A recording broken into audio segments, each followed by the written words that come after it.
Copy that, Bridge.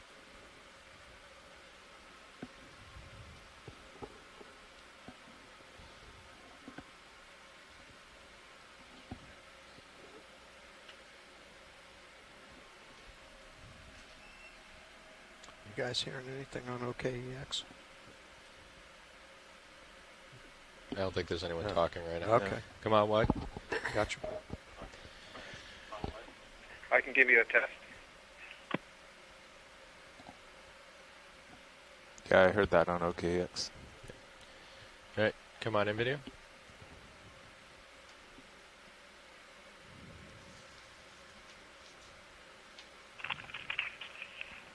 So I'll go ahead and give a description of this while I'm hearing silence. So this is indeed a bamboo coral in the family Isididae. It is an octocoral. We've seen lots of different kinds of octocorals throughout the cruise, and they're distinguished most easily by the fact that they have 8 pinnate tentacles. Pinnate meaning they have these little hair-like side branches on each of the tentacles. And as I said before, when we were just sort of getting set up, I predicted that these would have very slender, tall polyps, and indeed they do. You see that the size of the polyp relative to the thickness of the main stem is actually quite tall and narrow and thin. And it's really hard to see, but all of these polyps have, all the octocoral polyps have embedded in their tissue sclerites. These are compounds, these are structures made of calcium carbonate that are really small, and they come in a great diversity of sizes and shapes, and that's really what we use to identify species. And on this particular one, my prediction was that there would be some very strong needles up towards the end, poking out among the tentacles. And I can see a few of them. They're a bit hard to see, but when these polyps contract, they sort of bend halfway along the polyp because these long needles go just past the sort of pale part you see up near the tentacles, and they bend between there and where it gets more clear. Below the tissue, you see the bright white. That's the axial skeleton. And it's called a bamboo coral because that skeleton alternates between that pure white calcium carbonate, and then every once in a while you'll see a black node. And that black node, there's one right there just coming at the top of the screen, is made of protein. So the alternation, actually, sorry, it looks like the nodes are a little bit more golden in color. There's one. In this particular species, you see they're golden. We just passed one off the bottom of the screen. Golden brown, but nonetheless it's made of protein that alternates with that calcium carbonate. And it's thought perhaps that gives some flexibility to these. That's a mysid shrimp, an opossum shrimp that's just drifting to the left there. Opossum shrimp are so named because they have a pouch below the thorax where they brood their offspring. Just one thing to note about this coral, octocoral, relative to others that we'll see, you see it's growing in the mud, so it's going to have roots at the base. So that's fairly different from a lot of them that glue themselves to a hard subplate like a rock.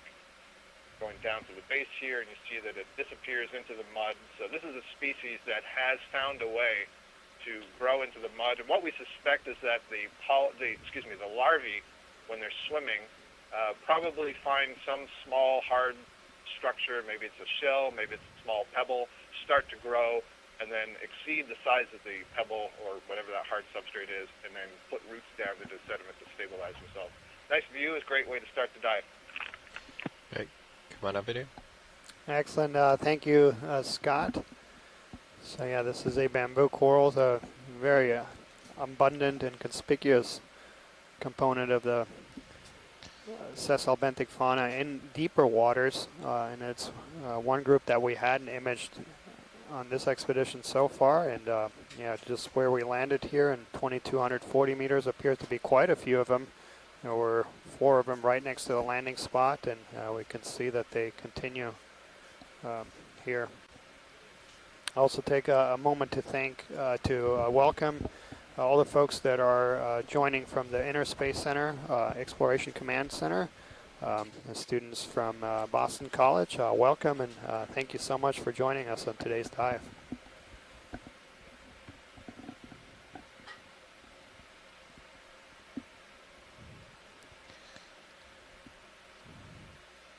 So that move started 5 minutes ago, so it should be underway. Go ahead, video.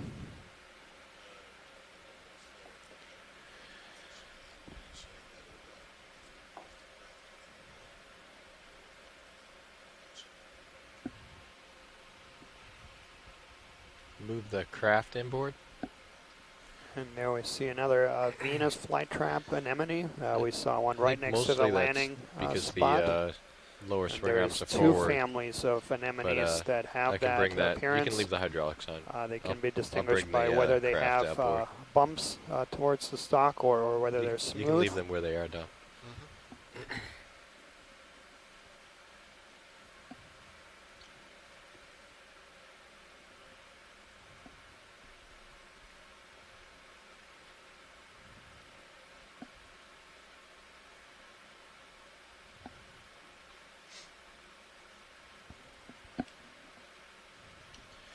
If you want to go ahead and zoom on that, go ahead, video.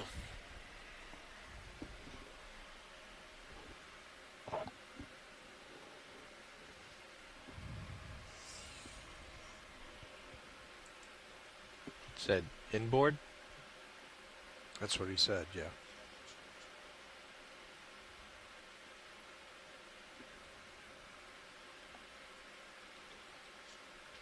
Oh, I know. Yep.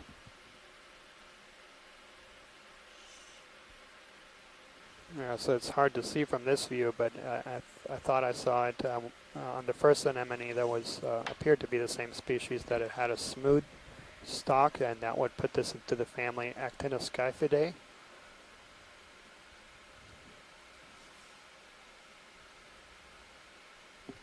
Yeah, we can come out when you're ready.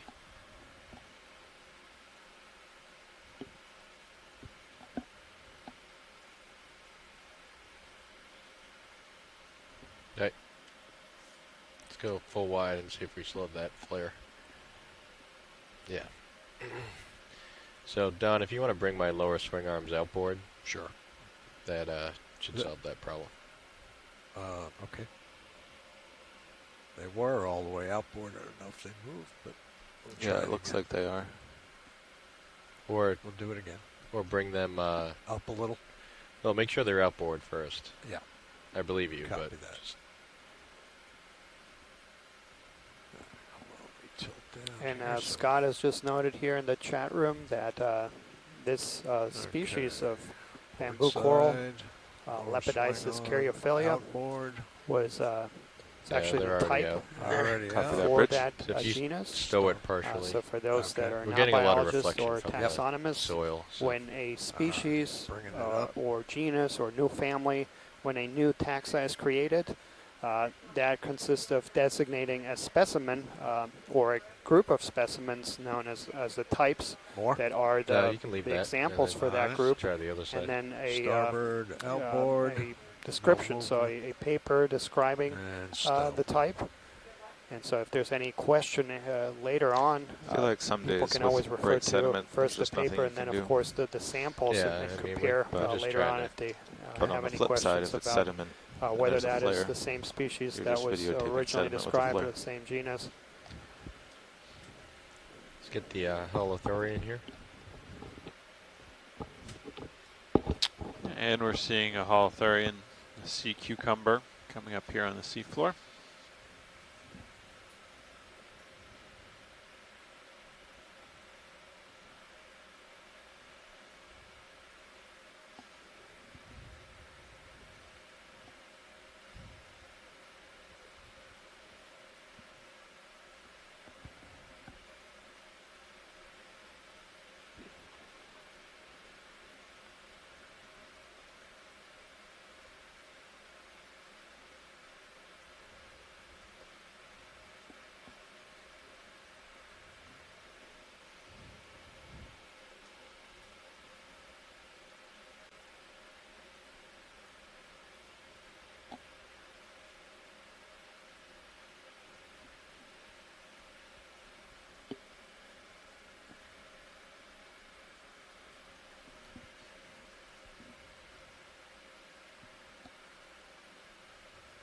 Okay, let's come out.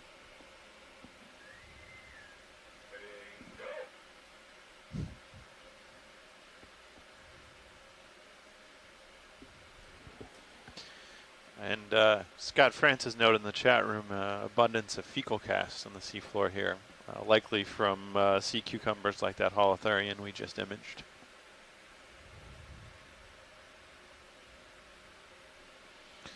That was an excellent translation. Looks like maybe a little Do my rock in best. your sonar.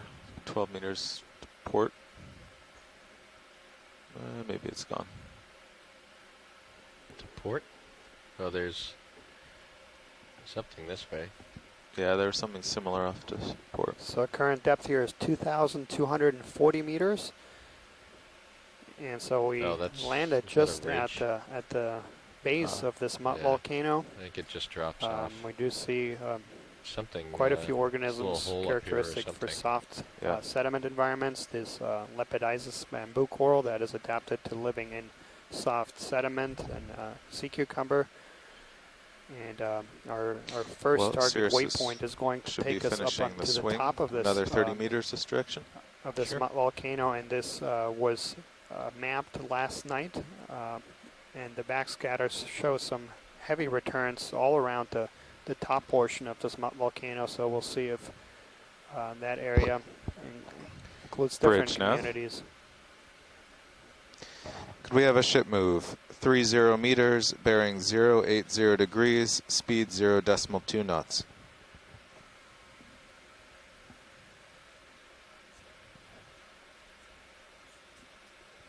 Good copy, Bridge.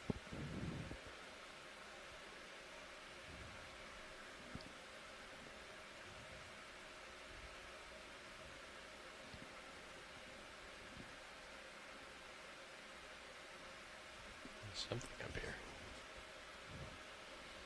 Copy that.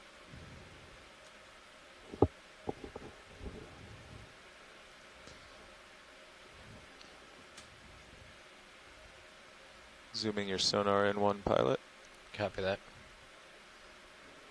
Maybe it's the fish that are showing. Maybe there's fish showing up as little bright returns. Oh no, there's some rubble. That's probably what it is. And looking ahead, it appears like we may have an outcrop of authigenic carbonate rock on the seafloor just in front of us. Not much relief to it, but it does have that appearance. Yes, I believe that's an authigenic carbonate rock outcrop. So a Just come on hard in, bottom man. environment here. We don't see too much colonizing it, but we've got another, is that a Venus flytrap anemone? Yeah, so we see a few of them there, and so those have those bumps that I was mentioning. So that would put this in the family, the Hormathiidae. Looks like there's also some zoanthins. I may have missed if you said it. Is that tar that they're sitting on?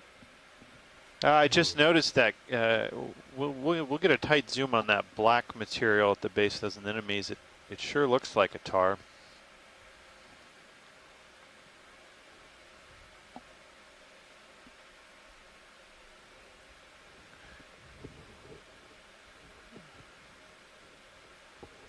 But then again, is it debris? Plastic.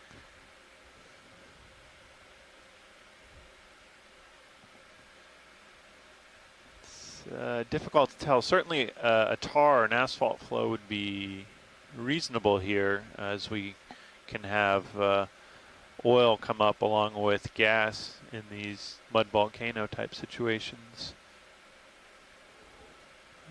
Yeah, to my eye, that looks like that may be a little bit of asphalt that seeped out Okay, of the come in. seafloor. Come tight It in. has that Yeah.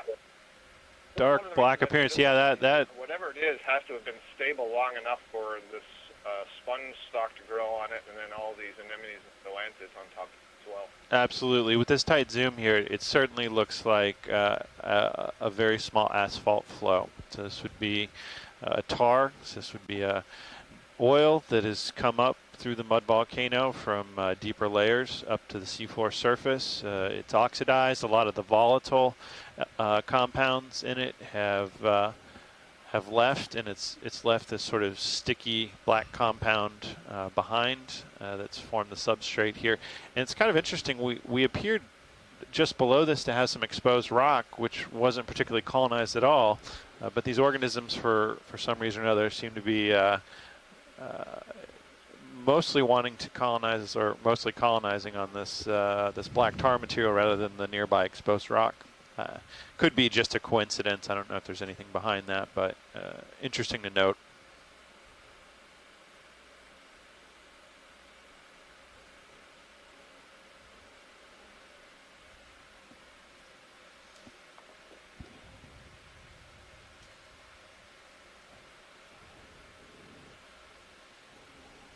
Yeah, and as we're getting those tight zooms, there are a few polychaete tube worms. There's a few growing on the anemone itself and as well as on the substrate.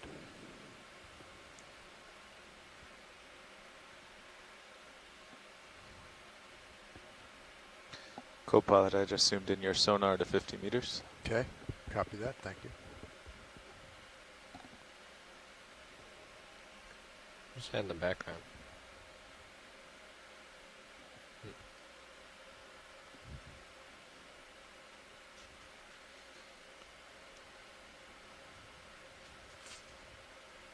Fuzzy worm.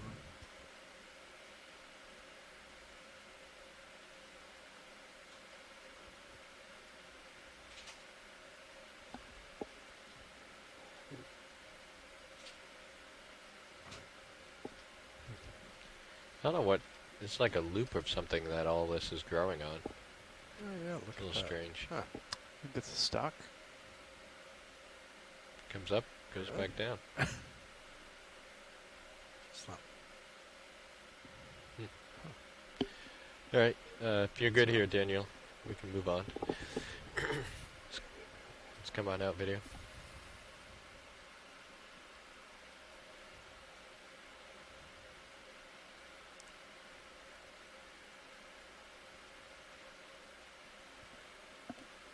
And Pilot, if we could just pan to the rocks below this, if we don't have to move on right away, just to see if there's any additional asphalt down there. Which rocks?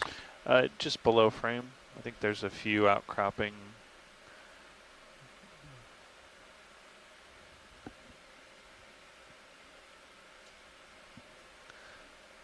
Okay, that's good. I think it's more just sediment staining. So Oh, the staining. yeah, okay. I think we're fine to move on. Okay. There was some more of that over here. Copy that, Bridge. You want to do a snap zoom here video?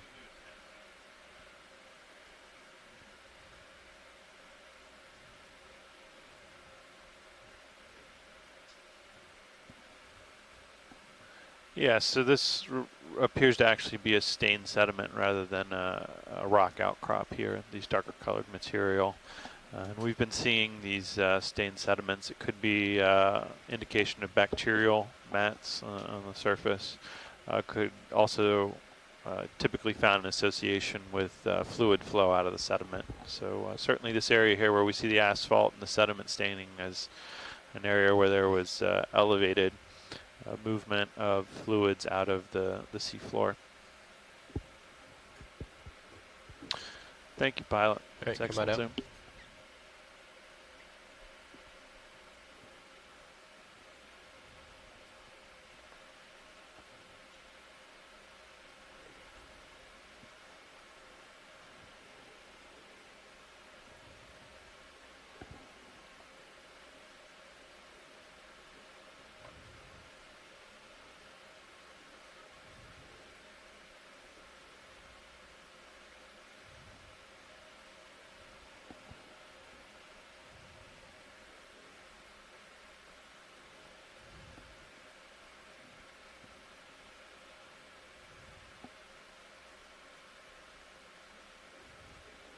Okeanos, this is Catalina in the Inner Space Center. Hey, Carolyn. Hi, we have the Boston College students here. Everybody say hello. Hi. Hey, come on in, video. And here we see a They didn't say Love bamboo. that. It looks like it was one of these bamboo corals that is now dead, and it's overgrown by a couple of crinoids there. Those are the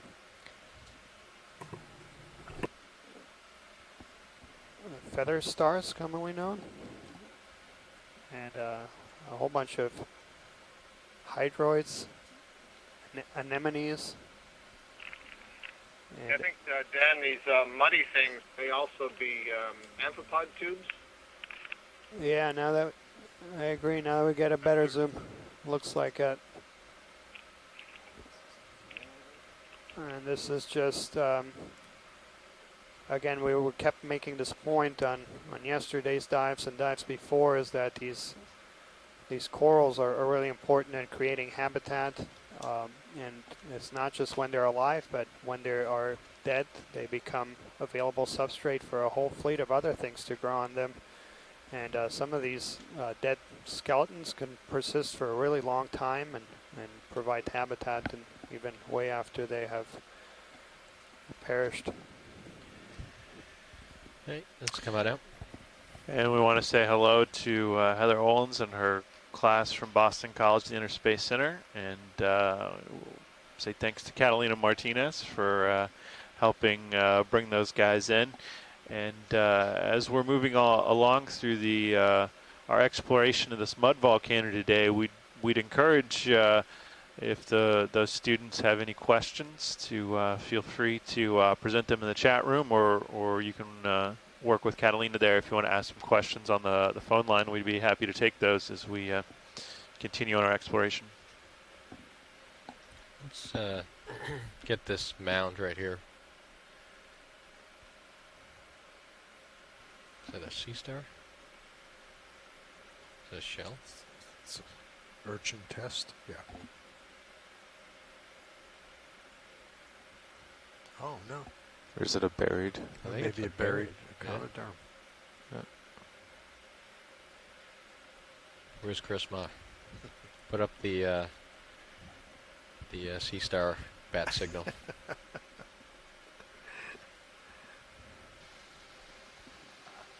Hopefully he's in Gotham. Maybe you can see the outline That's what of I the picture animal. every time we see. The sea star is like a Yeah. spotlight on a cloud Yeah. of the outline of one of his favorite sea stars.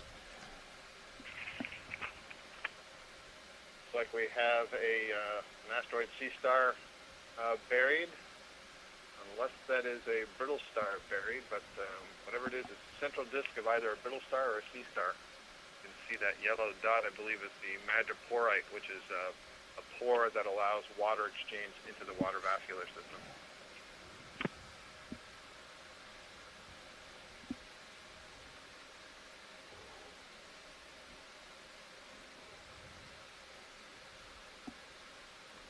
I don't think he's coming, Josh. Yeah. All right, let's do a tight zoom here, and then we can move on.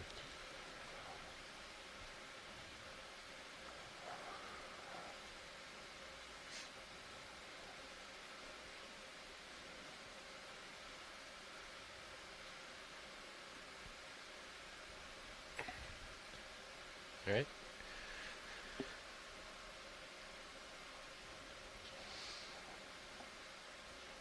You can see the outline in the. All right, let's come wide. It's pretty big. You can kind of see the outline Yeah. under the sediment. That's neat. Sediment. Yeah, our pilot's showing that was a fairly large sea star specimen. The central All right, disk if was you don't almost see 10 anything centimeters across, as ahead, indicated I'll by get our the laser ship dots. moving. It's significantly wider extent, taking into account the I arm, think another the length of the arms on either 30080. side. Sure. I was so focused on on that asteroid that I didn't notice until we were leaving. I think there may have been Bridge a couple nav. of colonies to the left. I'll have to go back and check. We have that a ship video, move but, 30 meters, I'm not sure if bearing one was just a skeleton that was 080 overgrown degrees, again, like the one speed we were imaging 0 earlier, decimal or 2 if it was knots. a black coral. How big, Scott, was what you were seeing? It looked kind of like a Parantipathes, kind of like a feather, and Bridge you know, nav, hold on that immediately move for one in front moment. of and to the left of that brittle star, there were two colonies. But that's okay. We'll likely see more if that's what it was. Yeah, thanks, Scott. Yeah, I didn't pick it up here.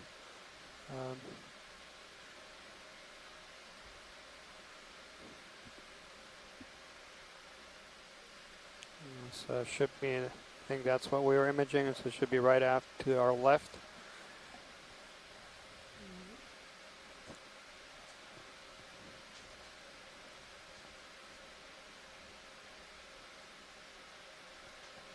I think that might be a C-pen as the lasers just crossed. Yeah, if we that can is get a sea-pen. zoom on that. Yeah.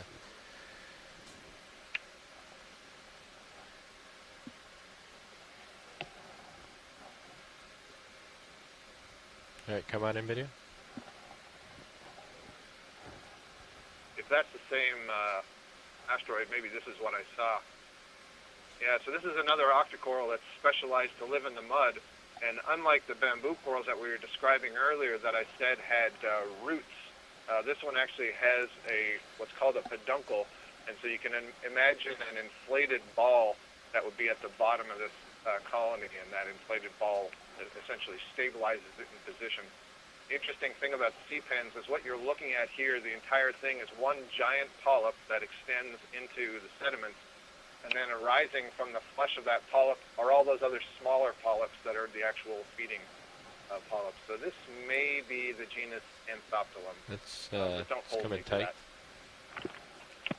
Now that there's a little less dust. Thanks, Scott.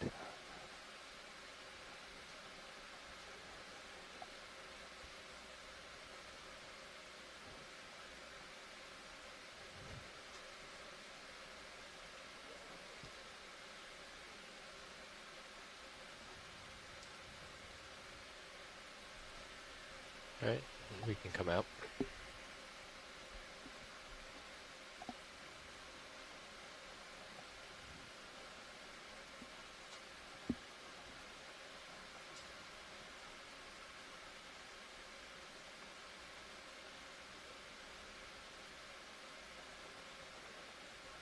Is that a fish? Or is that another It looks like another holothurian. stalk? Can we just zoom in here? I think it's just a Oh, stalk. this guy? Yeah. Nope, that No. is a fish.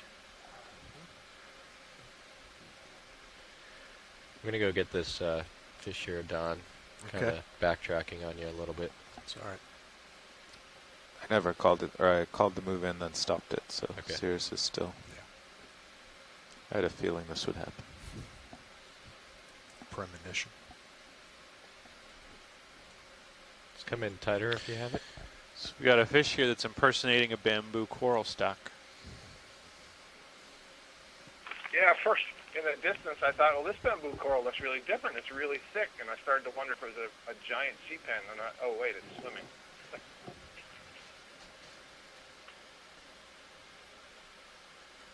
Well, definitely one of the eel-like fish, and I'll lose the I will let lasers. one of our fish Yeah, you experts can lose them. try to put a name to that.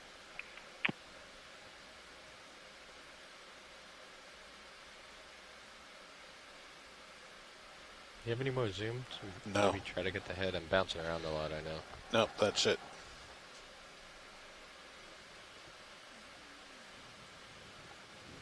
So it's a snipe eel, if I'm not mistaken. Family Nemectidae. And I believe there is only a single genus in that family from here, from the Gulf. Nemectes, but I'm not certain on that.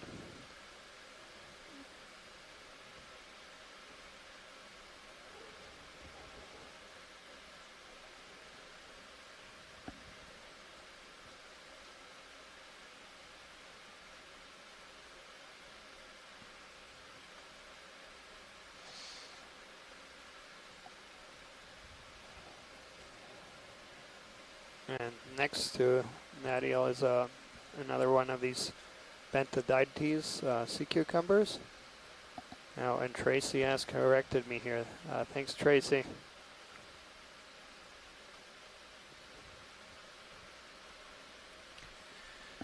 All right, come on out.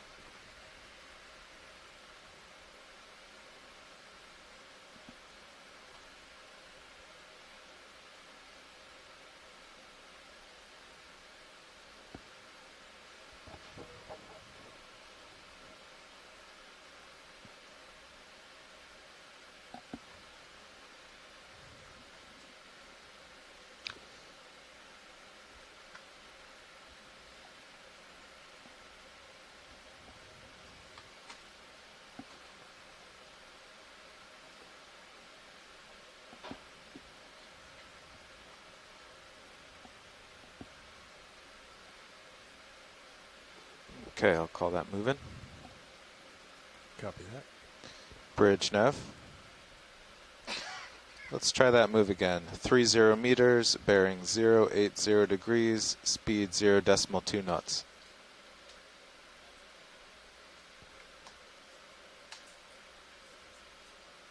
Good copy, bridge.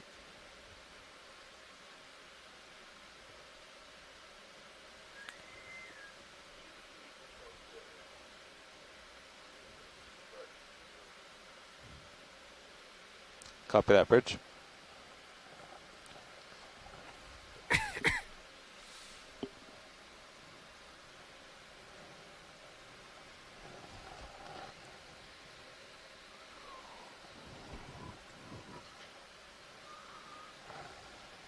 I also like to take another second here to welcome not just our shore-based scientists, but the many students who are following us today. We have a class from Boston College joining in from the Inner Space Center Exploration Command Center. And then we also have from Georgetown High School at the Charleston Exploration Command Center, Kimadra Elmore. So welcome and thank you so much for joining us. Today we are diving on a mud volcano. We're about 200 miles offshore off central Louisiana in the middle of the Gulf of Mexico. We are about 1.5 miles deep, and so this is part of a 3-week expedition.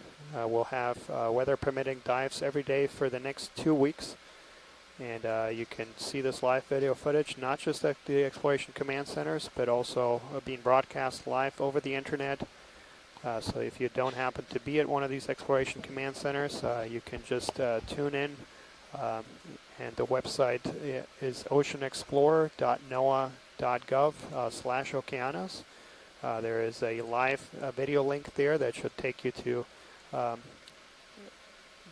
the live footage, and so you can see exactly what's happening. We also have an expedition website there. We'll be posting daily updates, a few background essays, and then some really spectacular highlight videos from whatever that is in center screen last now. week.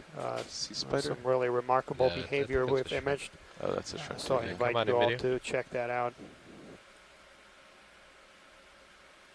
I'd love if there was a Picnagonad. I love those guys. What was that? Picnagonad. Oh, I yeah. love those guys. Yeah, this looks kind of like one with a shrimp body. Like War of At the Worlds first, I thought style. when we're not zooming in, I thought it was a Picnagonid, but yeah, this is another one of these Nematocarcinus shrimp.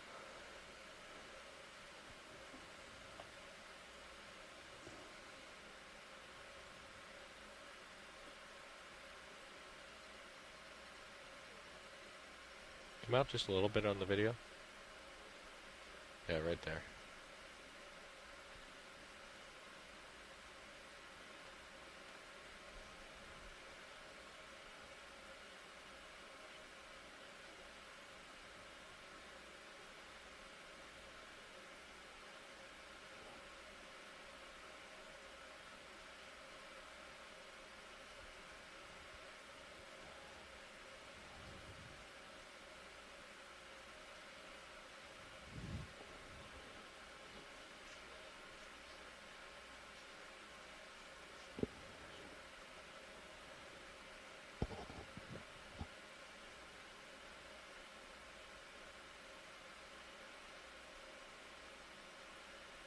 Let's come in, let's do a tight close-up.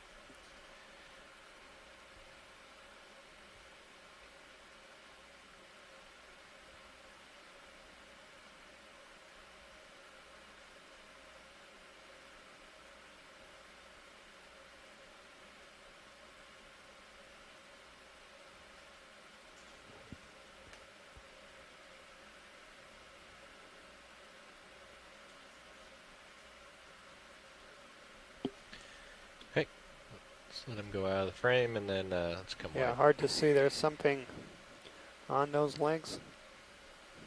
That is not the shrimp. Is there something you want to see, Daniel? No, pilot, we're good to go. Okay. Come on up.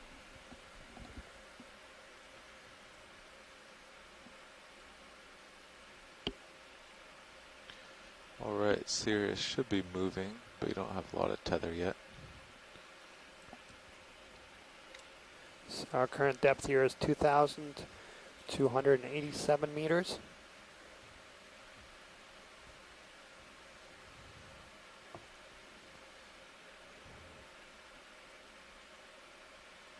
And there's quite a bit of discussion here about that eel in the chat room. And yeah, we did get some great imagery there, Tracy, so we'll clean that up and send you the better shots once we have them.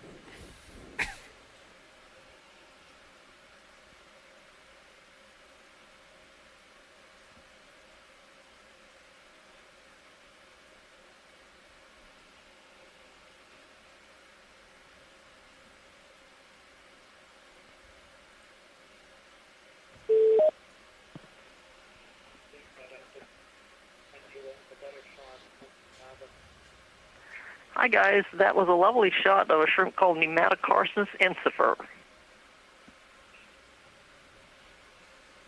Thank you, Mary. Let's do a quick zoom here.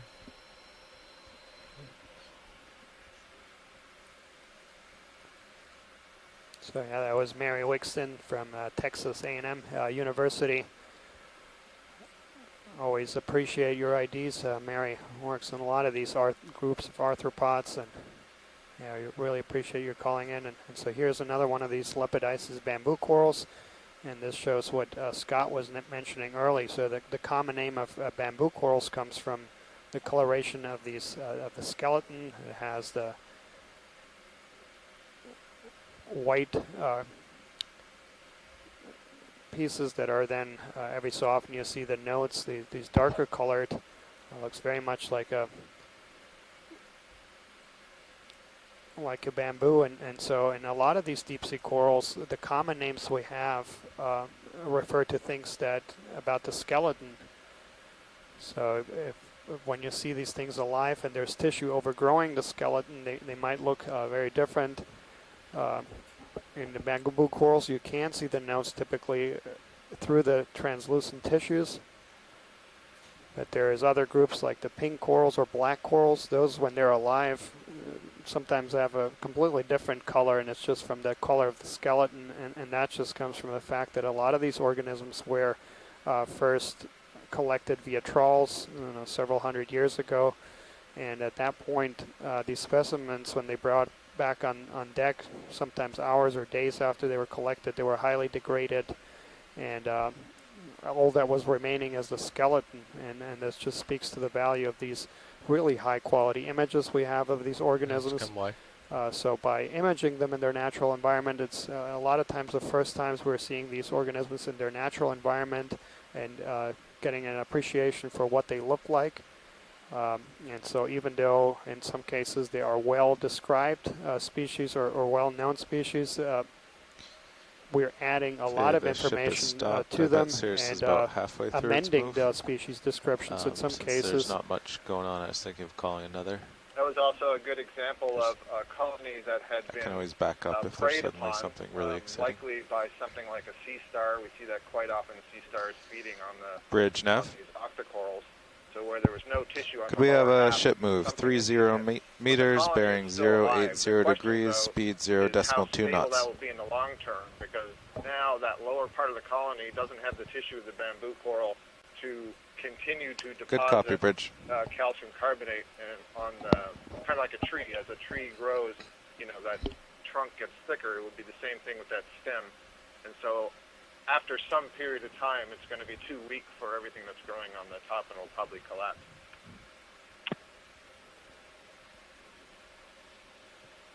Although having said that, because it's asexual, there is a possibility that the tissue could regrow from the top down. It's just the rate at which it grows compared to other things like hydroids and worms and amphipods settling on the bare skeleton. Well, according to HYPAC, you've almost summited the steep flank of this volcano. Looks like that same fish, perhaps. And should flatten out now. Just come on in video.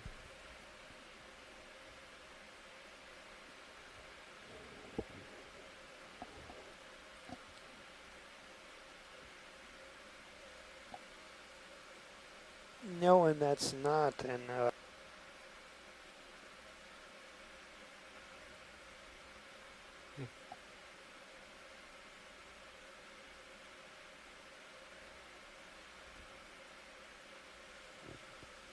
I believe, I'm just looking at the images. It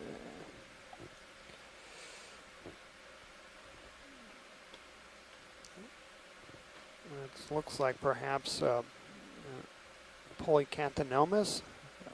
And so yeah, it is a spiny eel. So, and my best guess is genus Polycanthinomus, but I don't know if Kevin and Tracy have.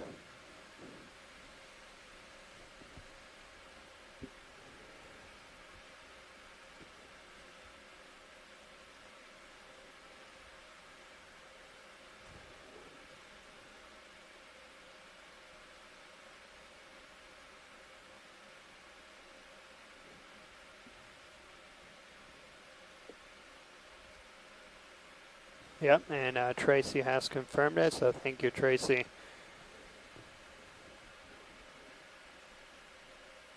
Yeah, when you're a good video.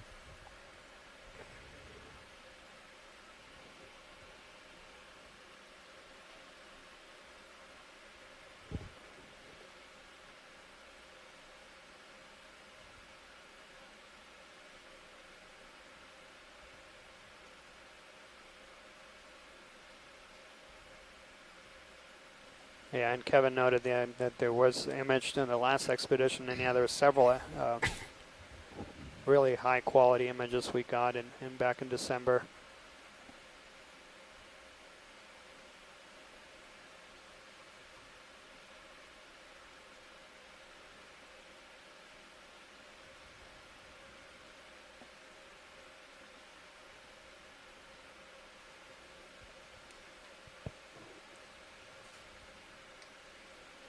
This looks perhaps like a piece of sargassum seaweed.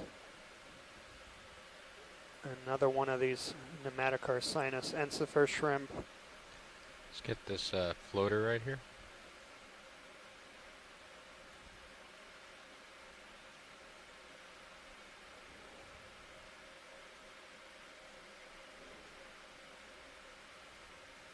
And so here we have a ctenophore or comb jelly.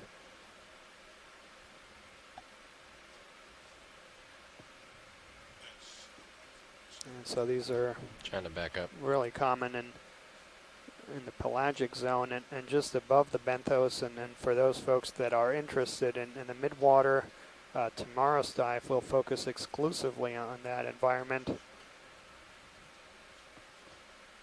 Alright, come on out.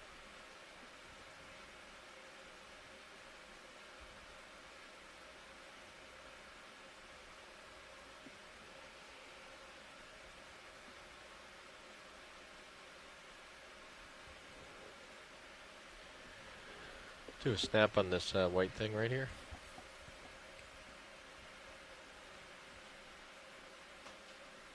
Gastropod shell.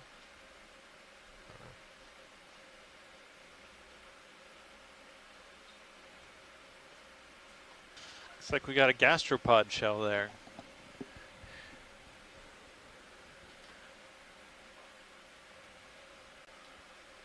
Yeah, and something has taken up residence on top of that shell.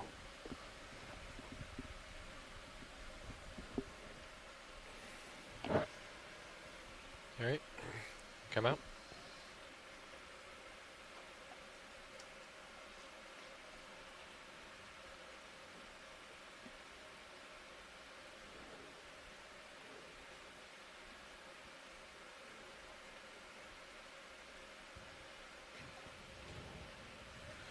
In terms of seafloor environment, so far we've been seeing mostly a sedimented bottom. Not as many burrows as we've seen on previous dives, but this is a deeper water depth, so that may be responsible for that in part.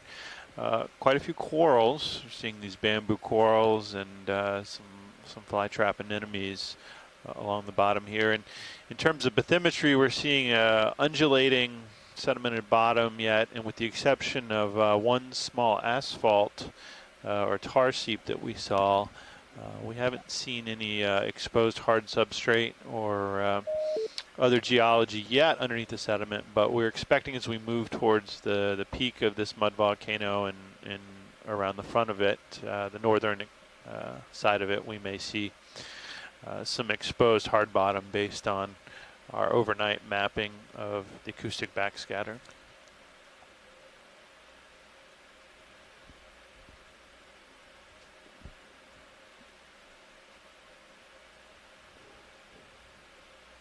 Yeah, and on the backscatter data we actually got the hardest return at the very center of this feature.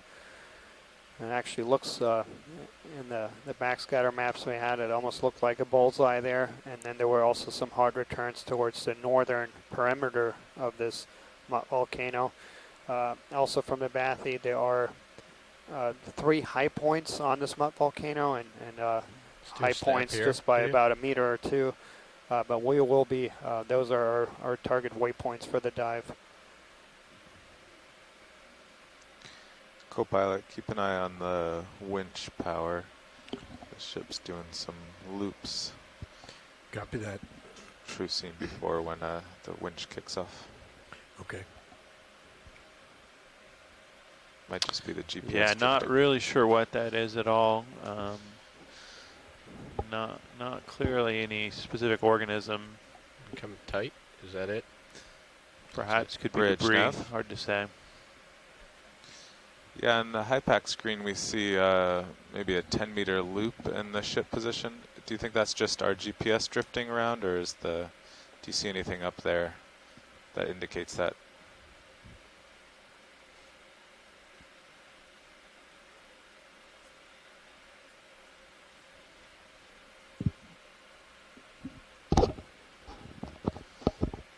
Copy that, Bridge. Yeah, I didn't feel the thrusters ramp up or anything. Come on out.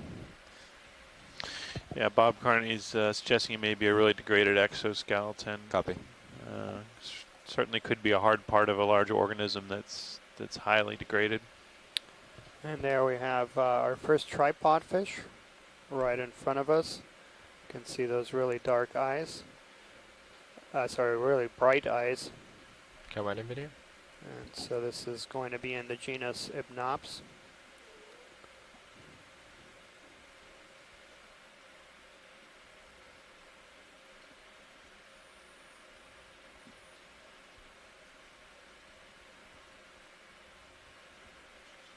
And so yeah, this is a fairly distinctive species, Hypnops murrayi. We've got some great images on this and on a few of the previous dives. All right, let's come wide.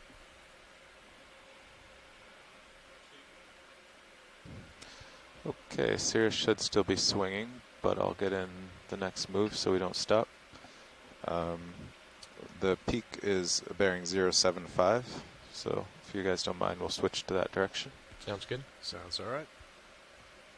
075. And maybe try for 40 meters. Okay. Sure. Let's just do a snap here real quick. I think it's just overturned sediment. Yep. A little burrow. Maybe.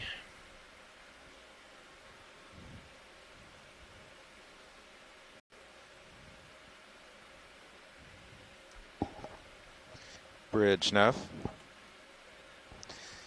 Could we have a ship move 40 meters, bearing 075 degrees, speed And 0 we're also decimal seeing 2 knots? several of these patches of sargassum seaweed.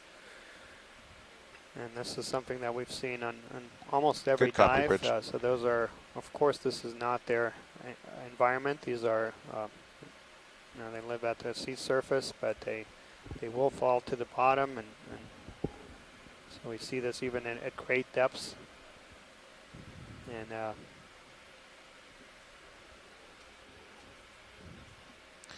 Copy that, Bridge.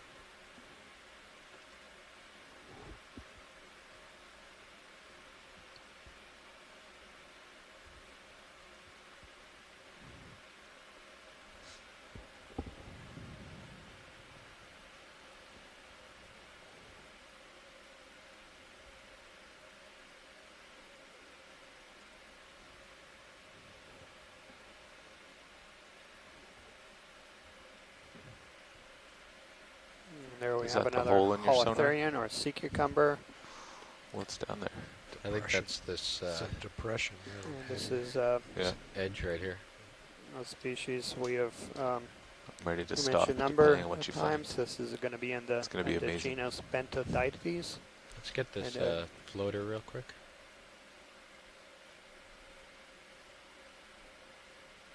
And, here we have another Tino4, but this is going to be a low bait Tino4.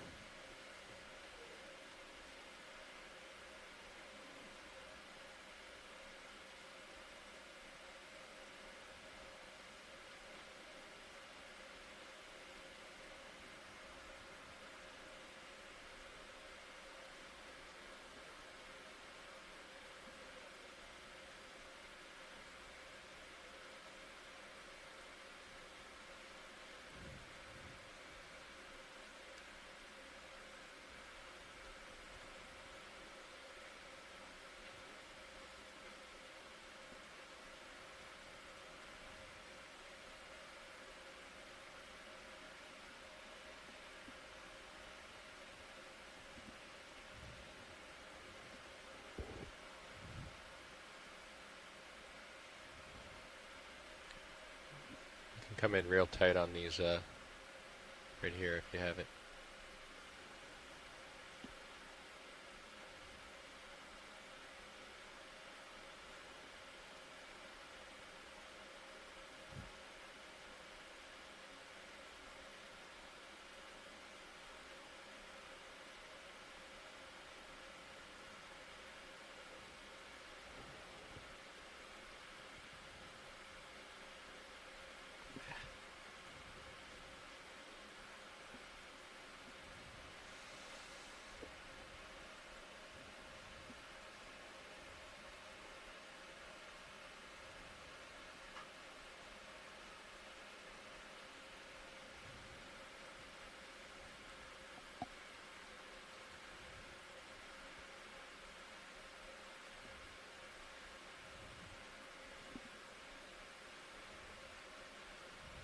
Alright, let's come on out.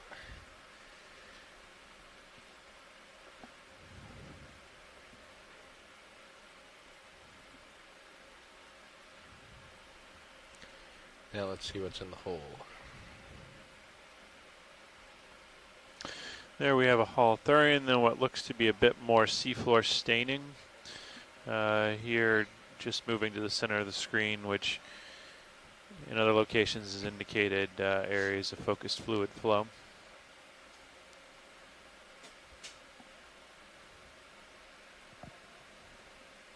A bunch of line. Yeah, that looks like Let's do a some Let's do a man-made partial here. objects there. We do have a couple of Venus flytrap or Hormathiid anemones. But it let's looks do a like partial here. we have some Let's hold that. And some line. some monofilament and some line.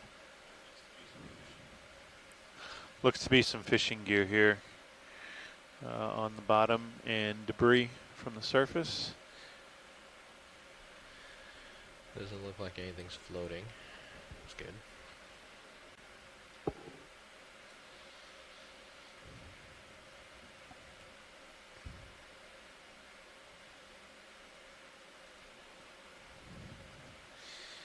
It's interesting, this fishing line must have been here for some period of time because we see colonization on top of it. So it has taken some amount of time for that to occur. And as we pan up here to the left, we see more sediment discoloration, what looks like maybe a white bacterial mat in the center there. And then we want to look at that sort of lobate sediment feature off to the right as well to see if there's any venting at the top of that. But we can, maybe let's zoom on that white bacterial mat first if we can.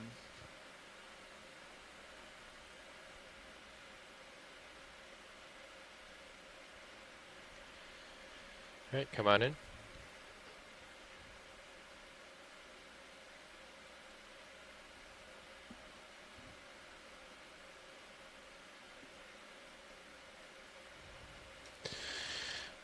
All right, so here we have a mat of white bacteria on the seafloor. We often see these in locations of subsurface fluid flow. So this might be somewhere that dissolved gas is coming out of the seafloor, potentially a location where maybe some brine is coming out of the seafloor. We see these bacteria form these thick mats that can vary in color all the way from white to gray to blue to black. Across the seafloor in these locations. So this indicates to us geologically that this is most likely a focus point of expulsion of subsurface fluids. That's good, pilot. We can come wide when you're ready. Come on out. Partial. What is, this is Bill Shedd again. What are those little white balls? Anybody know? They're biological, I would imagine. Yeah, that's a good question, Bill. I'm not sure, but maybe somebody on the line knows. I assume they're part of maybe thick aggregations of the bacteria. Let's come on in. But I'm not sure specifically what creates them. Hold that. And then just looking at this mound here, this looks to be a little bit more of a fresh excavation, maybe somewhere even where mud might have come out of the bottom. Hard to say, but we can zoom there towards the top and see if we see any. Tighter. Yeah, it looks like amphipods. Well, we'll see here. Yeah, a number of amphipods down in that little depression. Yeah, it does look like a little mini mud volcano. Copy that, Bridge. Come out a little bit. Yeah, that was my impression when we first saw it. It looked kind of fresh, like a little mini mud volcano with that small crater in the top where we would have had the mud coming out. Doesn't look to be too recently active, but that certainly would be a good explanation for the this feature.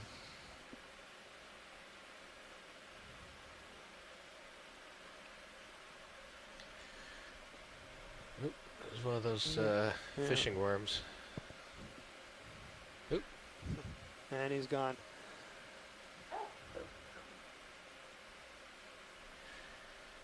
All right, let's come on out. Anything else you guys want to Yeah, see? but I think we can come out, pilots. Bob Carney and Carolyn Ruppel both indicated this dome feature may have been, Bob was suggesting it could be a bubble excavation somewhere where gas bubbles have come out of the seafloor and also brought with them sediments that have piled up. And Carolyn Ruppel on the chat log also suggested that it potentially could be cored by hydrate. It has that sort of characteristic appearance or morphology to it.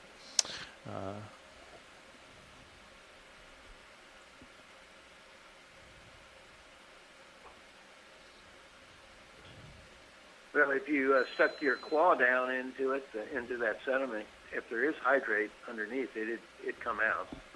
You'd figure that out. The ship just stopped. Yeah, that's a good about suggestion. A minute ago, so Sirius has some more. I think they put it in a ship move now, so we're on the move. But if we see another feature like that, it may be worth moving right now? just probing it a little bit with the claw to the see ship if just stopped, but it was that indicates a gas string of 60 you don't meters need and to 40 get a meters, so I sample. think You Sirius is still going to You go. wouldn't preserve the hydrate anyway. Yeah, the sample would all dissociate before making it to the surface, but just seeing if it's present could be valuable.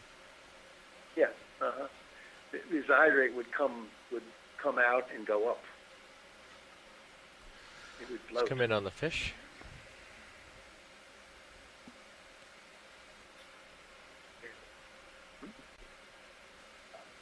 Yeah, so that looks like perhaps what we imaged earlier. Hard to say.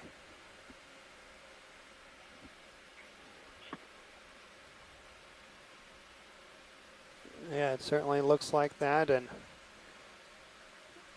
so there was a request earlier. We can take a look at the top, see if it has a dorsal fin. And Come out partial. so yeah, Kevin and Tracy. Hold that. Yeah, it's beautiful.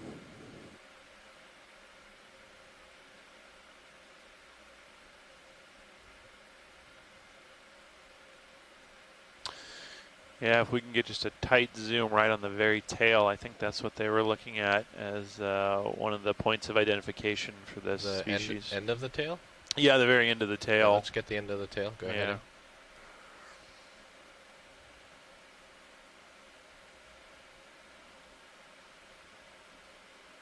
Excellent. This is Kevin Rademacher. Can we also get a look at the the head and check for a presence or absence of a pectoral fin.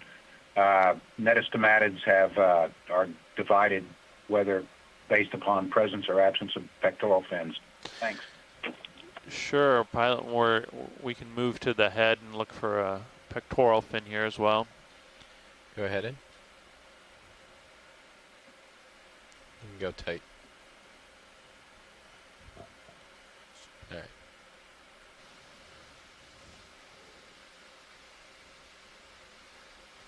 I'll get a little closer.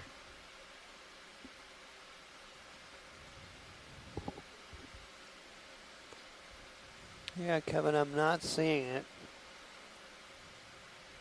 Neither am I. I didn't notice it on the first view we had of this, and this is a better look, and that's definitely not there in front of the opercle.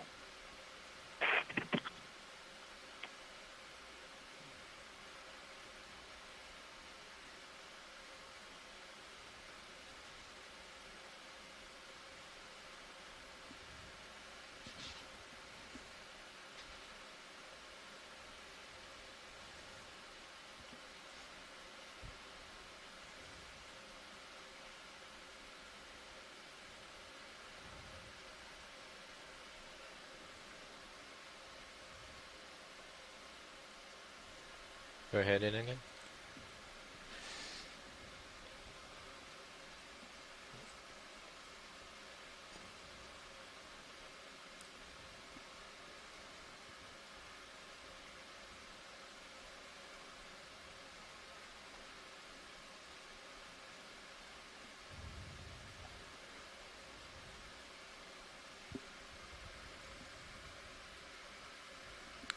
We are looking full back at you. Yeah, copy that.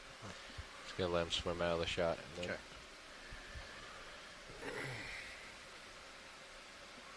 So yeah, Tracy has provided a tentative ID. So yeah, this is Yeah, okay. one of the duckbill deals. Family Netastomatidae.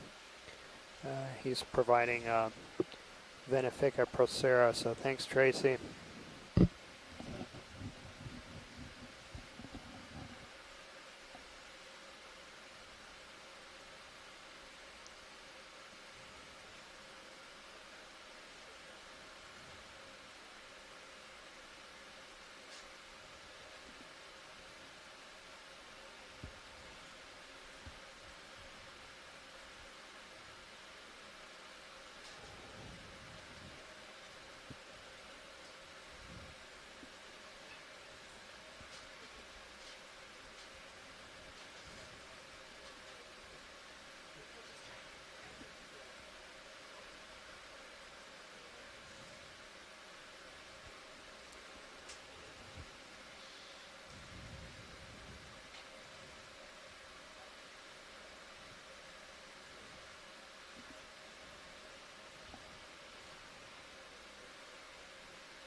Okay, I think Sirius should be done swinging.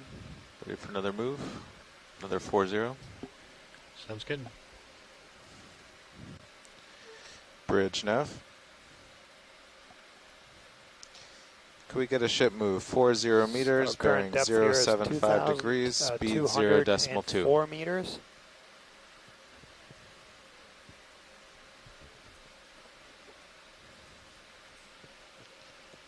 Good copy, Bridge.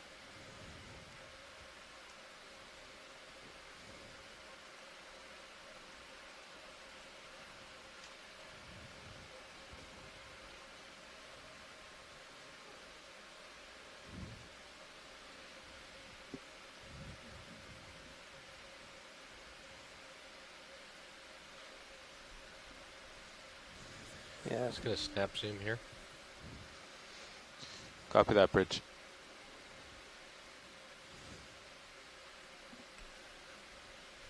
Let's come on out. Let's look down this guy. It's a pretty deep hole. Yeah.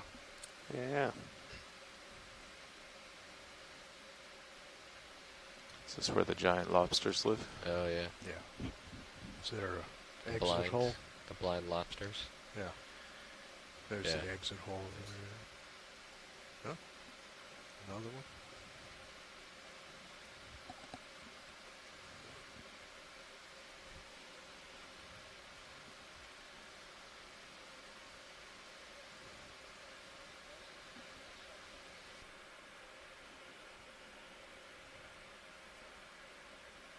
Let's get a zoom right here.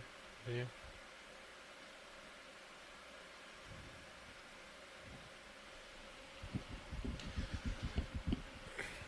Let's get a zoom right here.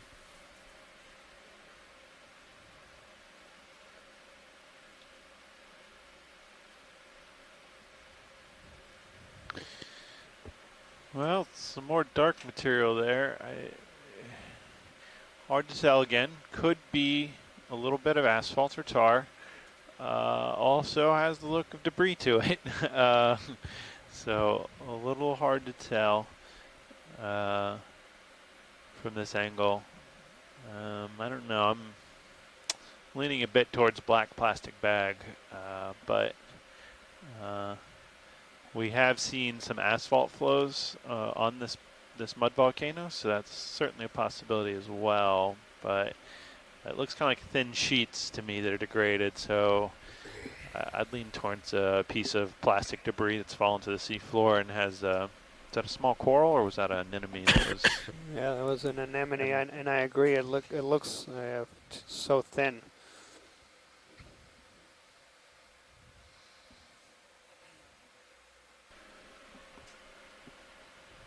Yeah, let's come on out.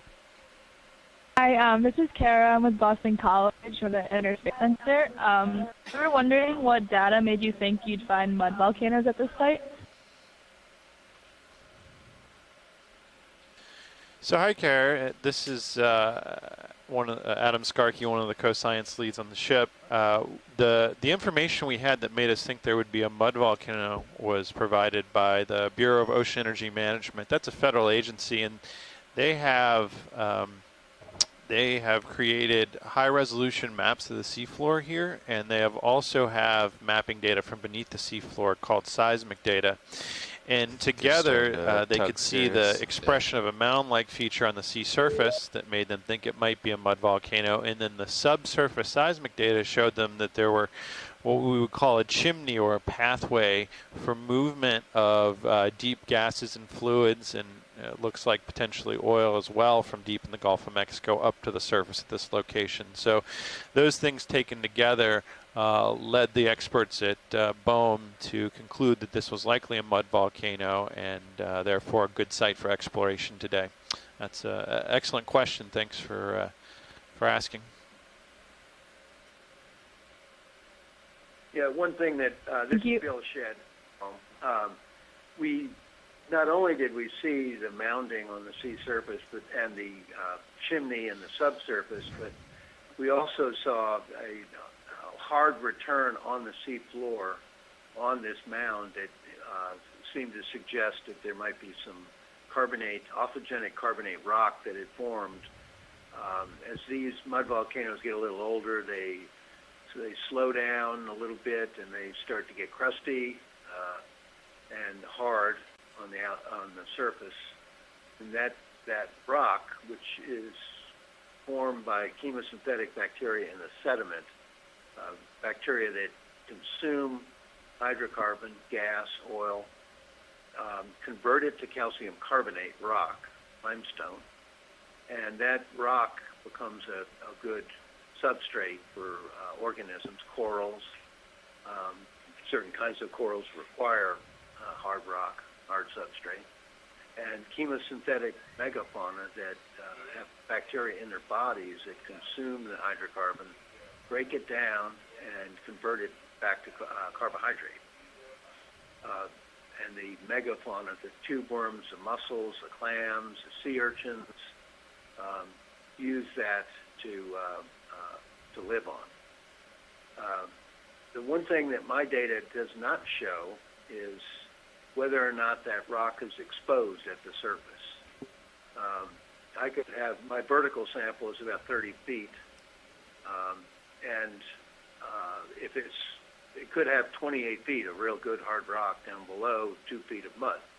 Well, the megafauna, the tube worms and mussels, etc., don't know it's there because it's covered, and so you won't see any of that sessile organisms growing on them. The multi-beam that the Okeanos acquired last night, showed some backscatter, what we call an amplitude and seismic data they call backscatter on multi-beam.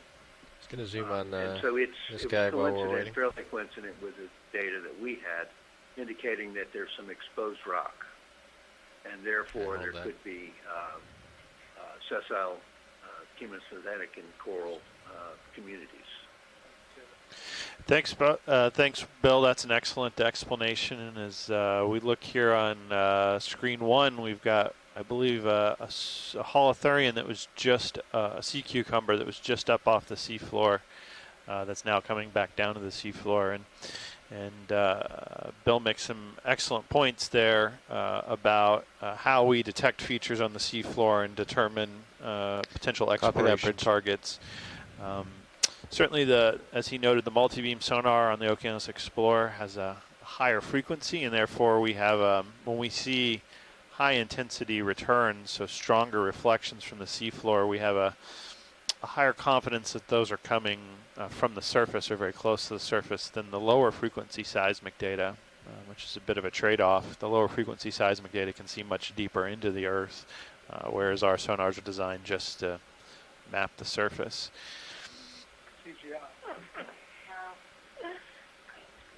And here we've got, now this holothurian is starting to swim just a little bit up off the bottom. And really remarkable behavior there, pushing itself up off the bottom and swimming. Wait for the ship to catch up.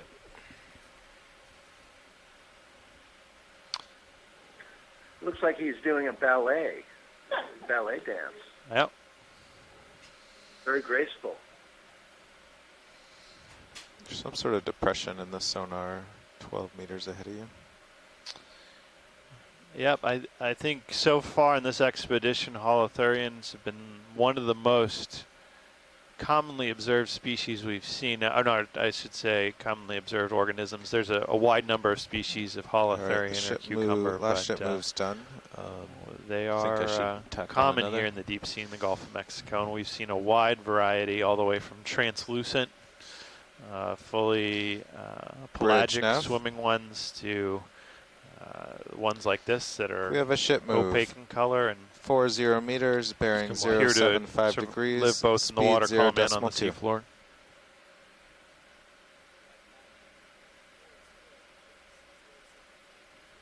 And Bob Carney's noted this is a benthothuria, and they're known for having a tough, thick body wall, so counter to many of the thinner, translucent body walls we've seen on holothurians, such as the ones we see on the seafloor immediately below us in camera one right now.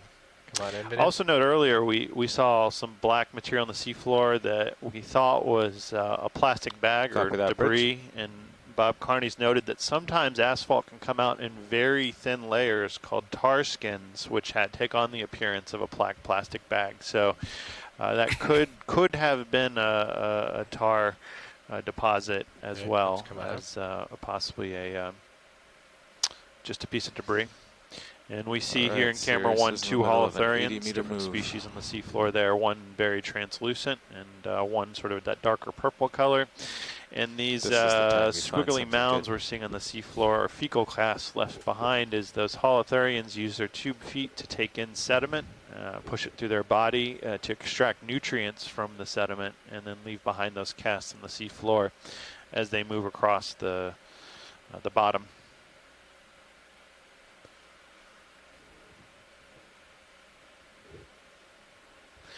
And Bob Carney, with further identifications, noted that those two holothurians were Benthodites lingua and Benthodites typica.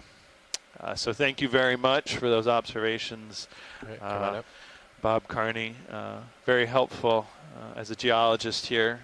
My co-science lead has stepped out to very quickly grab a bite for lunch, so it's always helpful to have the biological IDs on the chat log to help out here as we move along with our exploration.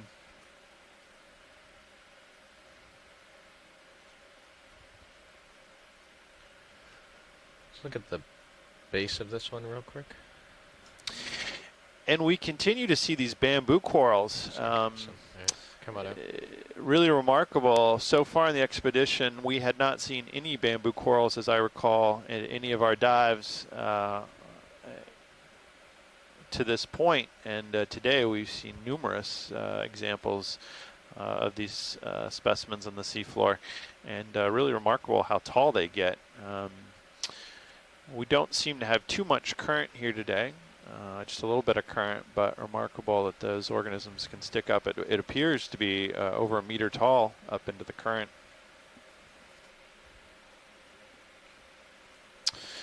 Oh, and we have some seafloor depression and seafloor staining here. Again, potentially indicating a location of focused fluid expulsion. Likely this discoloration is caused by bacterial mats. Pilot, there looks like a little bit off the left, maybe a stalked organism or something right by the lasers there. We just went by. I don't know if we can... Let's come in partial. Come in partial. Nope, that just looks to be some exposed sediment, maybe a fecal cast there. Okay. Thank you. You can come wide when you're ready. Let's just do a quick pass while we're in here. Sure. That's a great idea. Something right there. Let's do a snap on here.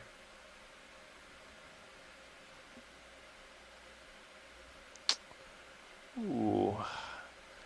Not sure on that one.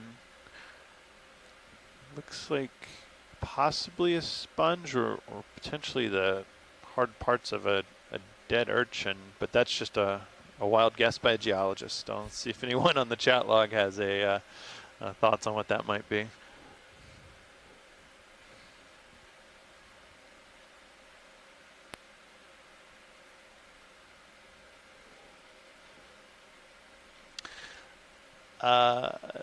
Scott is saying he's not sure yet. Some people suggesting echinoid shells, potentially. Tina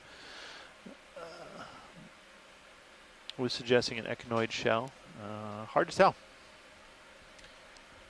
All right, let's come on out.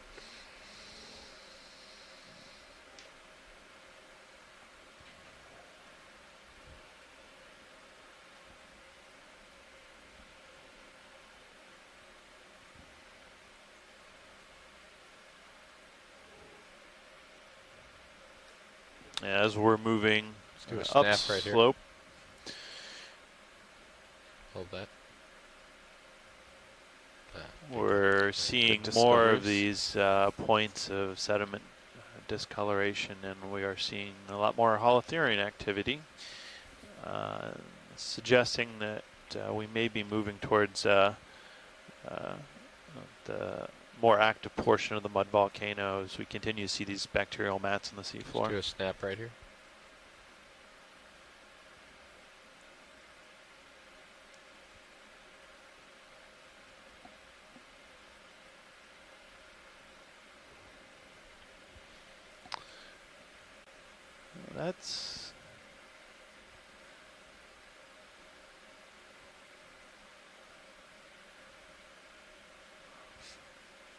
That's interesting. What we thought was bacterial mat there kind of has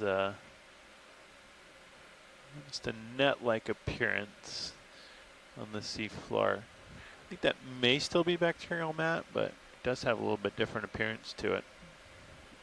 All right, let's come on out.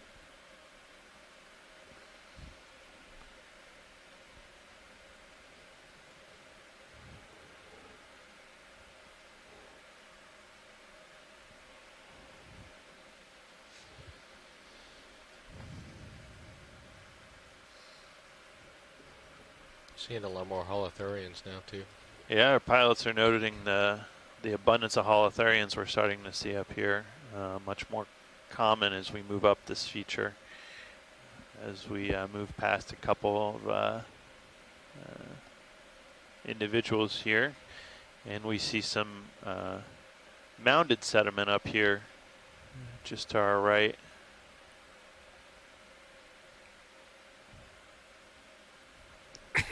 Yeah, let's take a look at these mounds, maybe a snap zoom on them if possible. These have the look of those, that previous mound we had seen. Let's come in on this guy. Maybe a small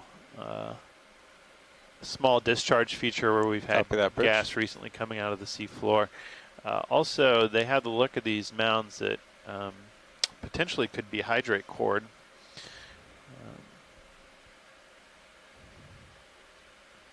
Watch lead nav. Let's come on out.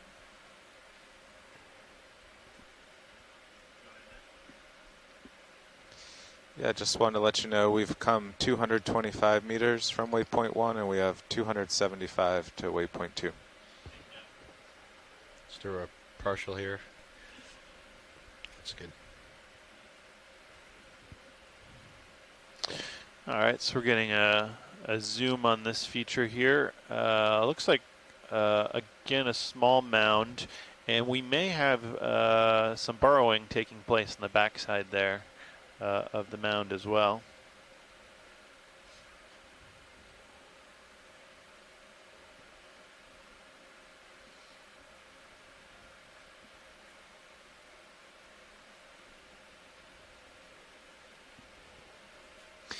Yeah, so we've got these little mini domes here, which again are characteristic on a mud volcano, and suggest these may have been locations of more recent discharge.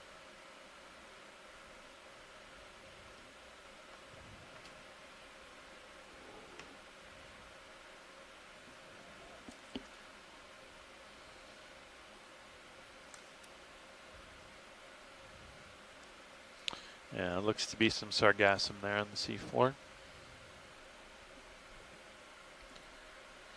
Let's get this guy.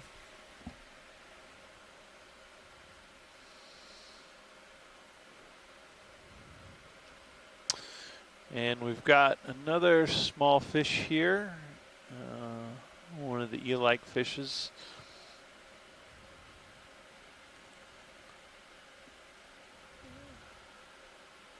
And this guy seems to have a little bit more pronounced dorsal fin than some of the others we've seen earlier.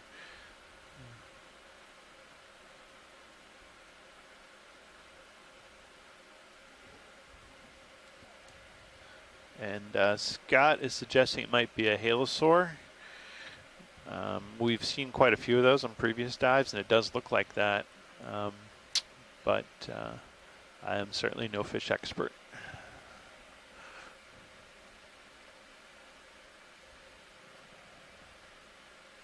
Yeah, and Andrew Quattrini is confirming, yes, it is a halosaur.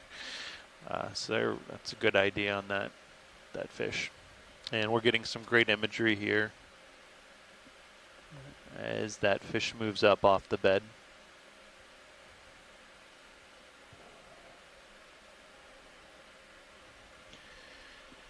Okay, coming up.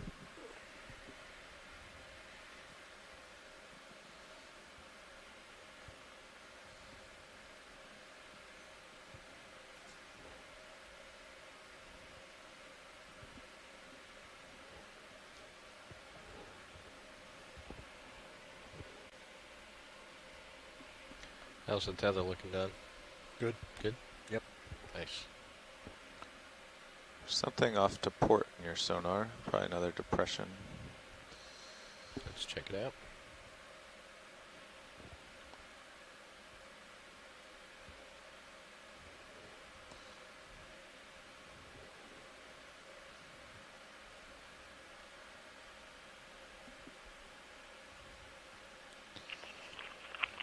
Can we get a quick snap zoom just of the first? No, you're moving too fast. Don't worry about it. Oh, we might be able to catch it. Can we get a snap zoom on that first coral? Absolutely. Oh, fantastic. We've got some great pilots here on board, and I know it. they're great at even when we catch stuff at the last minute like that. It's going to get a little dusty, but in a row of of different sizes, which suggests they're different ages, which suggests they recruited at different times. Thank you. Oh, fantastic. Thank you very much, pilots. And yeah, there you go. 3 different sizes. yeah, it's really neat. 3 different sizes right in a row there. It's a great observation, Scott.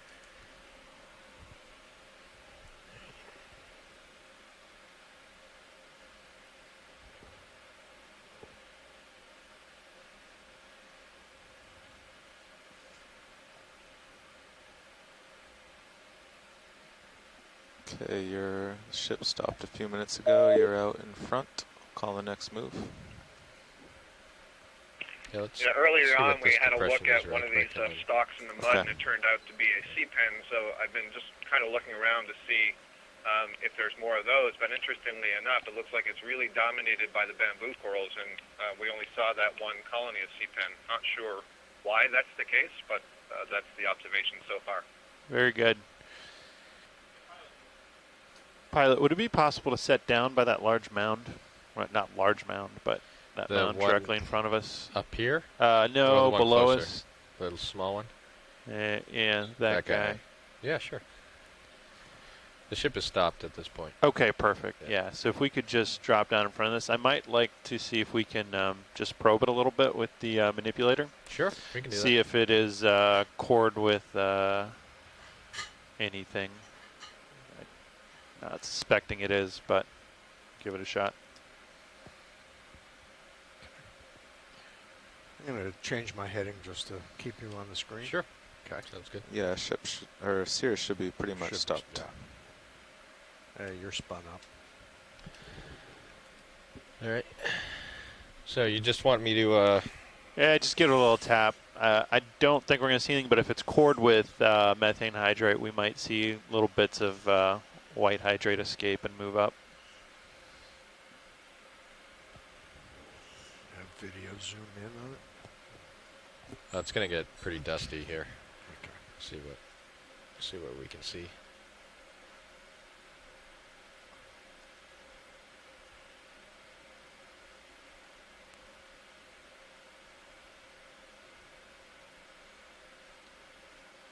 Yep, doesn't look like there's anything right there immediately below the surface. So, had a little bit of that look to it, so appreciate you checking it out, but not seeing anything. Yep.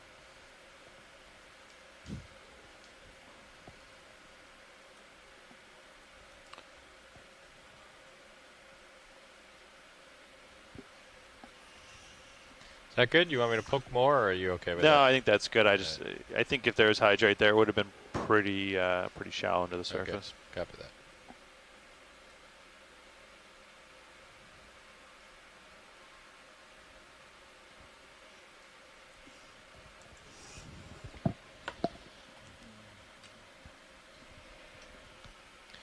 All right, craft is clear.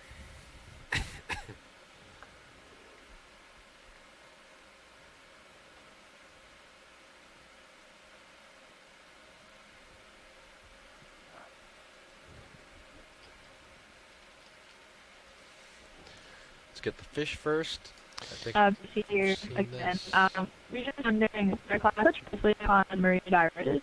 We're wondering if any of the scientists here could talk a little bit about their function in a DC water column as well as the sediment. Hey, thanks for that question. You were breaking up when you came across the line to coming the tight ship. here. If you could repeat that again real quick. Okay, so our class touched briefly on marine viruses. We were wondering if any of the scientists here could talk about their possible functions in the deep water and also sediment. Viruses? Was that marine viruses? Yeah, let's come on out. I'm not sure. Perhaps we'll see if somebody on the line or somebody on the chat room has experience with looking at viruses. Get a body in shot real the quick. deep sea and marine viruses. I am not too familiar with that realm yet, but perhaps one of the scientists joining us is. Now, what is this? Tube worms? Looks interesting. Yeah, let's try to get a zoom in on that.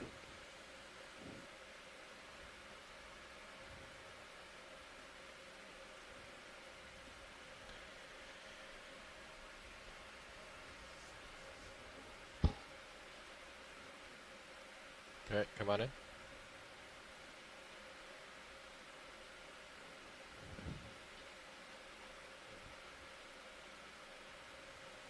Oh, wow.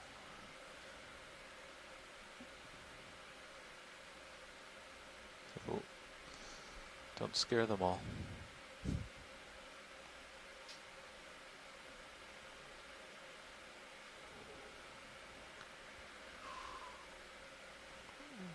Very So we Dr. have an Seuss-like. abundance of these, whatever these seafloor organisms are here on this mounded feature.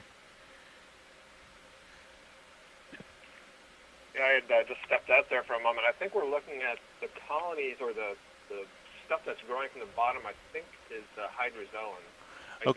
Okay, so we've got hydrozoan colonies, and then looks like a lot of amphipods all over them, and maybe some small anemones attached as well. And I think I saw a holothurian when we first zoomed in the midst of all this as well. What are the very, very small organisms? Co-pilot, want to try a It's still like clouds. still cam shot of this? I think those are amphipods. Oh, look at the stereosphere. So You very got a small amphipods Oh, wow. swimming around. But they're very they're Still highly camera abundant. on. They're like a cloud over this whole area. They might have taken the feed for the handy cam. I'm not sure. So I have there seen it is. Oh, no, there it is. clouds of Nice. amphipods like this at hydrothermal vents. I don't usually see them, you know, in sort of high productivity environments. I'm not sure. Again, I stepped away, so I didn't see what the approach was here, but I don't know if we're at anything that may be like a seep or something. But there's certainly a lot going on right here. Yeah, that's a good point. We're not anything that's conspicuously a seep. It is a mound here, and it looked like there was some seafloor staining perhaps around it. So this could be an area where we have hydrocarbons coming out of the seafloor, but this isn't sort of traditionally a very conspicuous seep. I noticed in the 5 chat shots. room that Turn Amanda it off. Demopoulos was Yeah, should asking get closer if or these, something. maybe cyboglinid worms, which are a type of specialized type of polychaete that are specialized at seep sites. And then Bob Carney noted that one of the holothurians we saw is also known from seeps. So perhaps these are all good indications that there's some seepage in the area. Well, are those amphipods chemosynthetic? Can anybody answer that question? I don't know these amphipods specifically, but I also don't know of any amphipods that themselves are host to any chemosynthetic bacteria, but they are known from chemosynthetic habitats, so taking advantage, presumably, of the bacterial production, but not themselves host to such bacteria.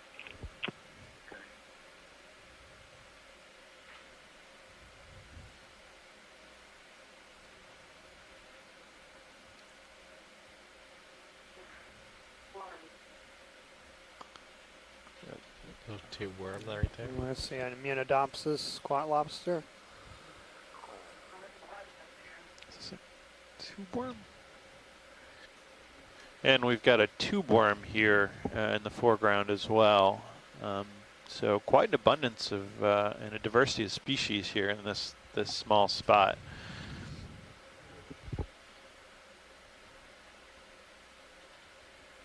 Looks like another small one off to the right, next to that sea cucumber. That's right. In front of the sea cucumber, we see a small tube worm as well.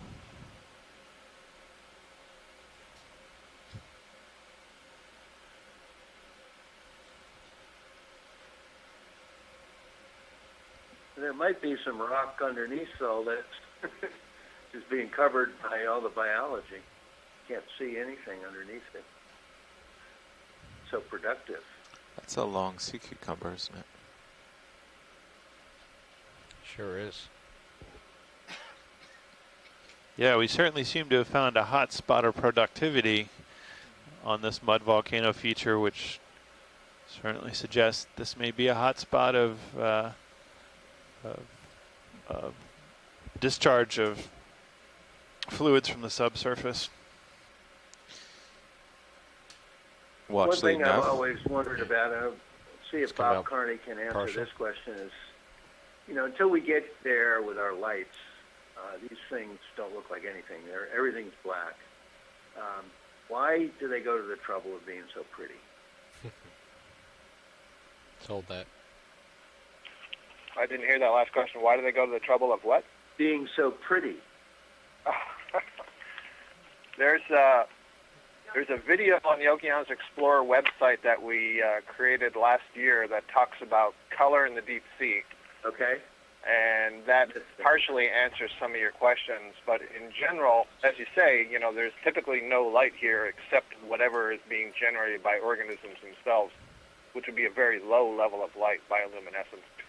Yeah. So most of the things are likely not perceiving any of this color, but when we shine the lights on them, we see the color. And so that would suggest that the color production and some of the patterns anyway aren't related to our visual perception of them, but they may be secondary metabolites for defense or antibacterial, or it may be evolutionary history, what it is they're related to that may be from shallow water that has color patterns for a purpose. Any number of those explanations might satisfy. Okay. Thank you. And I'll just note the seafloor here, you see these things, this sort of dense aggregation of biological organisms seems to be on top of this mound-shaped feature, and it sort of has this inflationary appearance to it, where it sort of looks like this mound has grown up. And that can happen in areas where you have hydrate underneath the surface. You can get hydrate mounds. I'm not certain that's what's going on here, but that would be an area where we would see methane release from the seafloor, and that could be the source of energy for the chemosynthetic organisms we're seeing here.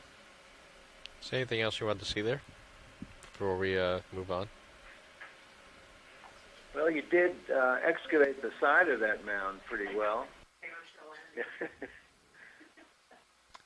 We did do a good job of excavating the side of the mound. You can see there that gray colored sediment from beneath the surface, the unoxidized sediment, and we don't see any hydrate. If there is hydrate, it's typically white, looks like ice, and it floats. So if we disturb it, it oftentimes will come up and rise upwards since it is less dense than the surrounding water.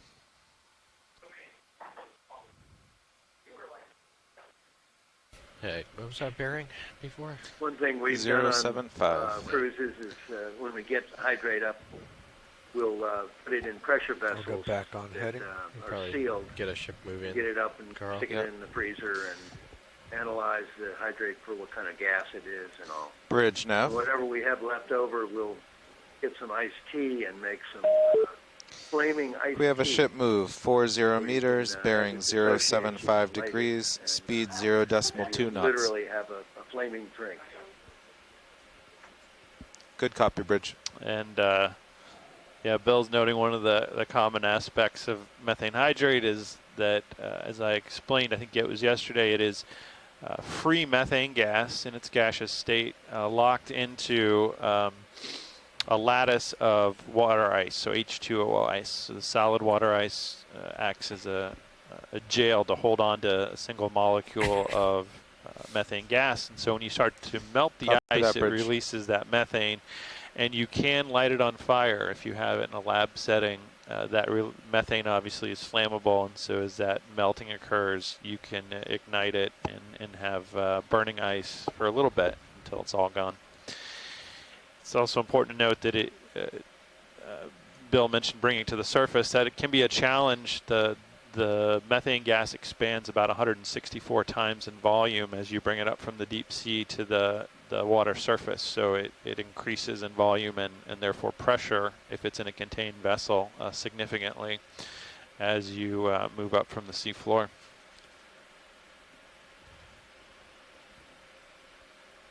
And we just passed another spiny eel. So we've seen quite a few of these. And so yeah, that is that same species, Polyacantanotus meriti.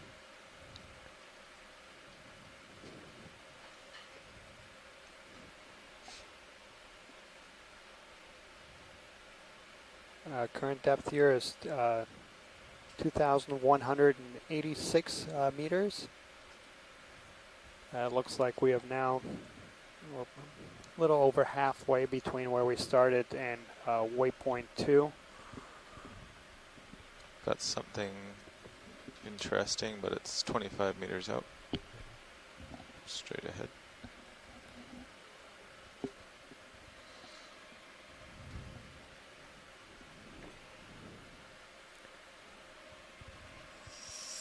And then just to give you folks a little bit of a time check, so today we're going to be coming off the surface about 15 minutes after 3 o'clock local time. So that'd be about 3 hours and 45 minutes from now. So today is the 7th dive of this expedition.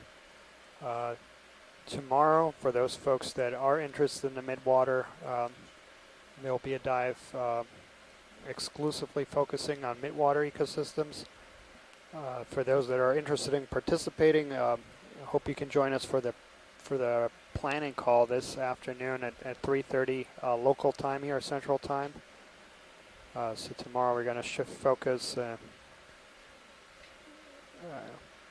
Going to be targeting midwater ecosystems, about 1,000 meters or so, and then we'll do a series of transects going to different depths and imaging the organisms.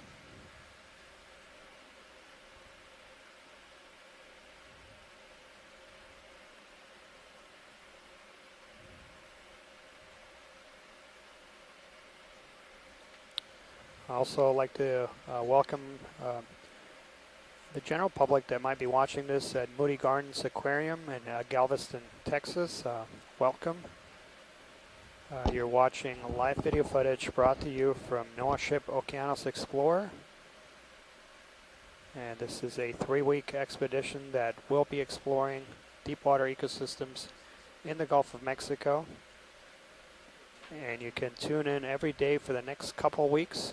Watch us either come down to the aquarium, or if you're not at the aquarium, this video broadcast is also broadcast live over the internet at oceanexplorer.noaa.gov/Okeanos.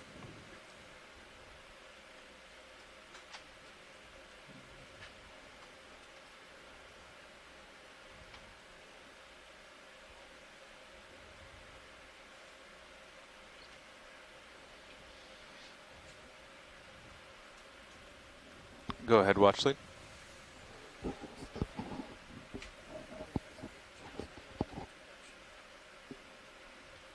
Oh, sure. Now's a good time. You can lead it.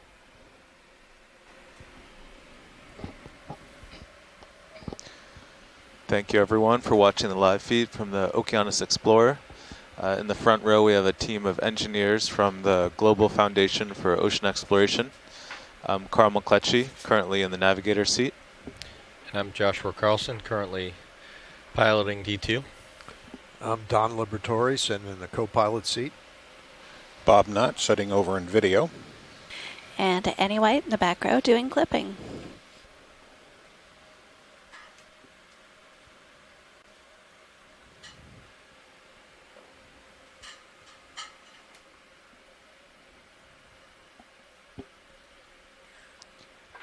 Alright, Sirius should be on the move. Is that target still there, or did it disappear? I'm a little bit lower, so Okay. I think it'll... It seemed to be maybe off a little to starboard. We could maybe move Sirius that way. It seemed to have a shadow.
Go ahead, watch lead.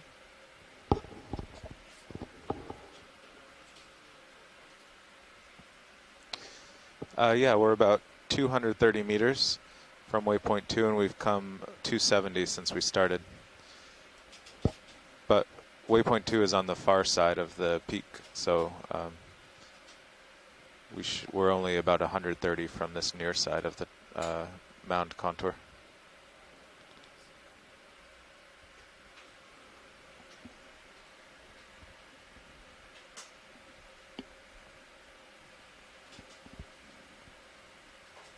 So just to update you folks that are following along on the dive plan, so we've covered a little over 270 meters from where we started the dive, Like and the that ship was has at the done base the 40. of this volcano.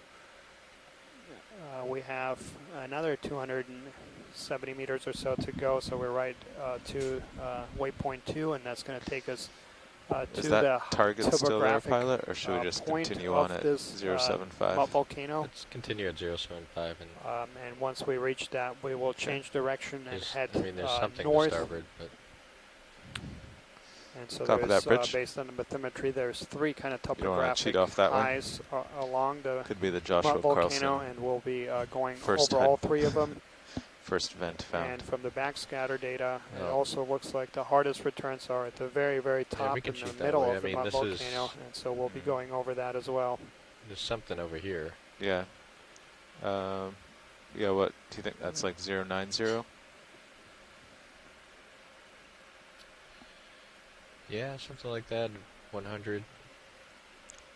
I mean, but it's also in the direction that Don is going, so it's like you gotta split the difference.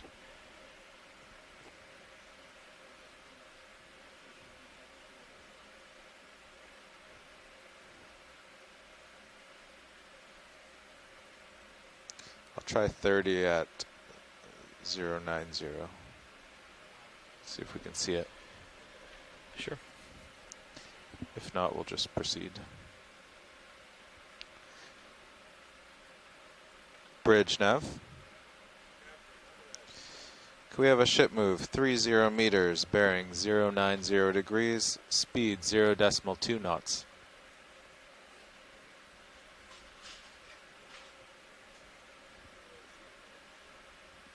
Good copy, bridge.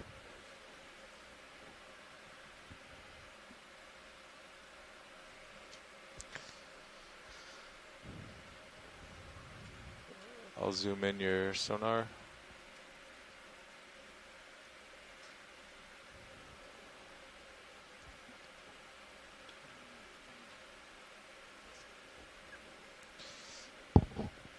Copy that, bridge.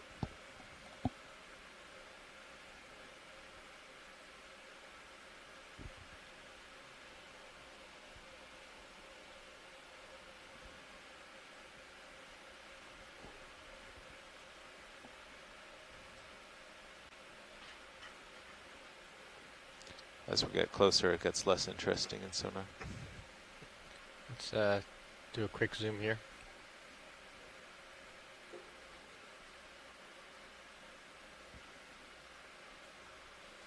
So there we have another one of the Halosauridae, and that is another one in the genus Aldrobandia.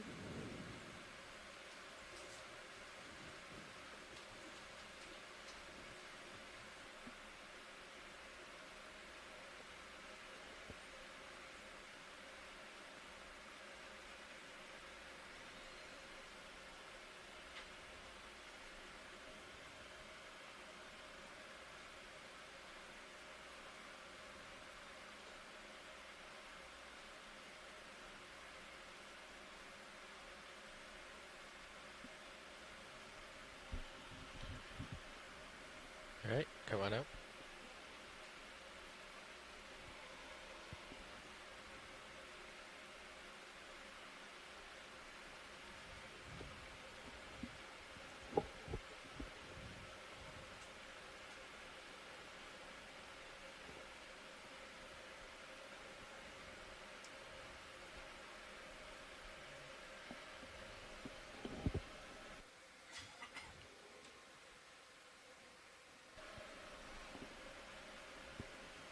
Looks like the cereals comps are down to 36 now.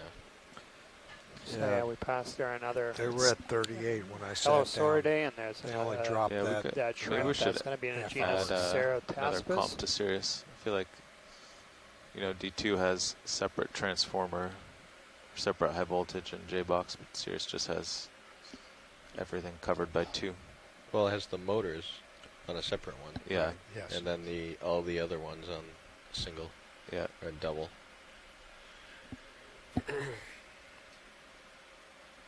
The motor one, we actually don't have feedback on.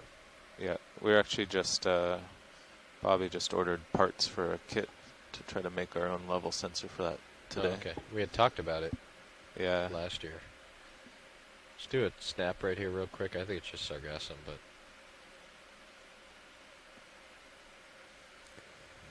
Yeah, so Yeah. that's It's coming out. brown seaweed, genus Sargassum.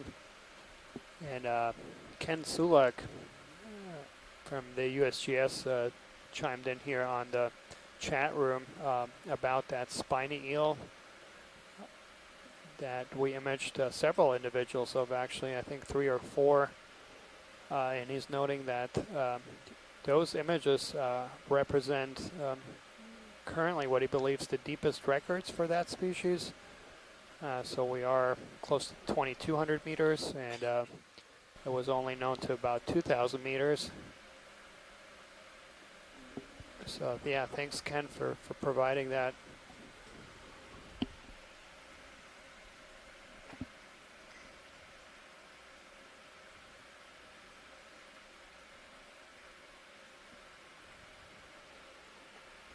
Ship has 10 more meters to go. It'll basically be a continuous 70-meter move.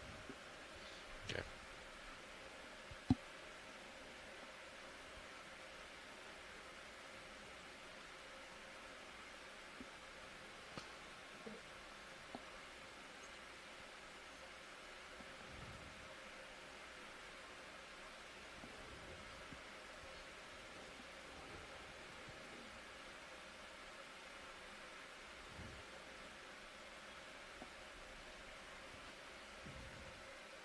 And up in the distance, perhaps we have one of those spiny eels. Hard to tell from here, but we have seen them quite a few times today.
Let's come on in video.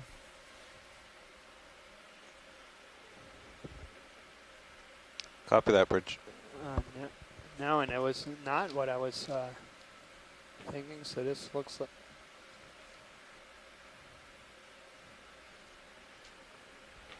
Let's come in on the head.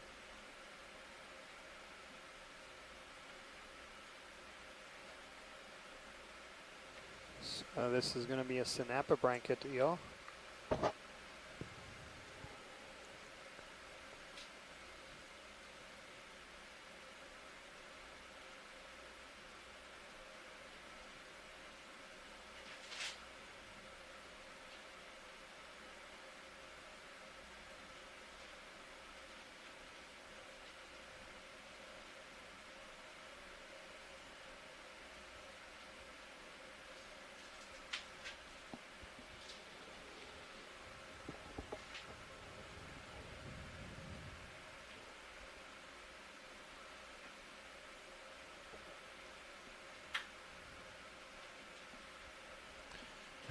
Let's come wide.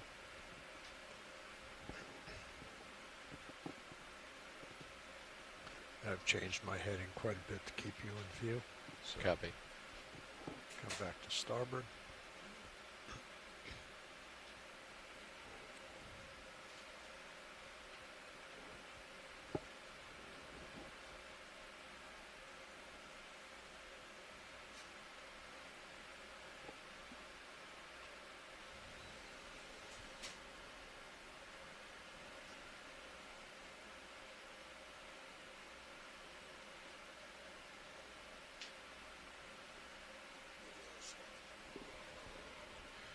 Thanks, Bob.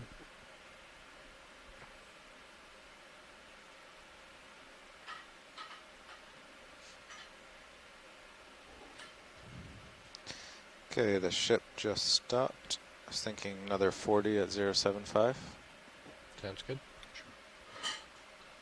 Yeah, so that eel that we just imaged, that's from a family of deep dwelling eels, commonly known as the cutthroat eels, and that's from the Bridge position nav. of the gill slits. Could I have a ship move 40 about, meters, 35 bearing or so 075 described degrees, species, speed within 0 that decimal family. 2 knots?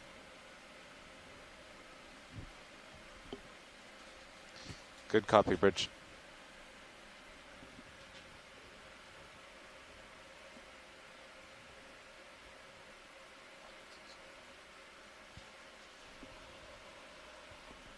Go ahead, video.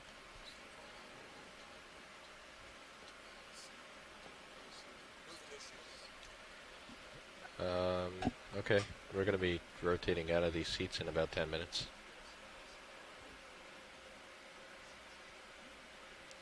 Copy that, Bridge. Yeah, video, what time does the event start? Oh. How long it? You might want to have shift change come at 11:55 or something.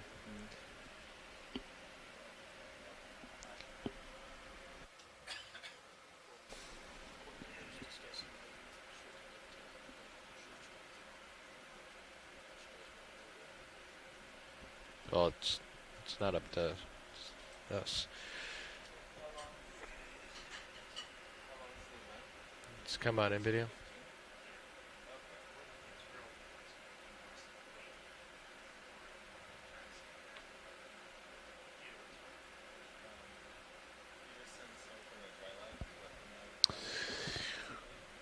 Well, it's a little mystery there. Again, it looks kind of like debris, but it may be the hard part of an organism that's decaying and falling to the sea floor. We saw something similar to this earlier, so it's can be hard to tell. Yeah, it looks too smooth and round. I believe it is debris.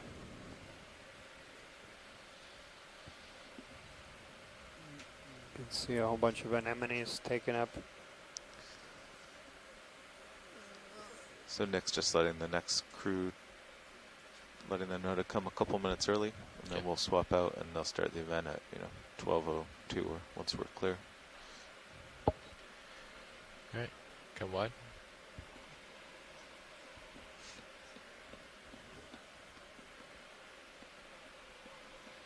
Well, we should just make it to the mound for the next group.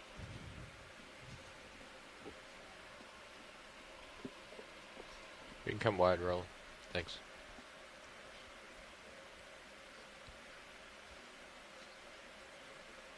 $350 meters so far.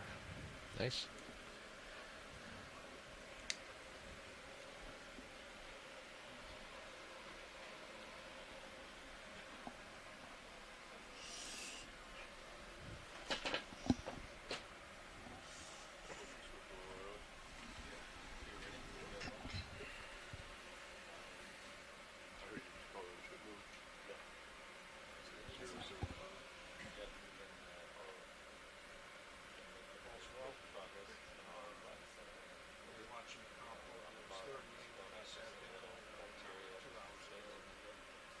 So just to update folks on shore, we are currently going through a personnel change here in our ROV engineering team, and so as soon as that's complete, we'll be on our way.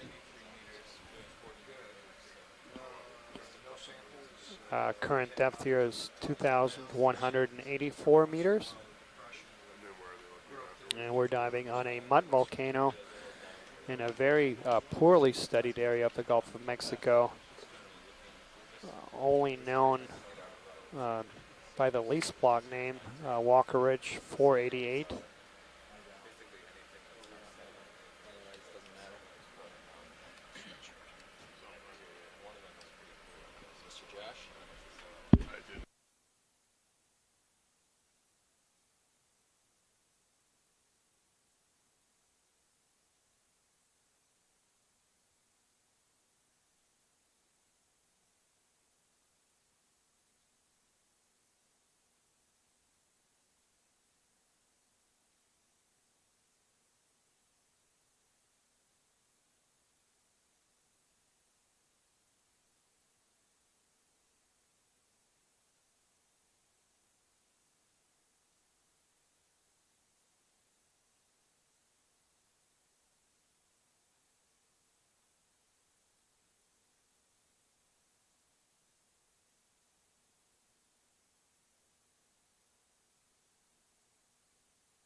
So for those following along the shore, just to give you a sense of where we're moving up the mud volcano, and we are approaching the peak of the mud volcano. There's a little bit of a elevated peak here in the center of this feature, and we're going to be approaching that location here. We're about 120 meters or so from our second waypoint. So within the shortly we'll be moving up that feature to explore it a little bit. We'll see what's there, and then after that we'll be moving to the north edge of the mud volcano, where there's a couple more peaks and indications of hard bottoms, and we'll be exploring that after as the dive progresses through the afternoon.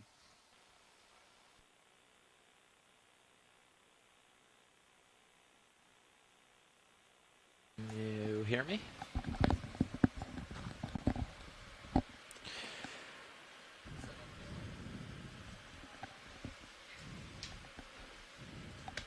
Co-pilot nav comms check.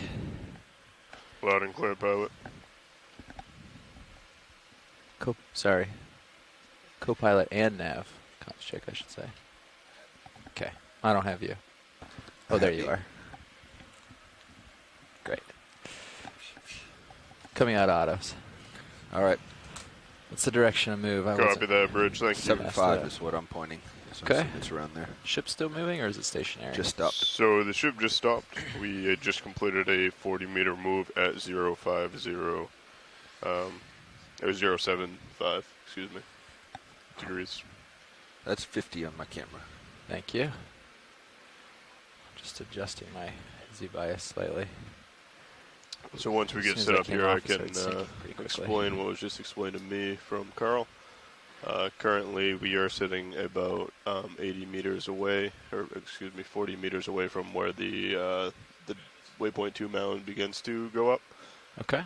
They expect that there should be a bunch of life in this whole mound to the east of us. However, where waypoint 2 is on the east side of that mound, they expect there to be a little bit more. So the idea is that we continue east at 075 at a pretty decent clip of 40-meter jumps until we get to that area. Sounds then we good. can kind of peek around and follow what may be up there as we see things of interest. Okay. So the ship has stopped moving. He said there was about a 3 to 3.5 minute swing for Sirius to catch up to the ship move. Okay. So we have probably another minute and a half to wait for that to stop, or if you'd like to keep moving, if you guys are happy. Yeah. Let's keep it moving. All right.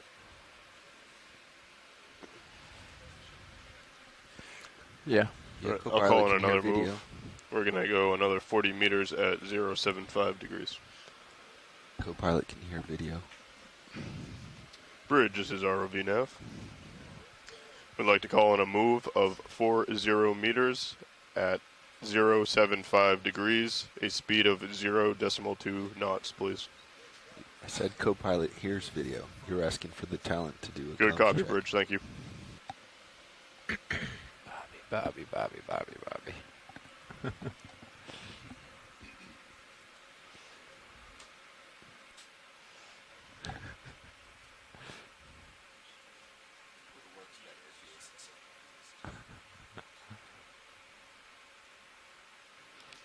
He's usually more on top of it than that.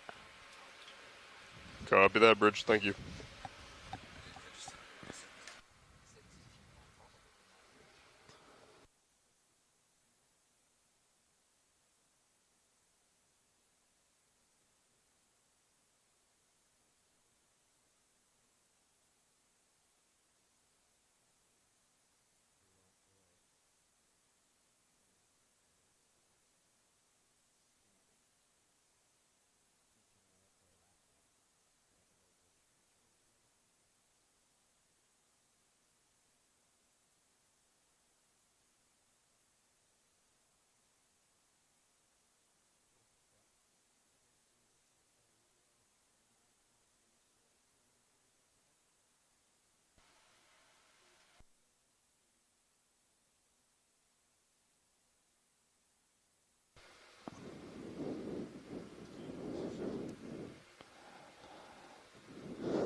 Switch around as they come up.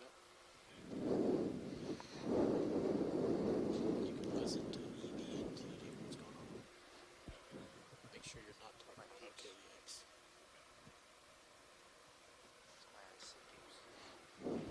All right.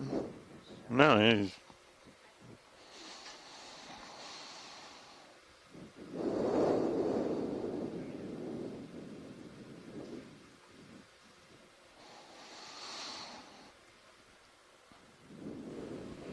Yeah, I'm up at 17. I can come down for you. My altimeter is pretty slow, though.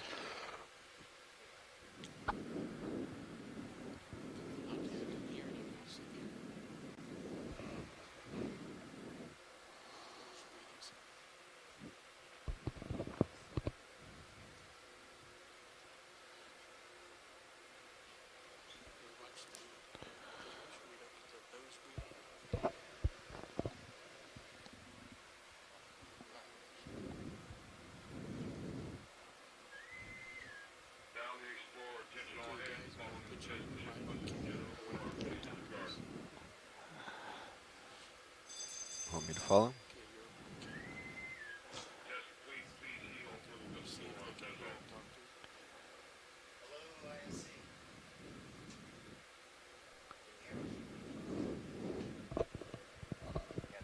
Yeah, nothing coming back. This is Okeanos.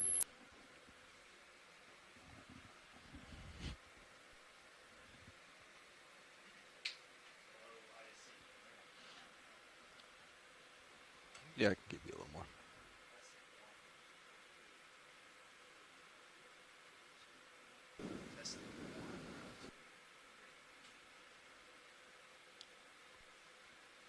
Camera at 40.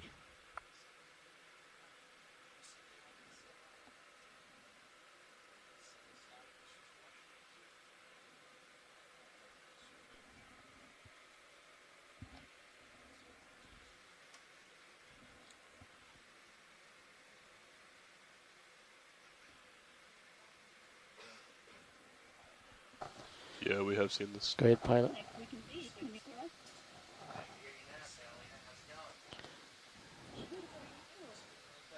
Yes, we have. But requested from watch lead. You have watch lead 1.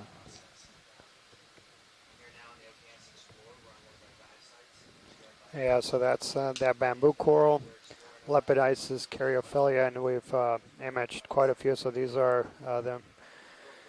the dominant species here in this environment.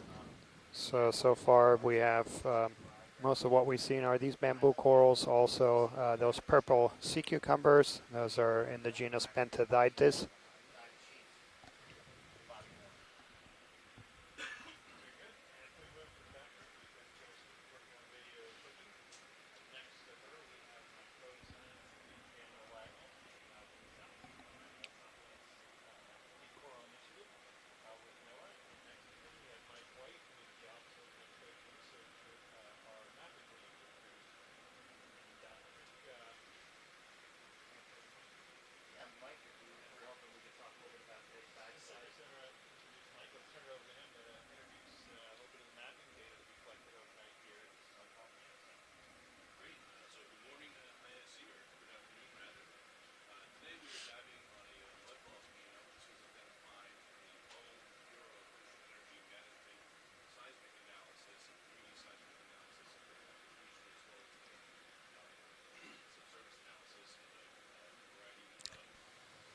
Looks like we have a 550 KM on a DC bus for Sirius. Don must have been looking around.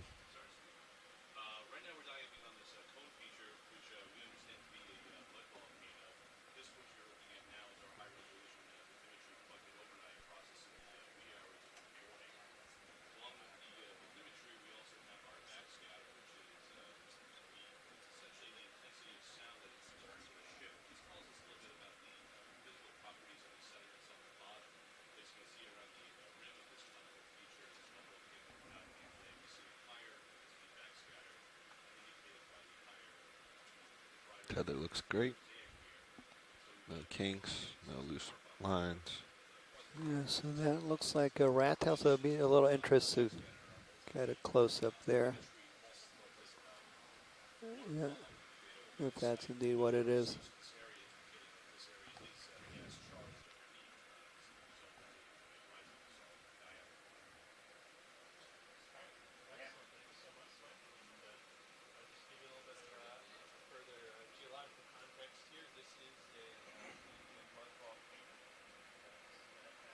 So yeah, this is going to be in the genus Partial. Coryphaenoides. Copy that, Bridge. Thank you.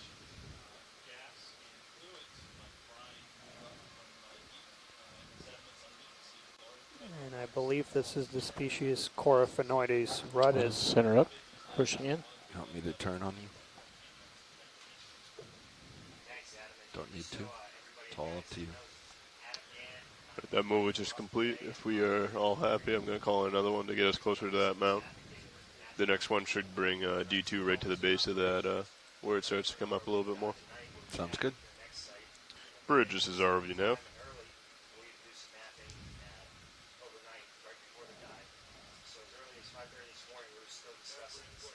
We'd like to call in another move of 40 meters at 0.75 degrees with a speed of 0.2 knots, please.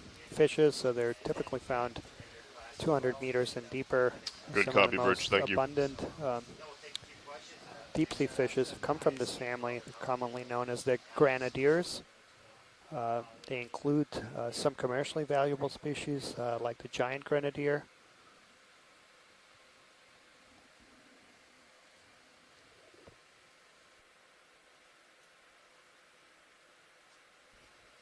Copy that, Bridge. Thank you.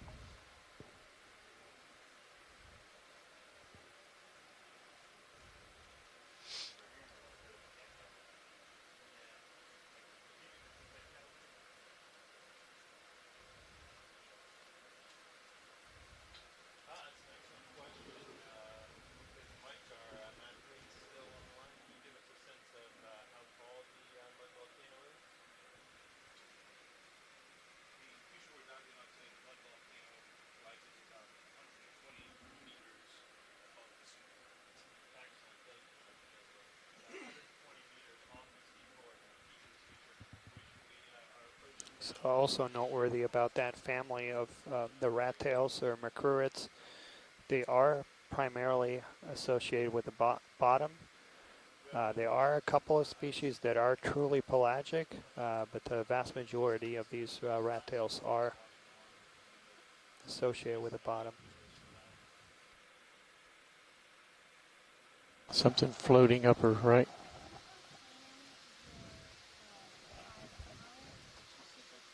I think you're right.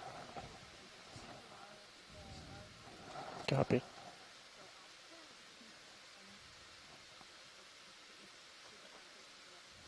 That's a really good question. So we were asked, how specific do we make those plans? And to answer that, we always set out a specific plan where we lay out. So I believe this is going to be in the genus Hepamatus. Kind of lay out ahead of time where we'd like to go. And we base that on things like Full wide.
Camera 30.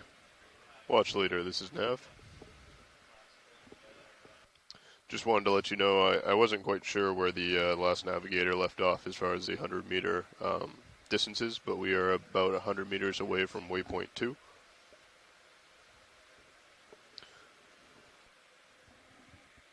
Fish lower right. So just to let folks know, we are almost exactly 100 meters away from waypoint 2. Gonna go with lasers first. Okay, I got you. And so this is another species that we have documented quite a few times. So this is Catetips laticeps. Lasers clear. Laser's clear. Tilt down and look at his eyes.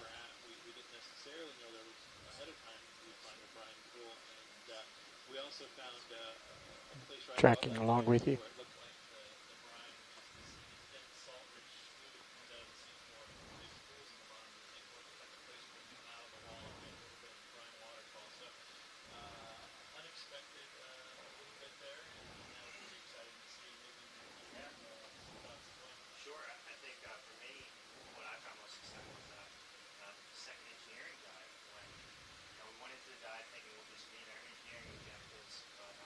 Coming up a little. So this is in a group of fishes commonly known as the brocchulas.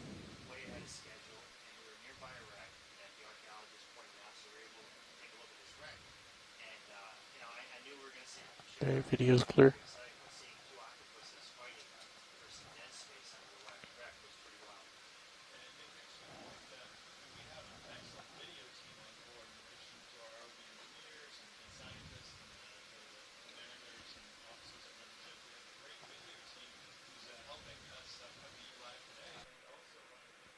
Camera 40.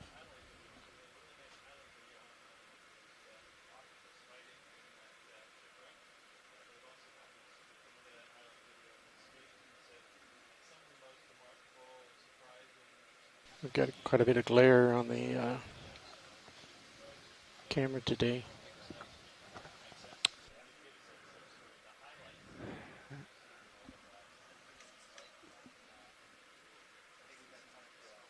Video, any idea where that's coming from?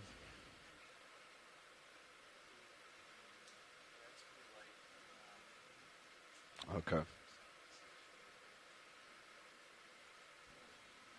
Oh, inboard, okay. I can try to adjust some swing arms, but I'm not sure.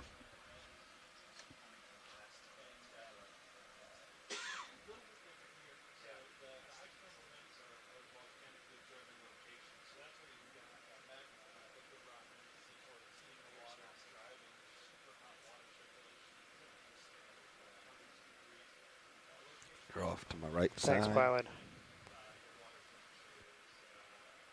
You can just see your lights a little bit.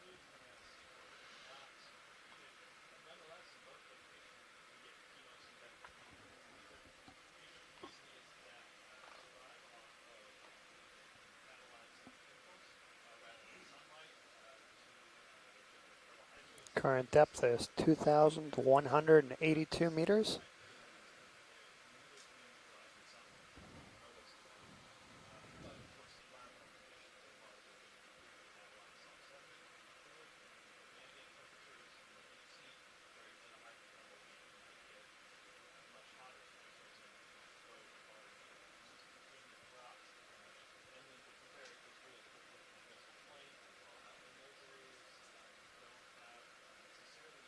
Yeah, if we can get maybe a close up to the one to the right, the smaller individual.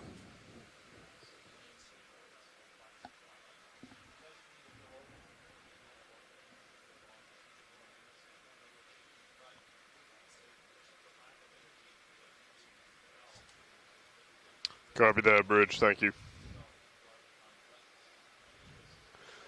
So that move is just completed. To keep going on, I'd like to change it up to 065, so we put D2 right over waypoint 2.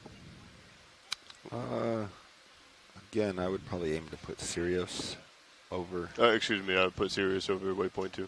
Yeah. To allow D2 a little bit of wiggle room. Yeah, that's okay with me. Right. Copy. I was going to say D2 over would be like 030045, so.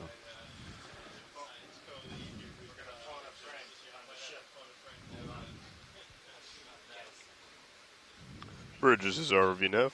You want me to come around?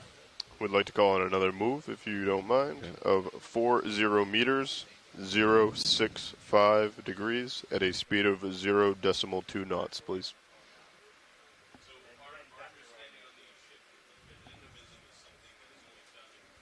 Good copy, Bridge. Thank you. Negative, sir. I'm happy with that. We can pull out. Looks like they just swapped scientists, so your watch leads just switched.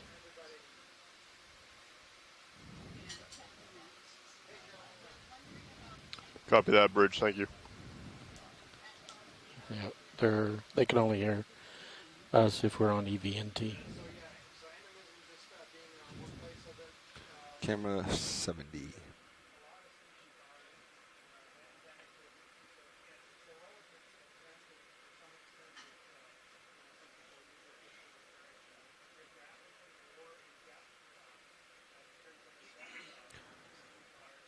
Nav, what was that last move? Is that putting us directly on waypoint 2?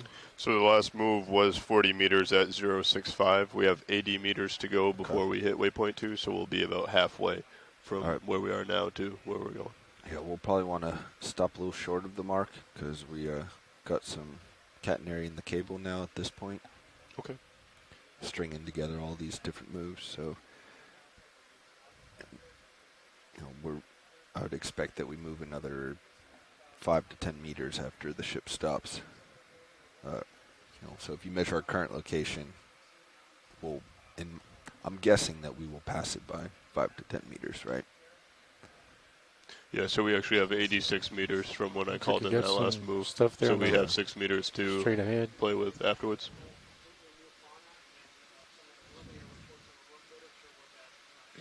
Camera 25. I'm gonna go with a partial on this. Looks like some potential tube worms. You can just fly with a partial. That's cool.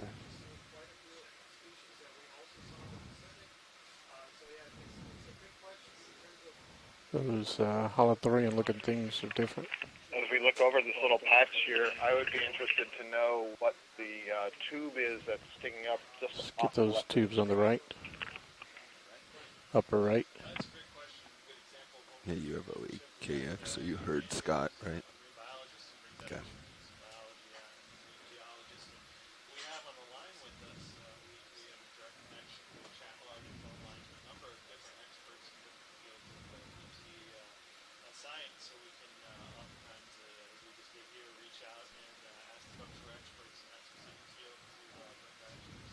Pulling wide.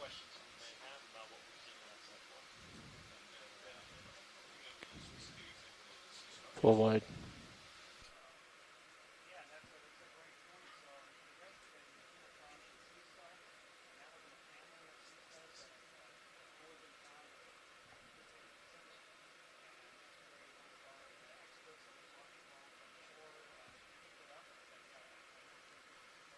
Want some time here? Should we come easy stop? Okay.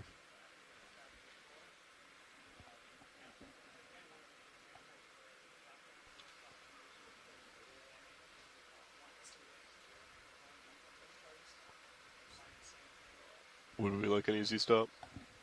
Negative.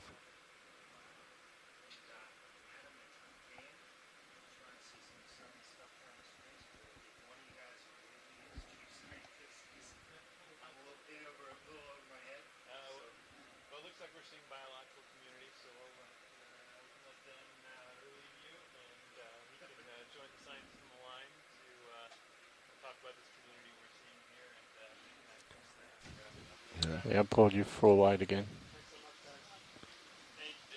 That tube on the left side was also pretty interesting with the dots along its side. It's clearing out now. You don't have any more. I'm going to come around for this one. Okay, ready for a push again? Okay, I've come around. Partial. Next thing we got to do is get you guys out to sea with us. Thanks for everything, and please follow along on our website. And we get a lot of exciting guys left, so thank you. That's good to see some tube worms. Yeah, I just stepped away here for a second, and yeah, this is extremely exciting. Camera is 40. I've come around. About 30 degrees.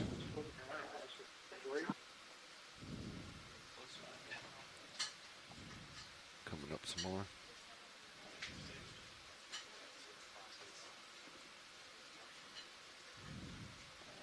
It's max zoom now.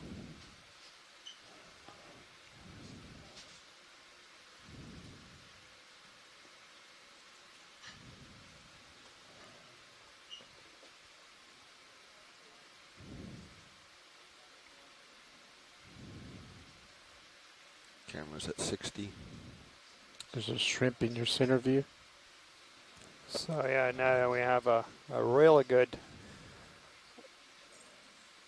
example here of chemosynthetic communities. So yeah, I believe that is that Scott is those tube worms in the genus Lamellibranchia, and that's that same genus we had imaged yesterday. Are you hovering? Or do you got a slight toe down on your right side? No? Nice. You hit those tube worms pretty well.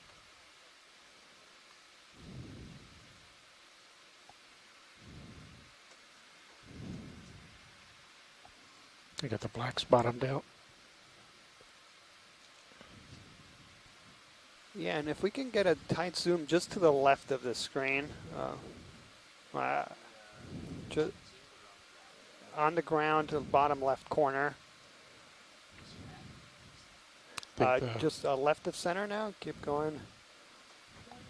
Camera's done at 90. Enemies.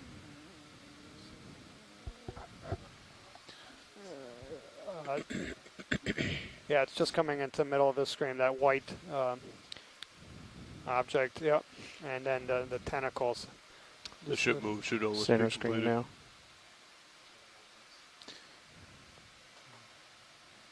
Excellent, thank you. And we seem to be seeing abundant bacterial mats here. That white material, you can see it kind of move in the prop wash of the ROV. That's a little bit of bacterial Let's mat camera all the way back. aggregated Copy there that, at Bridge, the thank base you. of those anemones. Okay, it should Ship have. move is complete, but expect a Video's slight clear. Yeah, we should expect about 30 minutes of Sirius moving after the Well, ship actually, stop. co-pilot, what's the thing to the right of where we were just looking? These creatures with the white dots along their side. Not sure. I caught it a little late. I was at the interaction.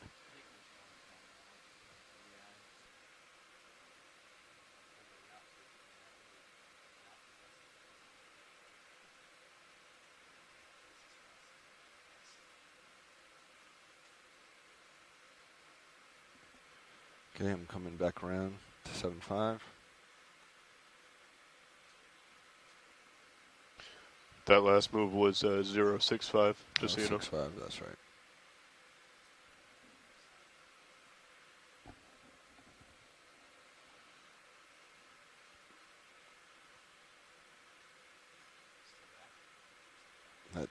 That's 80.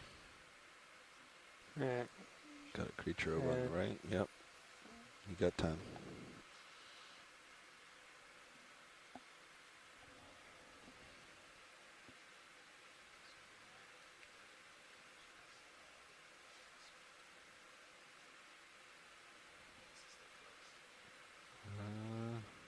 Coming around.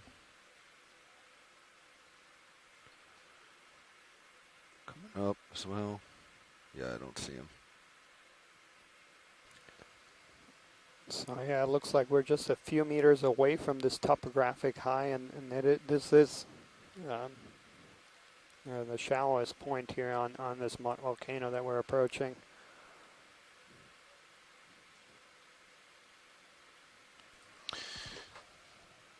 And we're certainly seeing a lot of environments like this. Camera's still 80. Yes, but there might And be some swing. you can see here the discoloration of the sediment, and then these abundant biological communities We that have seem to probably be about 30 more positioned here. seconds to swing.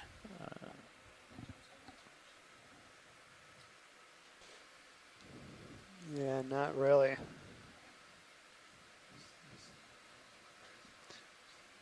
Yeah, sounds good. And no need to zoom, but we are seeing a lot of these smaller holothurians here. These very small individuals. Just a little bit different than what we see out in the open sediment. Yeah, and that is definitely a different species. We did get an ID, I believe, from him.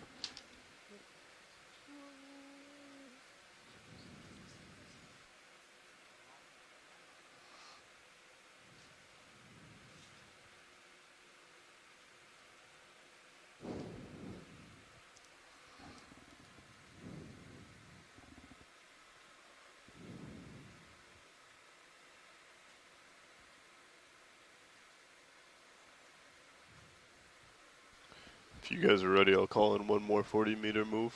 Get us right over the waypoint. A few meters short of it. Sure. Sounds good. Camera I will 60. call it in. Yeah, thanks, Robert. He's chimed in here with the ID for that sea cucumber. Bridge, this is our Floater upper left. We're looking for another move of I think it's a 40 holothurian. meters at 065 degrees, a speed of 0.2 knots, please. Hey, Hub, just wanted to inform you guys during that live interaction, Good copy, Bridge. audio thank that you. was coming back to us on the EVNT from your site was choppy and broken up, like maybe we didn't have enough data bandwidth.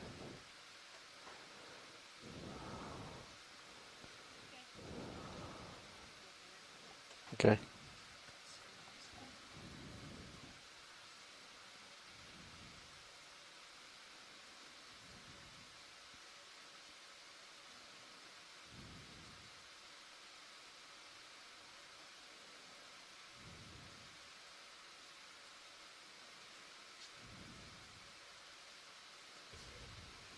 Copy that, Bridge. Thank you.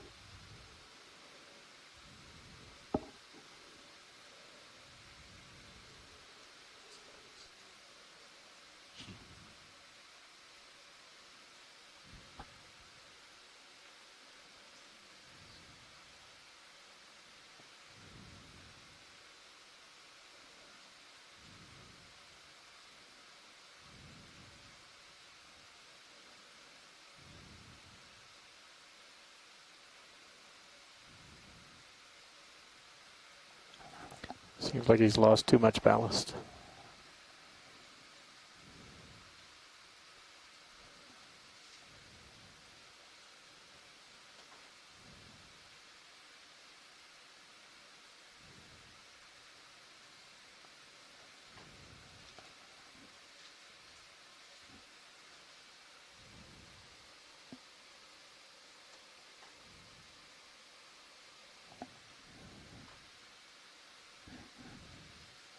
I'm gonna look tight at those little nodules on it. So we have a question here from one of the students at the ISC that noted we've seen a number of holothurians up off the seafloor, and is asking if there's any specific reason that they might come up off the bottom.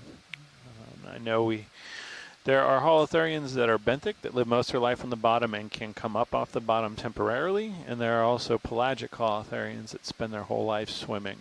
And in terms of why they may choose that behavior, obviously it must have some advantage to them to do so, but I'll let maybe some of the biologists on the line chime in terms of the degree to which we understand that behavior and the advantages associated with it.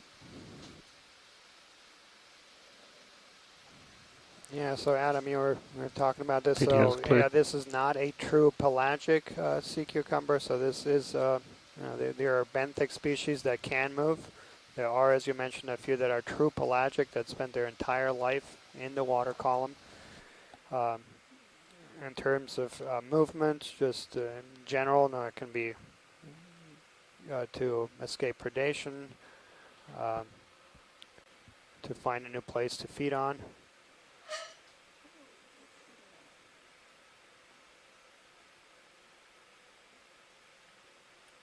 But it brings up a good point.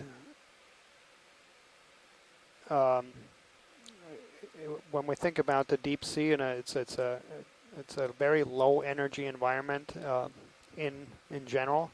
So there's a lot of, with the exception of course, of some environments like cold seeps or hydrothermal vents. Away from that, and it's a place where there's not that much food. So moving is, of course, energetically costly. So that has to be taken into consideration. So one of the things that we do see in general in the deep sea organisms is that things tend to move a lot less or a lot slower. Whitefish on the deck ahead. Because there is a lot less energy there. They probably have seen this, but This is just Bill want to point Shedd it again. out. Where are we relative to the hard grounds that you mapped? Coming down a little. So we are, Bill, if you saw the plan that goes around, so we are at waypoint 2. The hardest returns are right north of us. That we're basically dead center of the feature. Okay. So maybe about 150 meters or so north of us is where we saw the hardest returns. Okay. Okay. So it looks like there's 3 separate highs and almost like a ridge up to the northwest. Camera's 30. I'm 13 off. Yeah, Bill. So if you look on stream 3, we have the HIPAC navigation screen there. So those. Okay. So if you see those circles, those are all the high points that we're going to be targeting. But the hardest returns actually were right in the middle of those. So right there where the cursor is right now, that was the hardest return. And so we should be transiting over it here on our next move. So it sounds like Okay, Nav, great. instead of going from Looking waypoint 2 forward. to 3, will want to cut through the middle there. As are we. Looking for more zoom. Yeah. Did you see any hard returns here? Yeah, it's a good specimen. No. He's cooperating. Was Okay. cooperating. All right. Yeah, Bill, we didn't, but it's also important to keep in mind, I think the resolution of our backscatters, we're able to grid with the multi-beam system when the ship is maybe between 30 and 50 meters, so you can kind of get a sense of that scale of gridding relative to the ship moves, and know that we're in the general area of hard returns and moving towards harder returns, but of course that's a course resolution compared to the viewing area of the ROV. Yeah, and well, it's interesting. Our horizontal resolution is better than yours, but our vertical resolution sees a lot more, covers a lot more thickness, and so we can see some good stuff that's buried, and you see some good stuff. Although coarser horizontally, it's much higher resolution as far as vertical thickness, and you're seeing stuff on the surface, and we're seeing big chunk of the Earth compared to you. You want to zoom in on the white patch of the growth there, center screen, as you fly over it? The one on the upper right that you're headed towards. Right edge of the screen, bottom corner. Yeah, I was just going to push into that, then sort of let you fly over all of this stuff at a partial.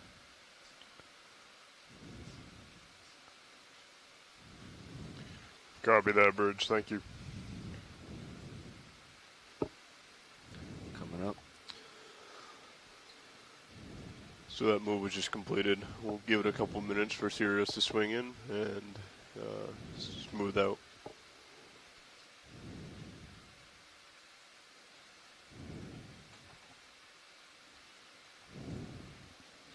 Zooming out.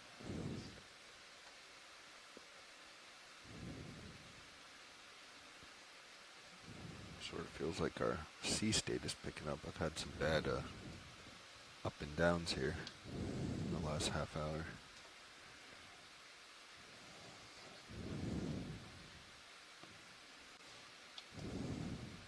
Tilting down 50, 60, 70.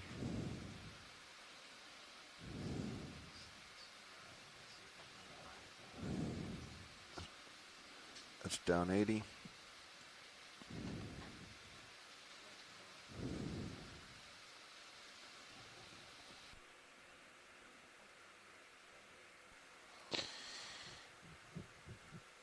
So our pilots noted we've reached the local topographic high. He can swing around in 360 degrees, and we can see the topography drops off in all directions from here. Notably, we've got this one solitary bamboo coral that is right on the absolute highest point, this high, and a few others there off to the side. So this is the local high point here that we were aiming for with waypoint 2, and I think we're going to start to move a little bit to the north here towards areas where we've seen hard bottom. But also, I don't know if they're interested in having you run off to waypoint this is 2. sort of part of a ridge See if there's around the hard central portion of the volcano. substrate. So we'll keep, as we move north, we may be moving in closer towards the central portion of the volcano, the mud volcano here. Say that again, co-pilot. I would say go ahead.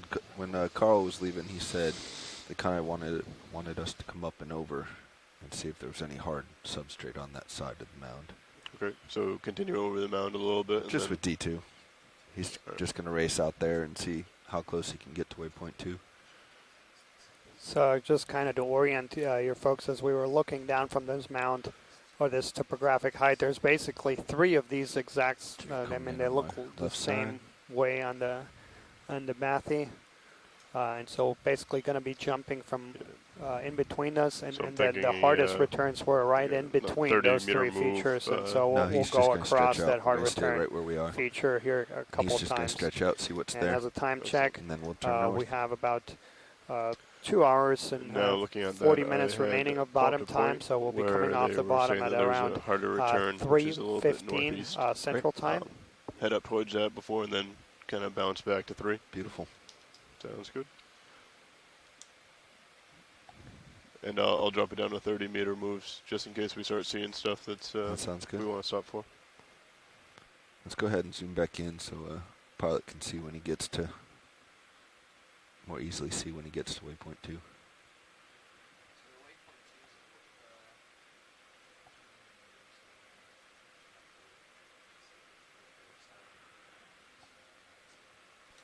That sounds good, pilot. We can keep moving.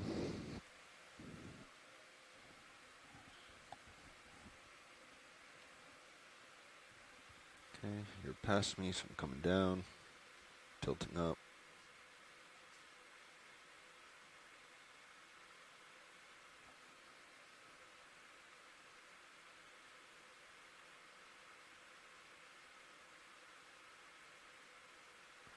Gonna turn and follow.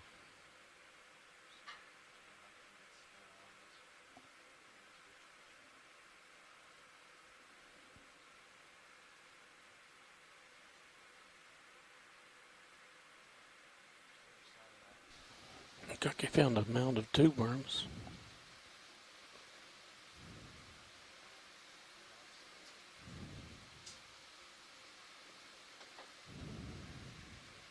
Back toe's about to hit.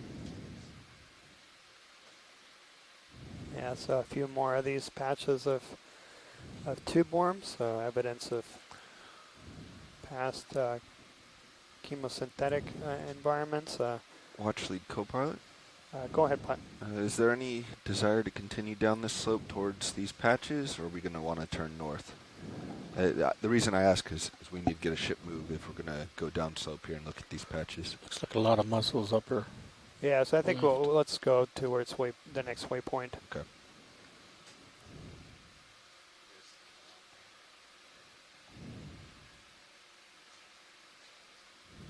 Yep.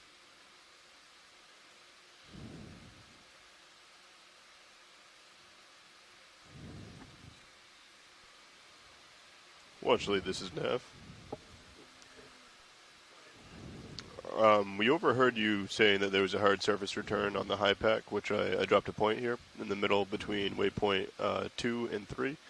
Instead of heading directly towards waypoint 3, we were considering heading a little bit more towards the hard surface return point and then moving up northeast to waypoint 3 if that works with you. Excellent, sounds good. What's that bearing going to be, Nav? It's going to be about 3:30. 3:30, coming to port, 3:30.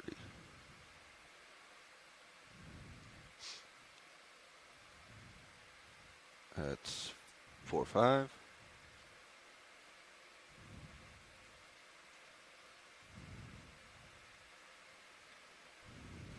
So there's a question here in the chat room, and thanks so much for the class there at Boston College for taking the time about whether we've seen effects of climate change in the deep sea, and this is again another thing that is very difficult to study. That's due north.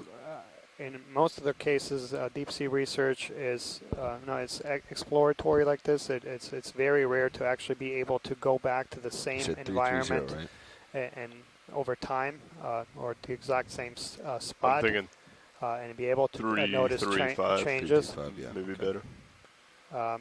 In terms of the bigger picture, so what we think about the major effects of climate change on marine ecosystems are.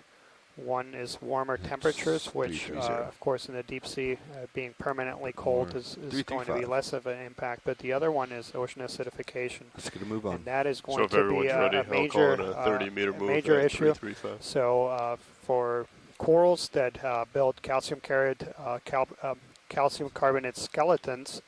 Bridge, this is ROV There is actually a Cameras depth gonna below be which at 45. We're going to below look for which another no move of calcium carbonate 30 can meters accrete. at It starts dissolving. 350 degrees, And, 335 degrees, with a speed basically of that 0.2 horizon knots, please. where the dissolution starts happening is Good scrolling copy, over Bridge, thank time, you. and there have already been some measurements indicating that in certain places of the world that aragonite saturation horizon has shoaled by about 100 to 200 meters. So basically taking away big portions of places where these corals could have lived. And now because that saturation horizon is becoming shallower, Copy that, they Bridge, are thank now you. in an environment where they can no longer secrete their skeletons. And this is a major concern. Again, for those that saw yesterday's dive, and we'll hopefully be able to image a few more of these deep sea environments where we'll see deep sea corals. Is that when you do see them, you typically see an explosion of life. So it's not just the corals that go away; it's a lot of other organisms that rely on these corals for habitat.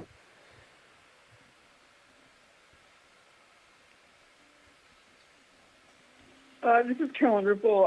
I wanted to say a little bit about this topic as well. So first of all, obviously, just for the sake of the students on the line, the deep sea acidification is a sort of different animal from what you hear about, for example, with shallow coral reefs. So a lot of that's got to do with the CO2 that's coming from the atmosphere, whereas the CO2 in the deep ocean, we study this for a different reason, which is that the methane that comes out of the seafloor is oxidized, and it's oxidized that makes CO2, and it can increase the acidification of the deep ocean. And at least the work we've done in some places on the East Coast shows that those are two different, really kind of different acidification systems. The sort of deep ocean is not as intense because it's very, very well mixed, et cetera. The shallow corals that you hear about so much in the news are sort of undergoing a process that's more related to the CO2 in the atmosphere and draw down into the ocean. The other thing I'll say is that Adam and I were involved in some studies about 4 or 5 years ago in finding a lot of methane seeps at a certain depth. And he's talked a lot about gas hydrate. And gas hydrate, because it's pressure temperature sensitive, if the temperature increases in the bottom waters, it can break down. I like them shorter. I'm not quite methane. sure why So they we're keep still not sure, raising but on up. the east coast of the United States, where I Adam guess and I for the worked RTS system. many years ago, it is possible that some of those deep sites are at a location where warming intermediate waters impinging on the upper continental slopes is making that gas hydrate break down and is making the methane come out of the seafloor. The kinds of depths we're at today, that's just not going to happen. Automatic As setup. You these sit down, hit a temperatures button. and these depths are quite stable over a millennia. Your gains, sometimes. your seat position, your but monitor in level, terms all of the that upper changes. continental slopes, so we're now talking in the Gulf of Mexico, we'd be talking 600 meters or so. On the East Coast, it would be more like 550, 575. Temperatures do change at those water depths, in part due to the heat that's being absorbed by the ocean, and the methane hydrate can potentially break down and release the methane. It's just we haven't yet proved that that's a process, nor have we proved downstream that the CO2 that's formed once that methane oxidizes Looking is a big down, impact 45 on the degrees. deep ocean acidification process. 115 meters to target. Thanks, Carolyn. It's that white thing. And another bright thing at the Scott bottom of the was screen. pointing out here, and that's a really great point. There's a white talking about thing. the line-shaped thermohaline thing. circulation conveyor belt. So when we think about Starfish. all of the world's oceans and how water flows through them, we have what's called a conveyor belt. And so at the poles, basically we have water masses sinking and going down to great depths, and then basically sliding around areas where the water has the same density, and it, as water moves through there, it's about a 5,000 year cycle where water goes from being at the surface at the poles and then sinking down, and it makes its way through all of the world's oceans before coming back up. And so one of the most striking impacts of climate change is how quickly temperatures are rising at the poles. This is where we see the greatest increases in temperature. And so as this water and air warms there, it will disrupt this thermohaline circulation conveyor belt. So it basically is slowing. So that will change the turnover, and it will also change the where water Lots is of life moving. in these So little zones. current systems will move. Lots of life and in this these little is very zones. important because a lot of these deep sea organisms are adapted to past conditions. So they will be found in places where there's good current flow. This extreme And zoom. so if you disrupt a pattern of currents that has been stable for a very long time, now these organisms will find themselves in environments that are no longer favorable. And this is particularly important for long-lived species like corals, or is that they are not very well equipped to adapt to rapid changes. Yeah, Daniel, that's right. One of the things Scott was mentioning is those currents, that salty cold water is denser, so it brings water down to depth at the poles, and that also brings oxygen down into the ocean as well.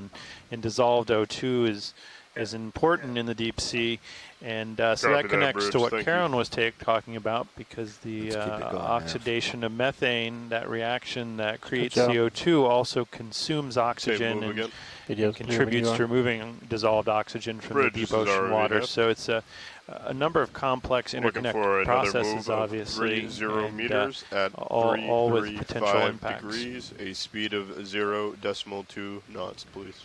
Looking down 60. Good copy, Bridge. Thank you.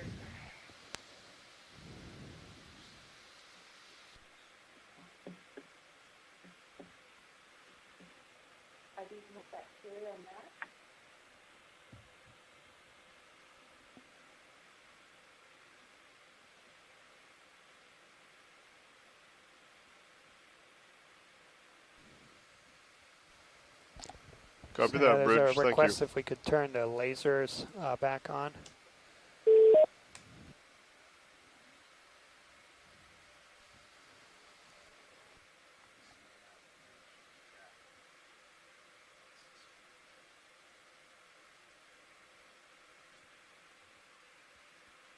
Hello. Hey, Chris. Hello. I was just noticing you guys focusing on a white forcipulate while they were taking a zoom on these, I guess they're hydroids? Yeah, it looks like it. And I just wanted to call in and make a notation, because this is a fairly unusual sea star to have observed. This is, I'm not interrupting, you guys were talking about something for the class, right? Yeah, go ahead. Okay.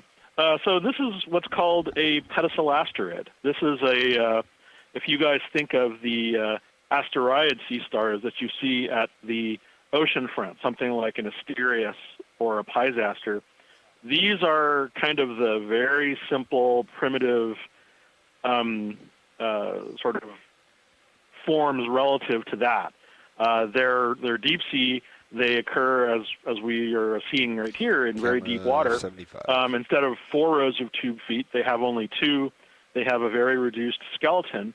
I just described a family of sea stars that sort of qualifies as this kind of group of sea stars. It's more of a grade nowadays curve in your umbilical than an actual grouping.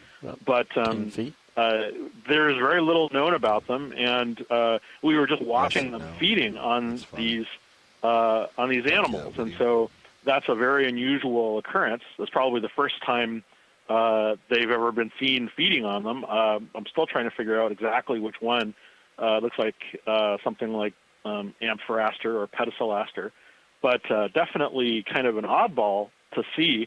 And I'll definitely be doing some homework after I hang up with you to figure out which one it was and whether or not. And the other thing is that it's got this association with these really odd patches I've been watching you guys sort of on and off today, but these patches that you're going through, are they anything particular? I mean, is there just some productivity here, or is it a cold seep thing, or what? Yeah, we do see several organisms characteristic for chemosynthetic environments. Oh, interesting. I know that there's a relative of an asteroid called well, it's an asteroid. It's a relative of the near shore ones called Sclerosterius that is sometimes found in these kind of habitats. But I didn't realize that there were any pedicel asteroids that occurred here.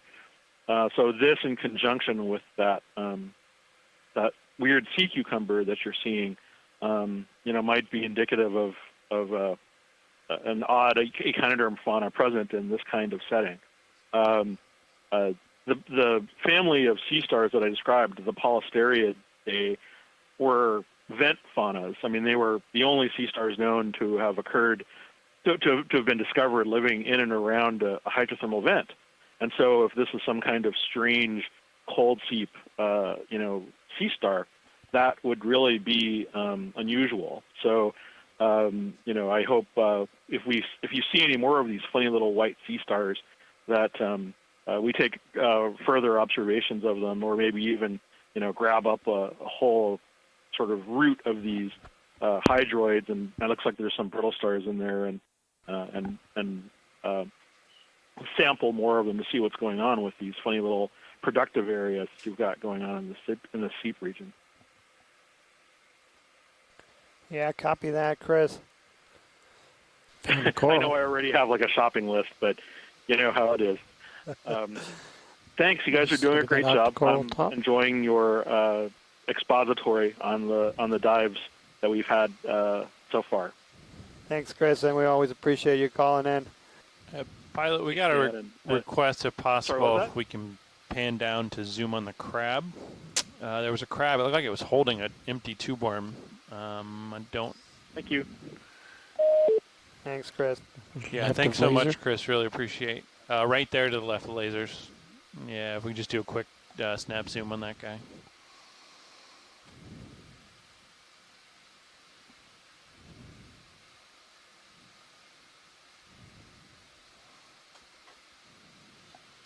Camera's 80.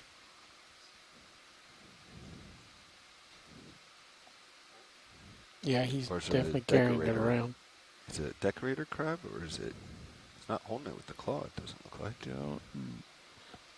Typically holds it with those. Yeah, those legs. Rear legs. That's max zoom. Copy that, Bridge. Thank you. All right. Well, hard to say. It just seems to be a crab with what appears to be a dead tube worm on top. I don't know if it's what exactly it's doing with it, but interesting behavior.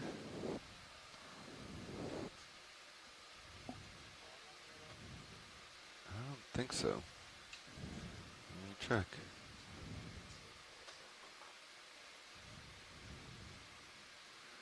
Delta 16, I can come down a little. I'm looking back. It's interesting. Bob Carney suggesting maybe it's a hermit crab that's taken up in a fragment of a tube worm. I don't know. That so 10-degree change, could be. if that works with you guys. Yeah, let's hold off on the move. Yep. You want to get a frontal view? Tell him to turn for you.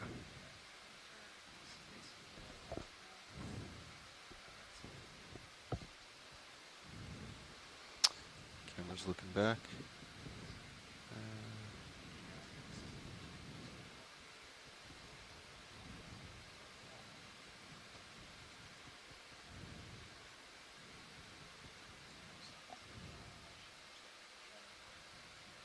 Video's clear whenever.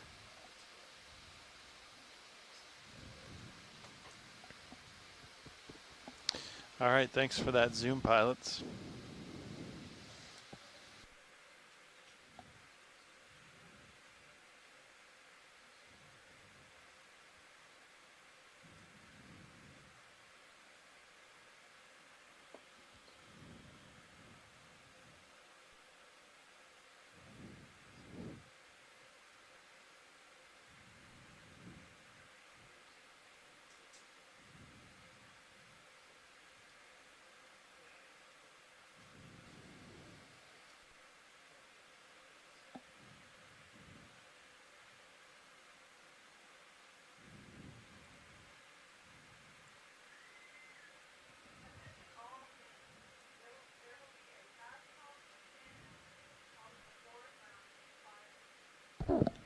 So just Diva Amon here from the British Museum of Natural History has chimed in and about that tube worm we keep seeing in several of these patches, and whether this would be something that we should collect. I don't know this group, but I just wanted to see what other folks think. Certainly one of the dominant species here, and that is one of the criteria if it is that we have for collections.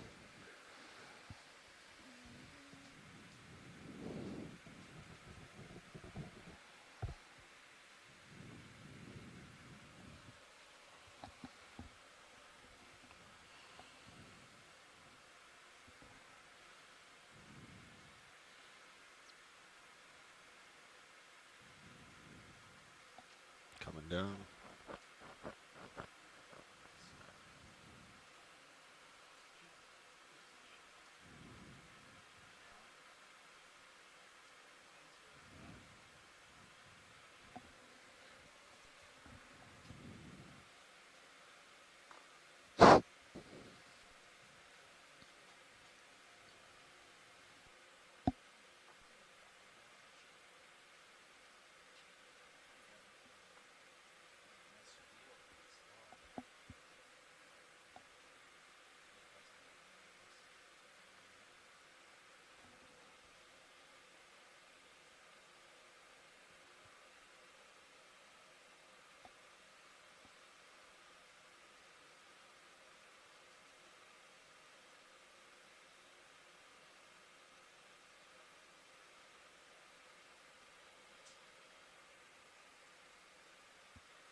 Yes, a few folks have chimed in here in the chat about a potential collection of those tube worms. And so, yeah, seems to be consensus. And so, yeah, thanks, Diva, for pointing that out. We have seen them on a few occasions, so we'll try to set up here next time we find them in one of these patches. Camera is 45.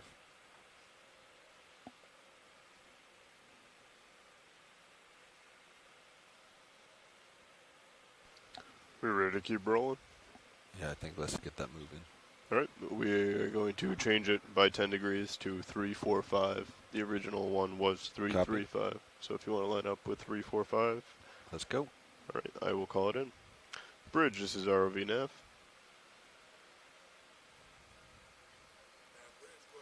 Would like to make a move of 30 meters at 345 degrees with a speed of 0.2 knots, please. Good copy, Bridge. Thank you.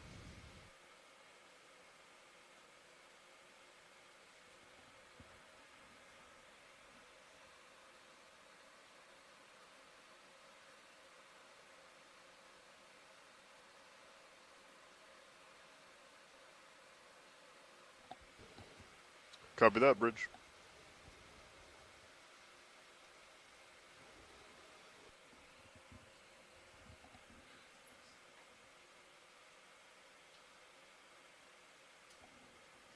That agrees with IPAC as well.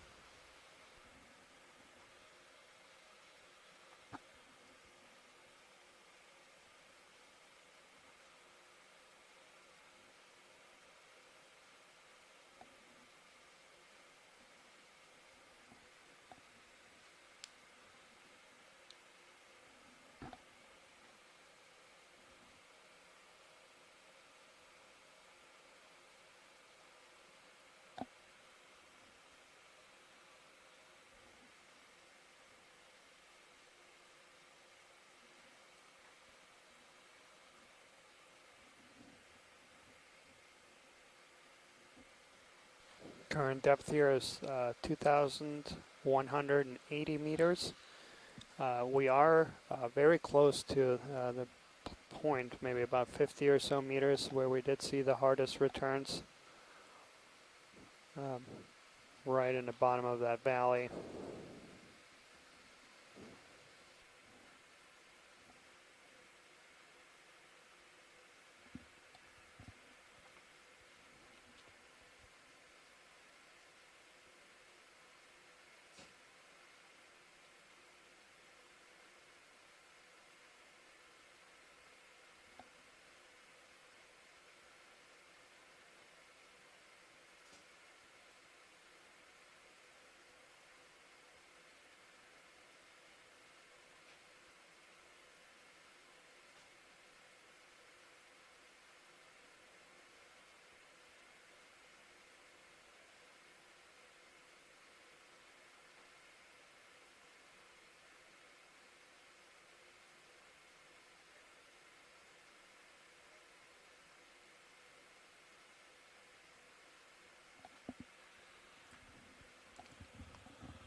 Yeah, so this is very similar to the environment that we started to dive. So we started kind of on the flank of this volcano. We're now right on top of it, right in the center, but there's these three peaks. And so everywhere where we see this kind of sloping soft sediment, we're seeing a lot of these lepidices, bamboo corals, and Benthodictes sea cucumbers. We have seen quite a few patches of chemosynthetic communities.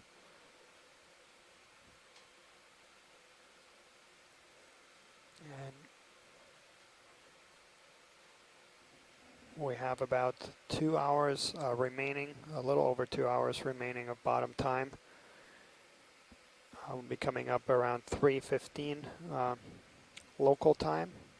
And then for those that are interested in the mid-water work, there will be a dive tomorrow exclusively targeting that environment. After that, we have 2 dives focusing on domes where we think we're going to find corals and chemosynthetics, similar to what we dove on yesterday.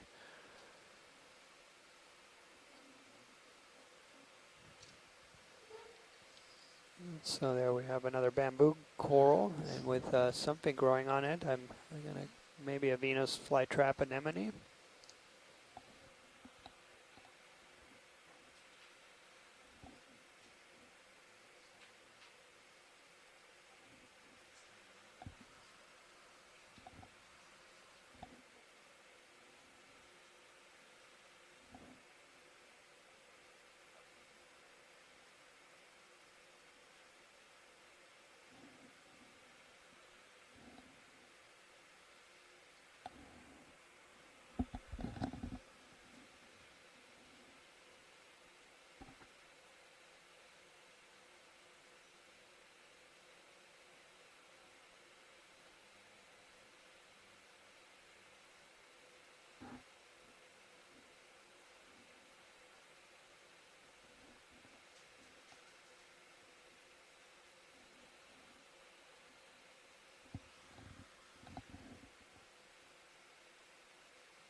So we're not too sure yet what this organism is on the bamboo coral, but interestingly, the bamboo coral seems to be, missing all polyps below this organism.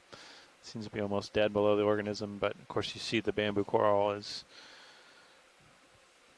flourishing above it. So.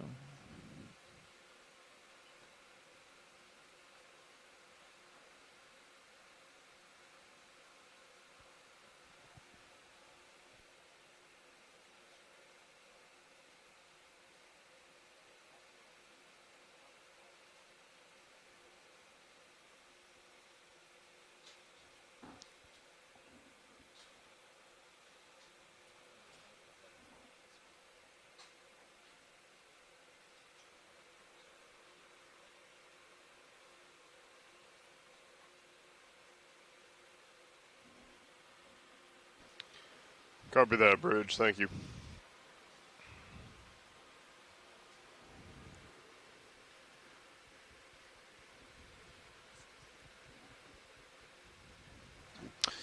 Yeah, so not seeing any indication of what exactly we might be looking at here from our community sorry, Adam, online either. I was distracted. We were actually talking about this with a student here. Oh, This is okay. an anemone on a bamboo coral, but it's contracted, so you can't see the tentacles. Okay, that's what we were wondering, if you think it's just a fully contracted anemone. Yeah, so you're looking at the back side of it right now where what's called a pedal disc would normally be. So that's normally what it would use to attach to the substrate. So I'm thinking But one in more this case, it 40-meter kinda move, folds around same that heading, very thin should get us right skeleton above that inside hard the surface. Once we anemone. hit that, we can And either presumably explore or something continue just northeast that towards it's retracted waypoint 3. with tentacles, or perhaps Yeah, that you know, sounds it's good. Let's ingested a hold meal it for a and few it's just minutes. contracted while it's digesting it. Should we call that in, or Sure. should we? No, let's stand by Thanks, for a few Scott. minutes. Video's clear. Watch leads co-pilot. I was wondering the same thing I think Adam pointed out, that all the corals below it seem to be dead or missing. Is that characteristic of an anemone? In the past, we've usually seen them in the middle of a coral, and they don't affect either side. I'm not hearing you, watch lead. I'm listening on all 3 channels. I don't hear. Yeah, maybe it's turned way down. Yep, there we go. Sorry about that, watch lead. Try again. Perfect.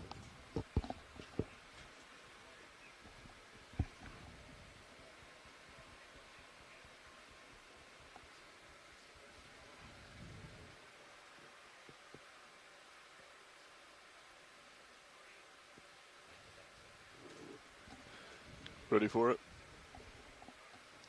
Bridge, this is ROV nav.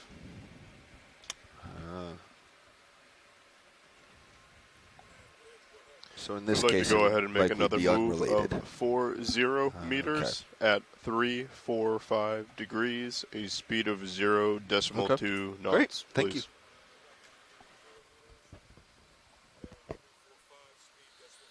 Good copy, Bridge. Thank you.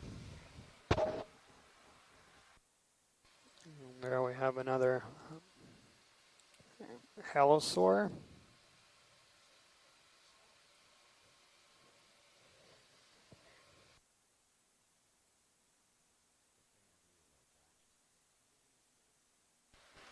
I guess. Copy that, Bridge.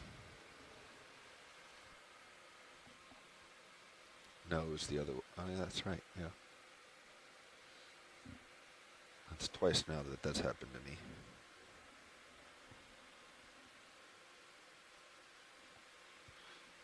Alright, my camera's coming up. Gonna stop at 45. That's 45. I'm a little high, so I'm gonna come down some.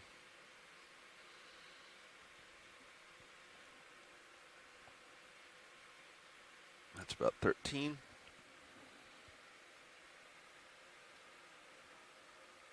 No sonar targets.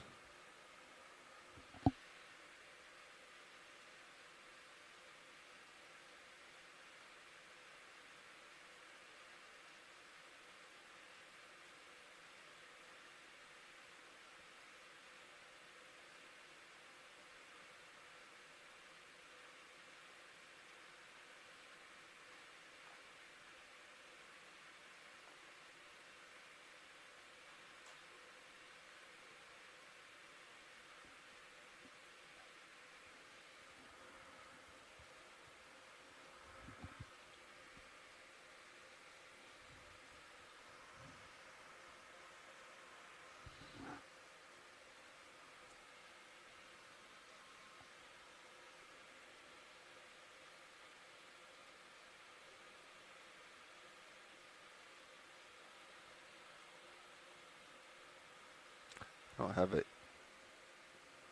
Does EVNT come on our blank spot when you turn it, enable it or something? Well, I don't have an EVNT. Okay.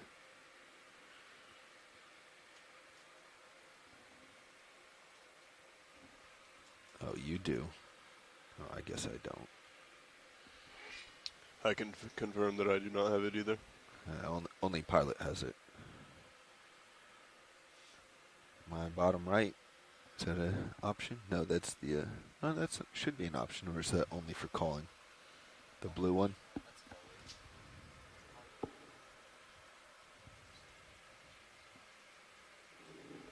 Yeah, okay. Yeah, in that case I do not have a blank spot. I also do not have a blank spot.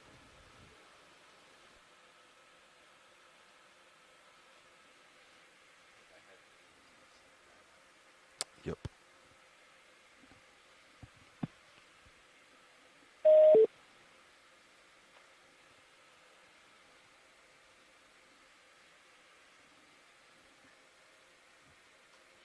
If you find another patch, you get to take a sample. No? There's no halfway point today.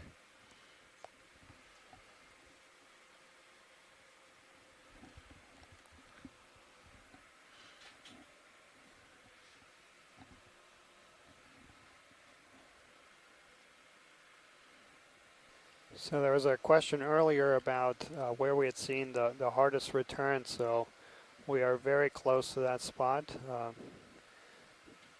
But again, that does not necessarily mean that you'll find exposed substrate at the surface. It could be something hard right underneath this sediment layer.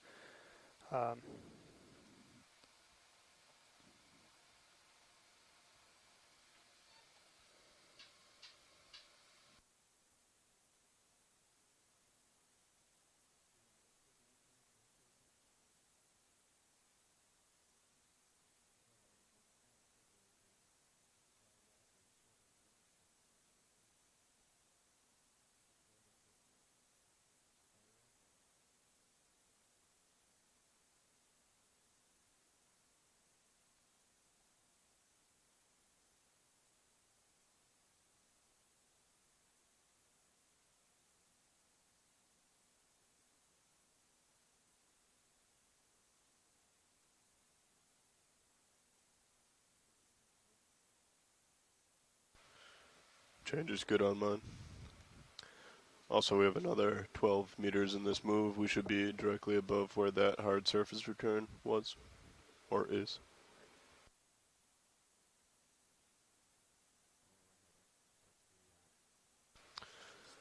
Yeah, then we'll be heading northeast towards waypoint 3.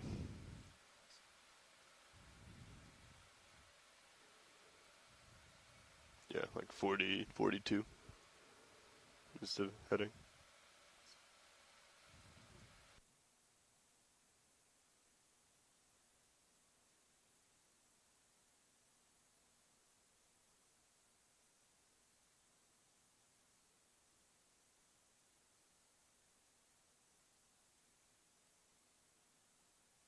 My camera's 45. Do you want me to bring it down?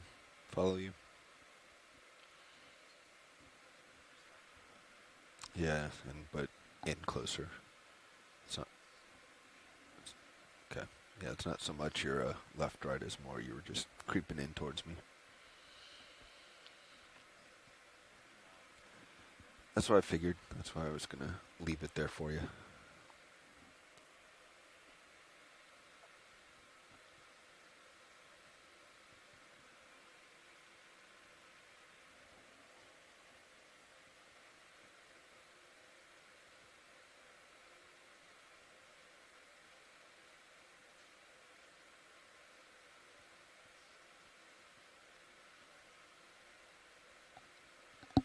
Something up right there. Yeah, it just went off screen there. A small little patch of something.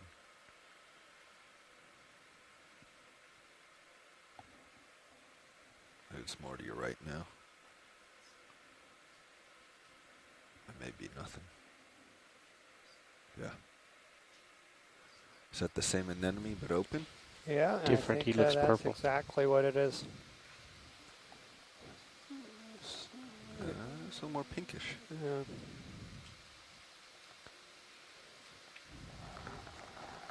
Lasers. So yeah, this is going to See, be you're positioned the perfectly Venus for a flytrap anemone, smooth the family pirouette on the tight zoom. Actinoscyphidae. So there's 2 families of Venus flytrap anemones, and they're Let me know when you want me to zoom. distinguished very easily whether they have bumps on them or not. And as you can see, that is very smooth. And yeah, and it's probably growing on an old piece of bamboo coral. So those all those bamboo corals we're seeing in the environment. And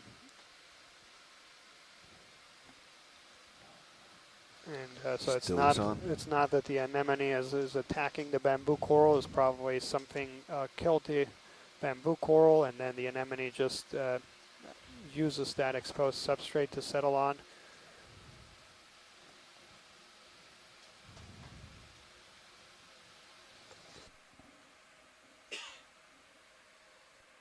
Permission to push in on Sirius.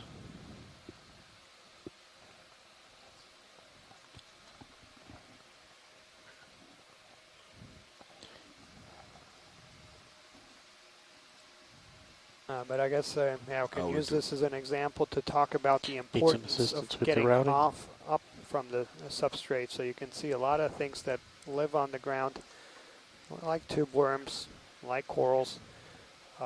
They need to get off the bottom, because if they stay on the bottom, you would have virtually no flow. If you were to measure current flow Okay, right that's a at that beautiful shot. boundary layer, you would see that there's basically no flow, and these organisms require dependable currents to provide them with their nutrients.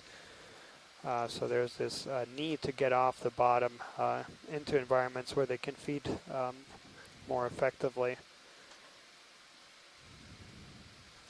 And It's Scott's kinda pointed wide out this serious. is probably the organism we saw just a little while ago on the stem of or the stalk of a Full bamboo wide on coral, Sirius. and this one's just in its Those fully are skids on the expanded ROV. stage rather than closed up, and so same sort of situation there.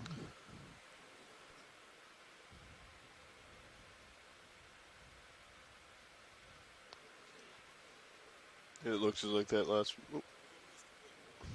Copy that, Bridge. Thank you.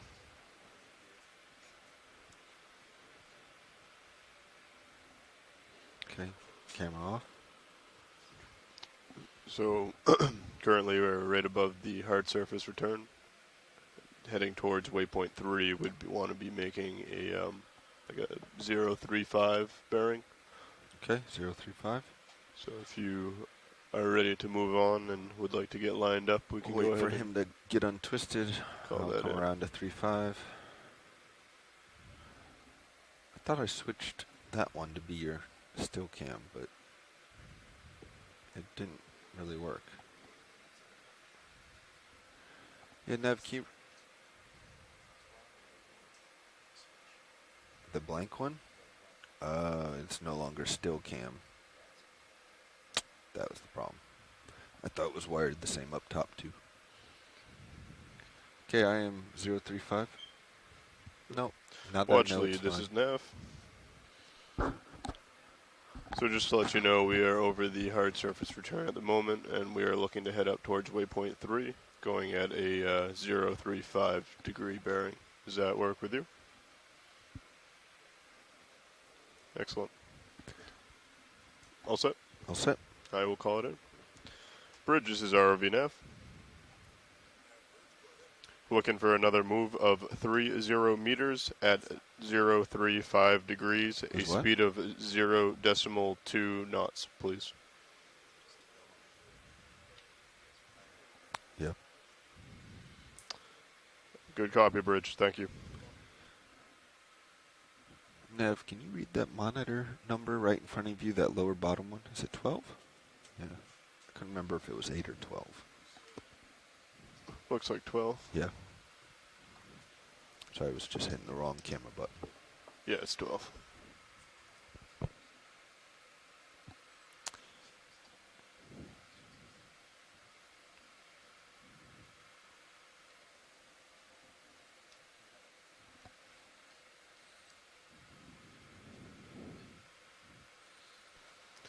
Copy that, Bridge. Thank you.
We're seeing a few patches here of darkened seafloor maybe some bacterial mats. This is what we've seen before. I don't see any of the dense aggregations of organisms we had seen in some of these yet, but still some indication here of some seepage at the seafloor. So hopefully we'll continue to see these features and more as we move up towards waypoint 4 now. 2, not bad. Yeah, waypoint 2. Correction, as a movement towards waypoint 2. No, not quite. Waypoint 3, actually. Second correction, movement towards waypoint 3.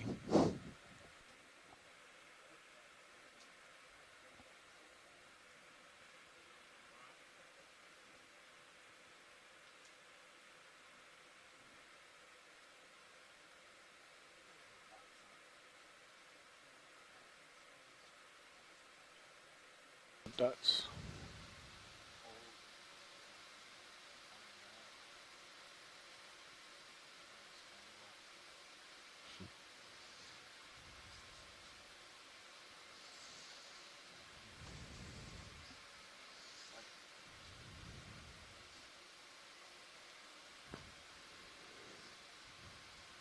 I'll give you my engineering description of it. I believe it to be possible. Yeah, it's hard to see, but I outflow thought I saw a couple copepods swim locations by.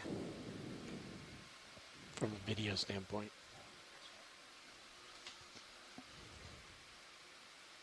Yep, there's a few around here, so we're seeing some of the biological signs we had been seeing at previous sites like this.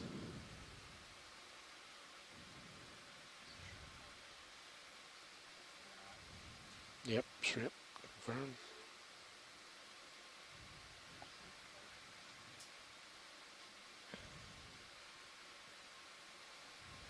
On the left of this is a patch of biomat hole. The one at the top of your screen that just went off. Right there.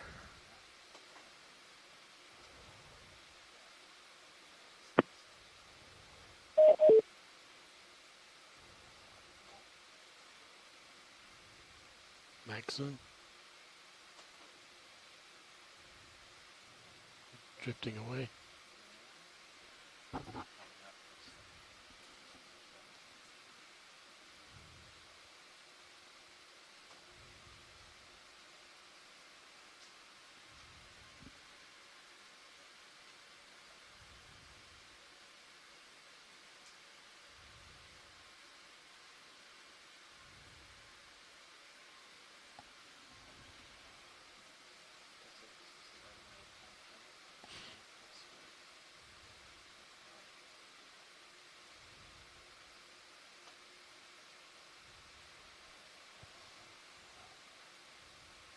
All right, pilot, when you're ready, I think we're good to come wide here and move ahead. Copy that, Bridge. Thank you. Video's clear.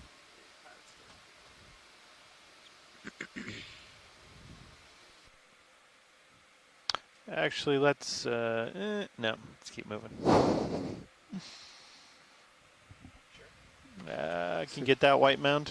It's a clump ahead also. Yeah, the move just completed, so you got some time. Yeah, the one right underneath the vehicle.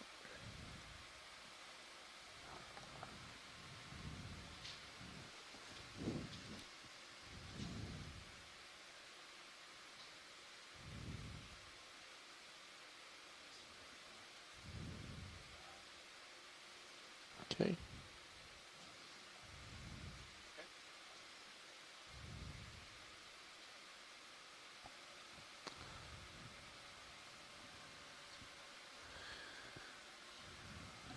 Well, that looks to me like a location where material's very recently been brought up to the surface. Now, I suppose potentially that could be a biological burrow, but it also has looks about it that it could be a fluid flow from the subsurface, bringing a little material up to the up here. And it almost, yeah, let's go tight. It's a really light colored sediment. Almost looks kind of like barite. Yeah, it's that, to me, that really light colored area there looks like a material has flowed out of that hole and flowed downhill as a liquid. So, well, Maxim. I'm not sure what's going on right there at that hole. That almost looks like a biological burrow. So I guess I'm kind of vacillating here, but it's difficult to say. Camera 70.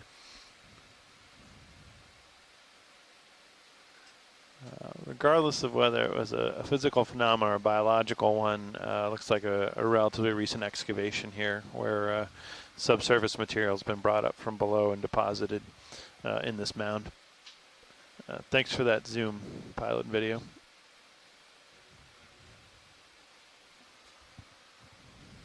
And Diva Moan from the British Museum of Natural History and science lead of the previous expedition aboard North Ready to Ship keep Okeanos on rolling? explored to the Gulf of Mexico is noting here in the I will chat call in room another 30 meters at that they saw very similar 035, type same of bearing. formations in their last expedition, and there was a lot of debate about Bridge, this is ROV nav. whether that is biological, Looking to geological, make another move of and that the 30 consensus meters appeared at to be that they are 035 degrees, geological. a So speed thanks, of Diva. 0.2 knots, please. Yeah, thanks so much, Diva, for that perspective from the last expedition. Good copy, Bridge. Thank you.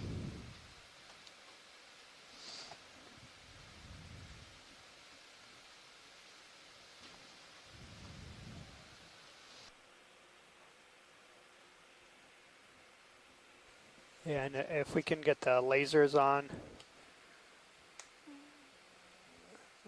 Thanks. Copy that, Bridge. Thank you.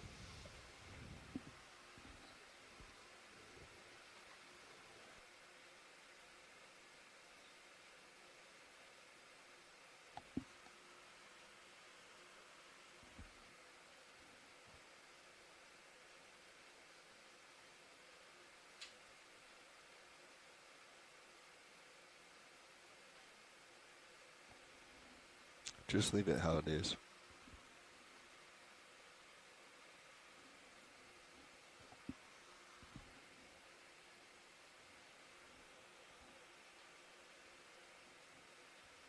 Camera's 40. 40.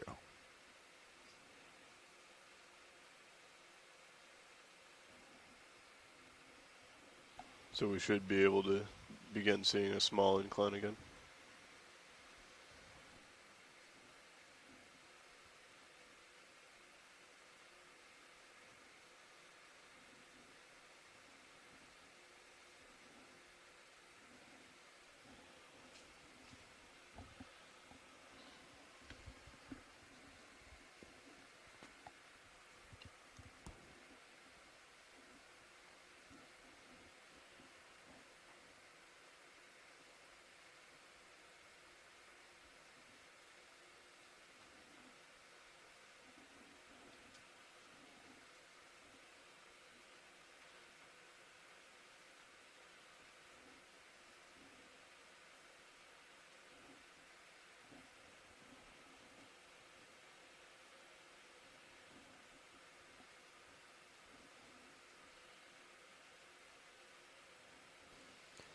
So as we're transiting here to our waypoint 3, we are very close to passing over the part where we saw the highest returns in the backscatter data.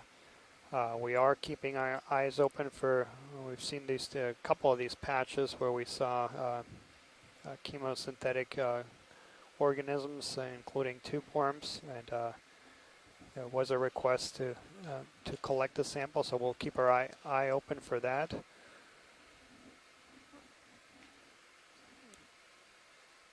We do have about an hour and 45 minutes remaining in today's dive.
And we talked a little bit about the larger schedule of the NOAA ship Okeanos Explorer. So this is just the first of several expeditions this year. It's the last one in the Gulf. But after this, it will be transiting around Florida and then have a 23-day expedition in the South Atlantic Bight. And that will support a major effort, a major initiative known as Deep Search. So this is a partnership between USGS, BOEM, NOAA, as well as several academic institutions to try to study seeps, coral, and other chemosynthetic environments off the east coast of the United States, and that's Okeanos Explorer is proud to be part of this deep search initiative. There will also be a couple of cruises on other vessels to try to understand these really important communities off the east coast of the United States.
Yeah, let's get a zoom on that. We should Yeah, be so just this about is completing another that one of those last, spiny move. eels. That same species. Go ahead, Bridge. Excellent. Thank you very much.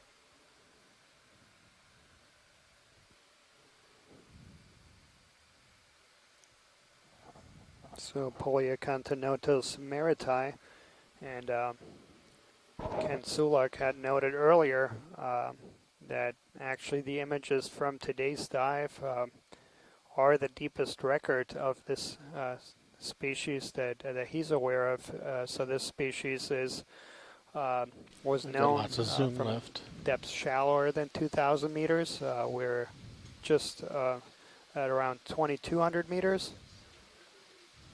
And we've seen about one more bounce. about a half a dozen of these. We've also seen several halosaurs today, several lizard fishes, Bring him to as center. well as a synapobranchid eel. And then we also imaged a very interesting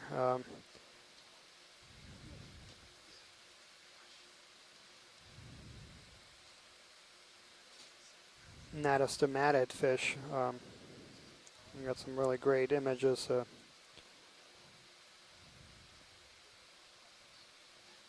Yeah. Super close to you now. Yeah, I was not zooming at all. That was all him. Alright, I've gotten a little high here, so I'm coming down a few meters. Camera is still at 40 degrees.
So we're ready to keep on moving along?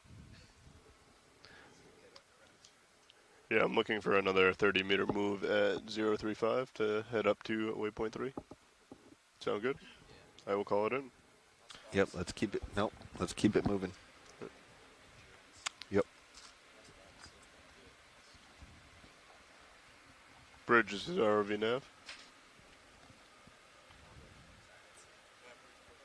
We're looking for another move of 30 meters right. at 035 degrees, speed of 0.2 knots, please. At first, it looked like it was protruding. Good copy, Bridge. Thank you. Had fins. But you are right. That is a dent. That's what they always say.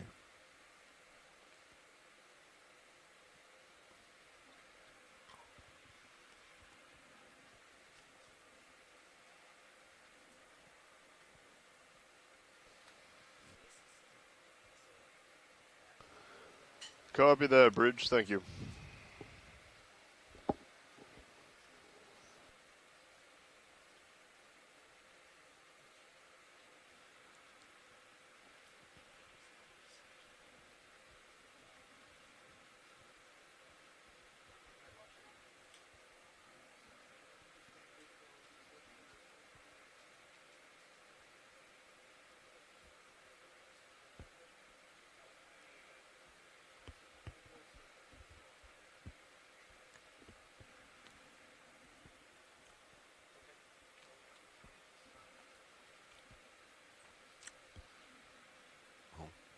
Why don't you go ahead, stretch out, find the furthest one that's in the path forward.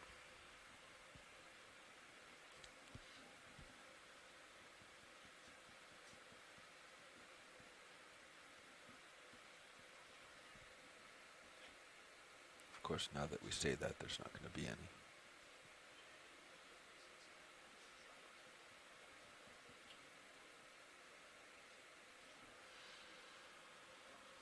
Yep, hydraulics coming up. Enabling HPU. Spinning up.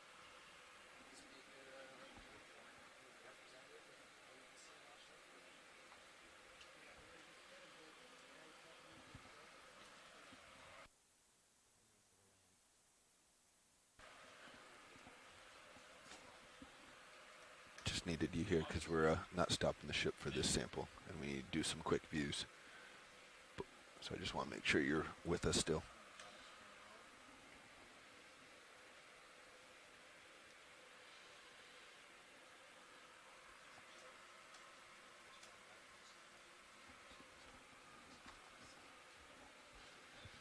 You're going to want a mini Zeus for this? Sorry, was that a no? And for your reference, it appears that all of the bio boxes are empty at this time, so feel free to take your pick. Going to port.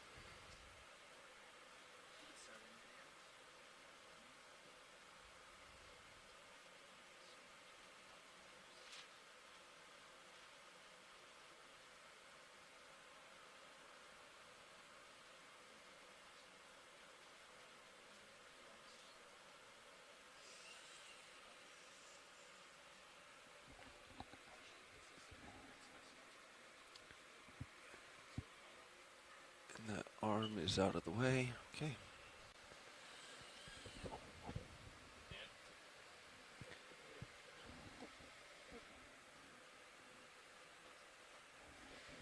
So pilot, if we can get a zoom in at the very bottom. Yep.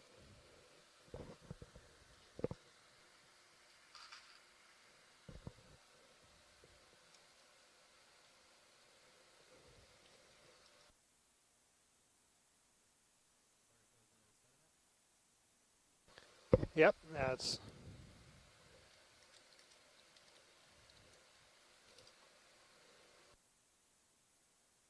Max zoom.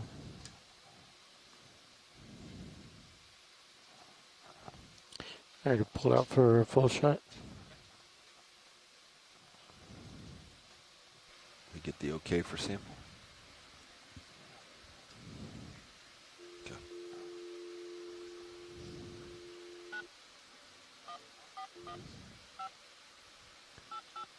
All right, so yeah.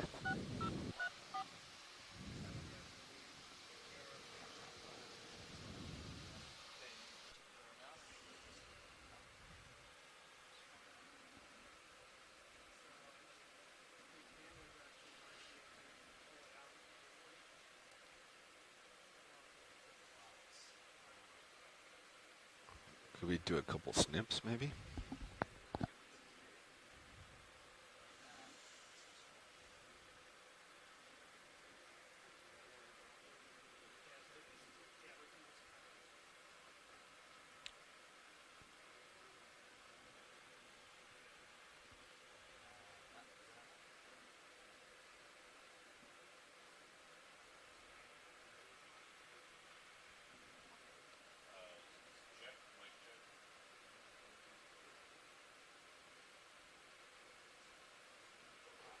Okay, extending.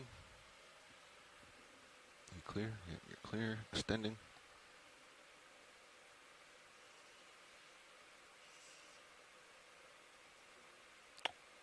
And, yep, it's open. Stopped. It's full extend. We're going to try to go back for the base after this. Okay.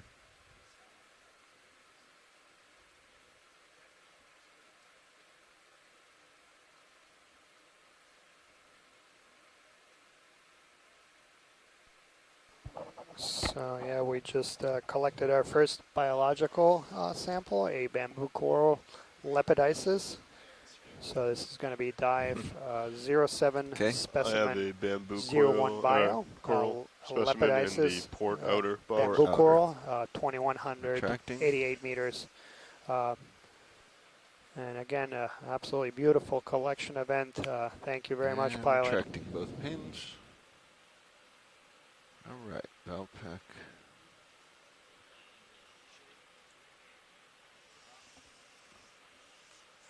Fingers are in the shade. Can you explain that? Yep. Okay, I see. So did you put it outboard for that?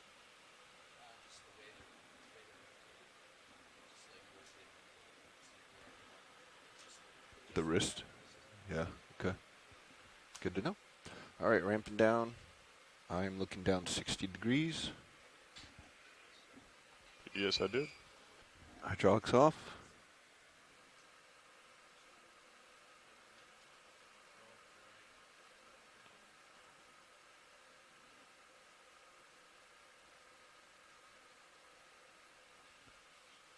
Your hydraulics are off. Yep, okay. Hydraulics disabled. Looking down 60 degrees. I came up as we approached. So I'll come back down once you push out.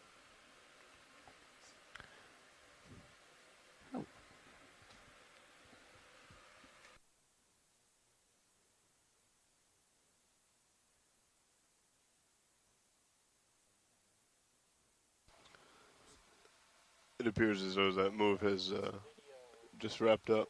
We're ready to keep moving if works with you. And it looks like we've got another fly trap anemone there on the seafloor, maybe a couple of them, Nice job on larger that and a sample smaller, right next to each other there on the seafloor. Yeah, good for snap zoom there. Okay, well, looks like one is closed and one is open. Okay. That's great.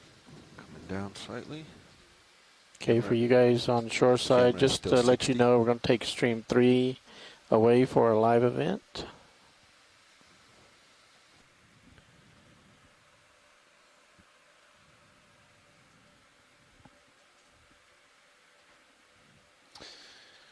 Do you see that little yellow object underneath the smaller anemone? Yeah, I don't know, it might be a sponge or a very small anemone. It's a little difficult to tell.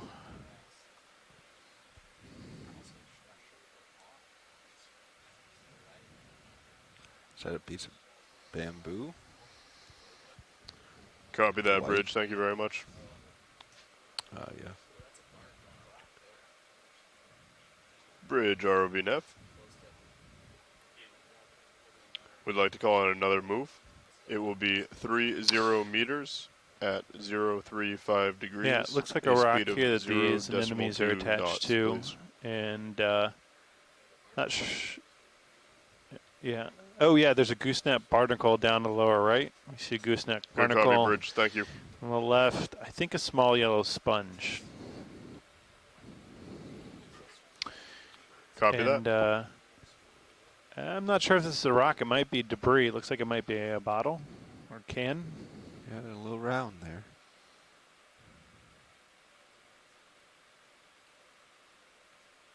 Oh, wonderful shot there. Really beautiful. I think that's a good call on the debris. Yeah, this black These object angles are that too the sharp. anemones are attached to certainly looks man-made to me. I think we're looking at a piece of debris on the seafloor.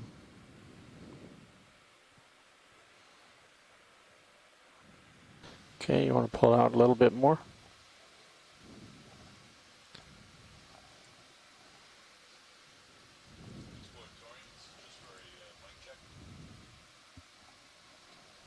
Partial.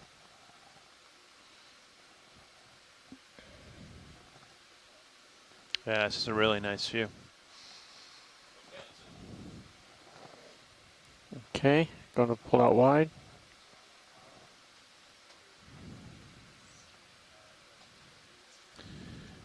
Nicely done, video and pilots. Oh, and Diva's noting that yellow object that I identify as a sponge is likely actually a closed anemone. So a little misidentification there. Closed anemone on that yellow organism on the backside of that debris. Do we got to move in, right? Yeah. Yeah, we currently have a 30-meter move at 035. We're about 7 meters into it, 8 meters into it. And we see another holothurian on the seafloor there. And just the lower half of them is dark. That's all the lighting we tall got. bamboo We coral got behind it set primarily for their faces, so we don't blow away the pilot's screens.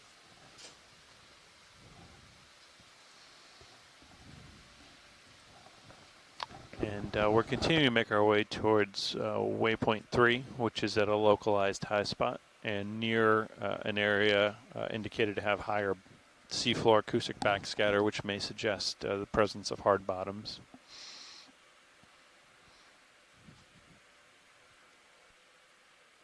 .45 on the camera.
Yeah.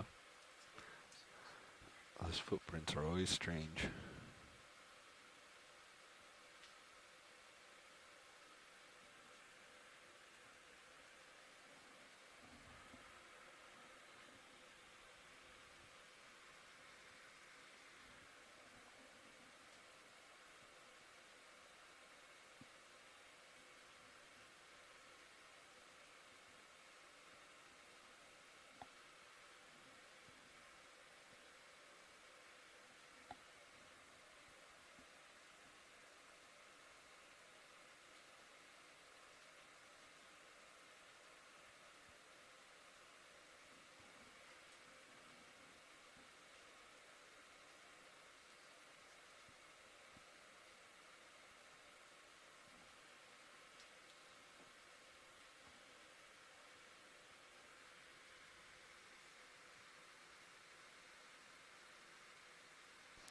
All right, so we're continuing to see a lot of soft sediment here as we're making our way towards waypoint 4. Still with an occasional bamboo coral in the soft sediment. I'm sorry, waypoint 3. My mistake. Thank you, Nav.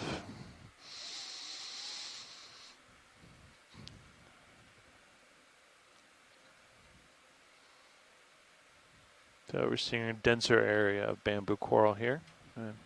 Quite a few individuals in this area. Camera 35.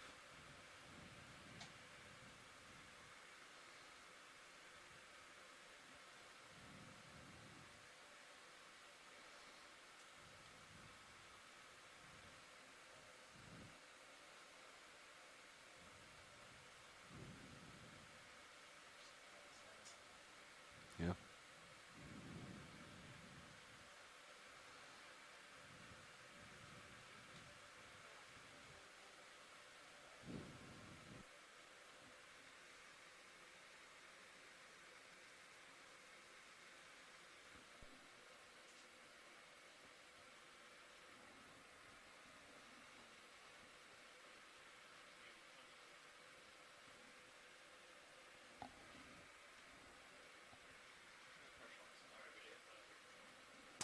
Predatorial, it looks like. Oh no, there's still some polyps below it.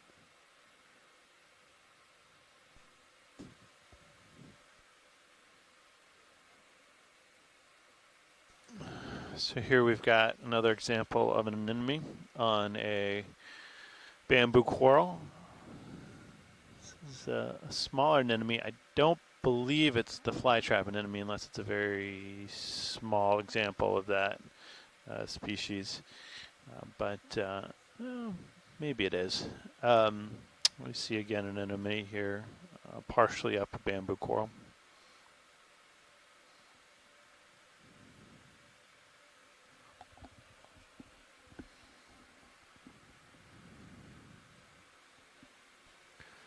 Alright.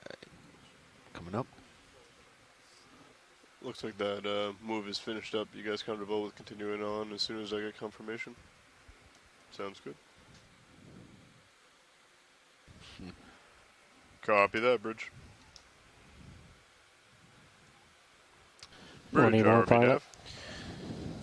Do you want any more? Looking to make another move, exactly the same, 30 meters at 035 degrees, a speed of 0.2 knots. I think we're good to come wide and keep moving towards waypoint 3. Good copy, Bridge. Thank you.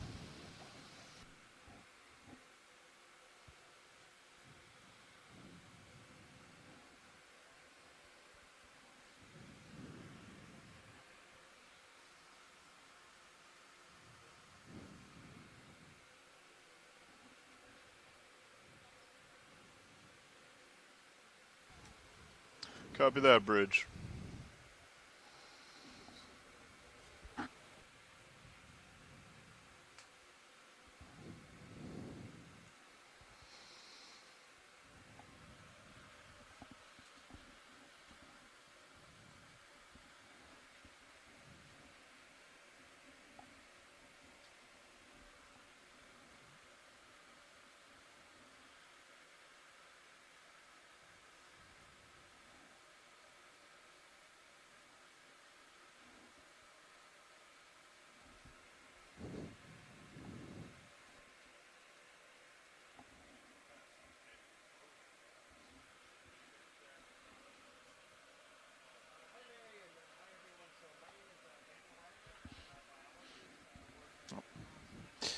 So as we move across seafloor, we've got a shrimp there, maybe a long leg shrimp, and a holothurian beyond that.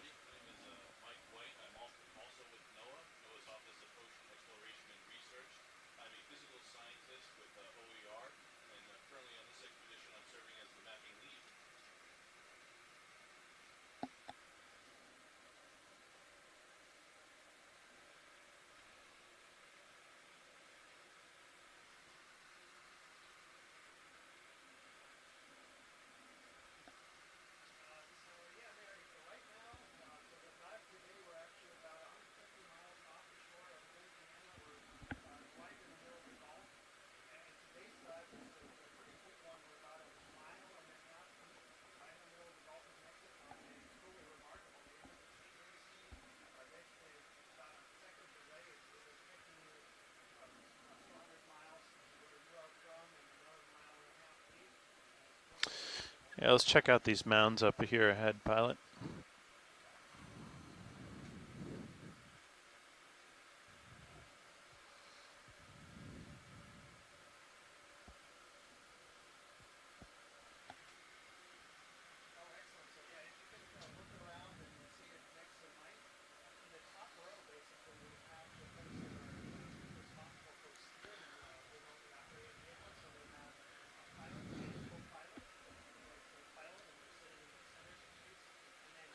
It just looks like a highly burrowed area right here. A lot of organisms buried in the subsurface. Maybe an excavation burrow.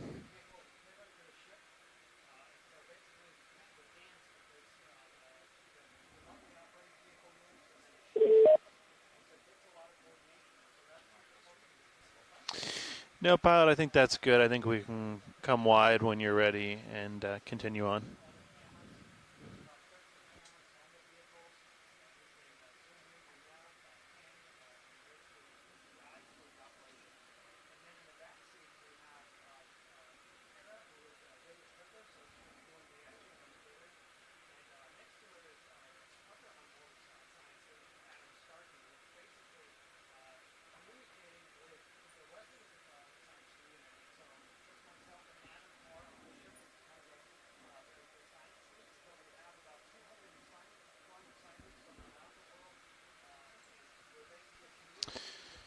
Yeah, we see another holothurian here up off the seafloor. This is, as we mentioned earlier, it looks like a benthic variety that's temporarily lifted itself up off of the bottom.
Just saw swimming holothurian there go through the camera view and camera 2 of the Sirius vehicle.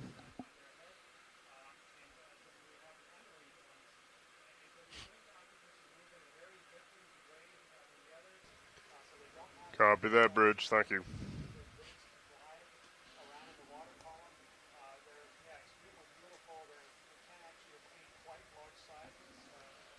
Yeah, one more 30 move should get us right over the site.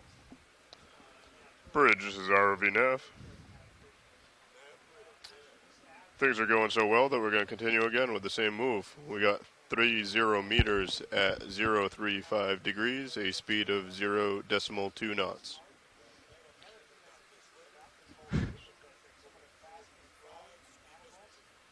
Good copy, Bridge.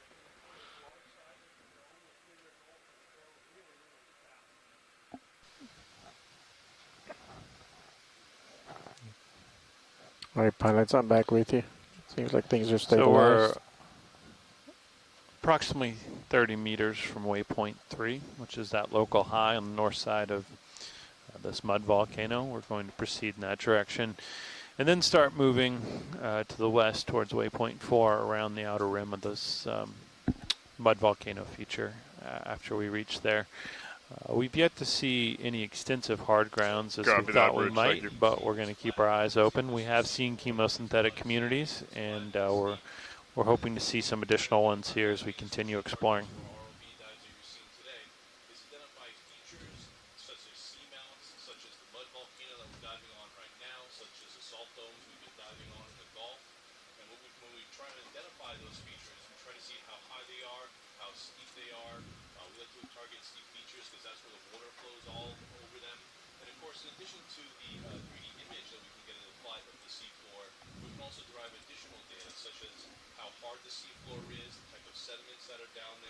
And I misspoke before. This should bring the ship right over waypoint 3, so we might want to make another 20-meter move just to get Sirius right above her.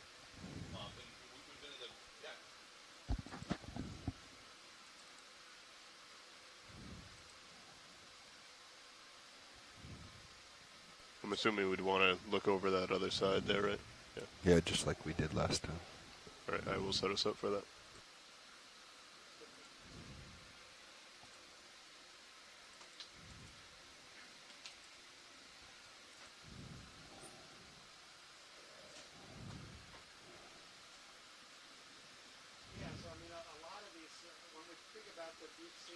See a radio feeding pattern adjacent to that mound there on the seafloor. We'll stay in faunal organisms paths around their excavated burrow.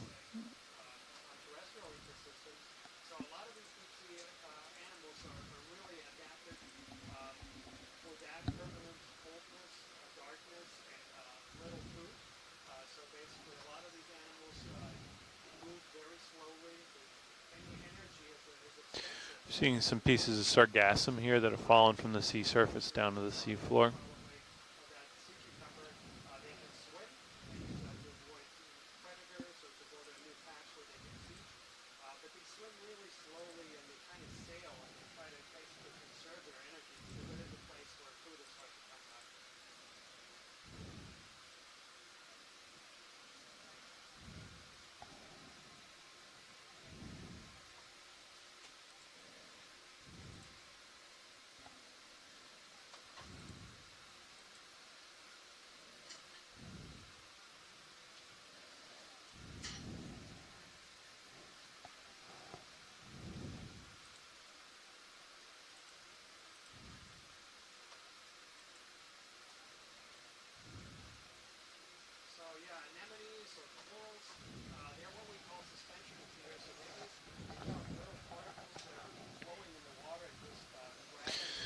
Looking at the scanning sonar on the ROV-D2, we see a depression coming up ahead of the vehicle. So we'll move towards that and maybe see if there's anything there. Directly in front of us, we see another excavation burrow for an infaunal organism. Don't seem to see anybody home. These look somewhat like what we've seen before with the Munidops, the squat lobsters, but we haven't seen a lot of those today, so it's never really clear exactly who's creating these burrows unless we see them within the burrow features.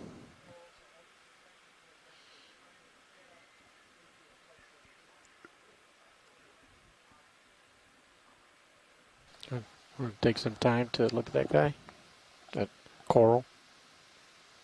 Sort of pirouette around the top as we're going by.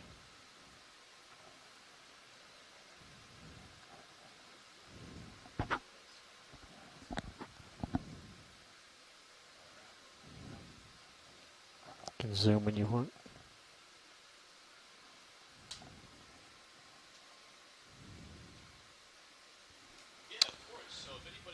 We're getting a zoom on the bamboo coral now. You can see the close up on the polyps there.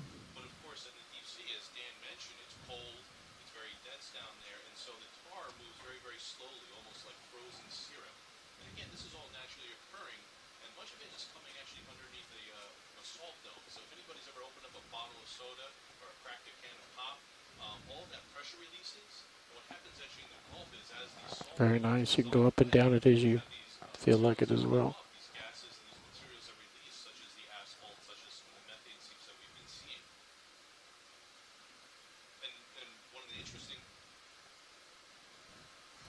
It's a nice close-up on the bamboo coral there.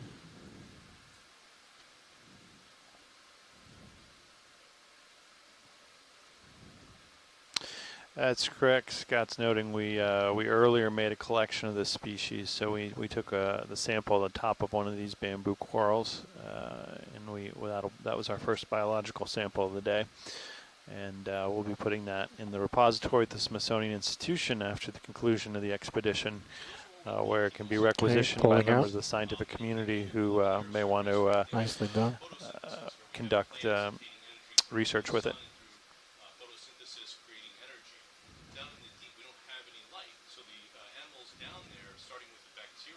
Cool, Mike.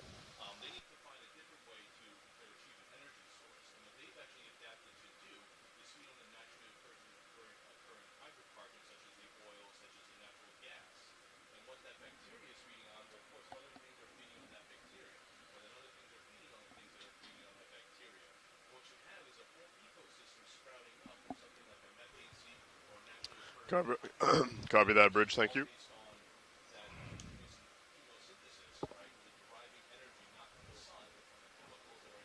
Bridge, this is ROV Nav.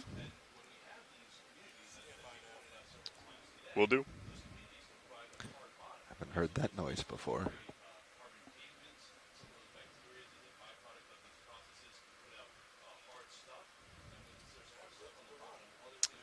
Bridge, we're going to keep this dream going with another move of 30 meters at 035 degrees, a speed of 0.2 knots, please. Pilot, do we have a depression off Good to our copy. right? Thank you, Bridge. Maybe some harder turns.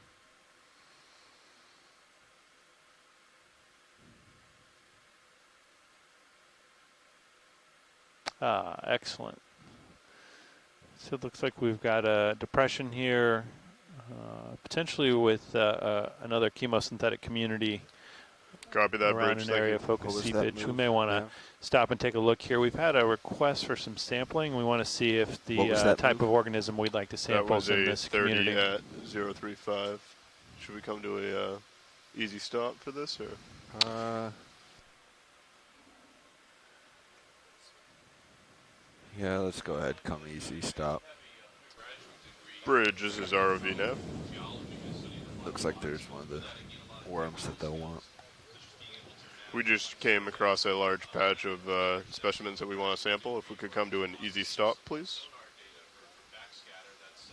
Thank you very So much. we see Immunodopsis, squat lobster here, and a lot of the chemosynthetic organisms we were seeing earlier. If Diva's on the line, she had mentioned a desire to sample in this environment, and I want to see if we can see if she can provide information on the specific organism she would like to sample if she's seeing that here.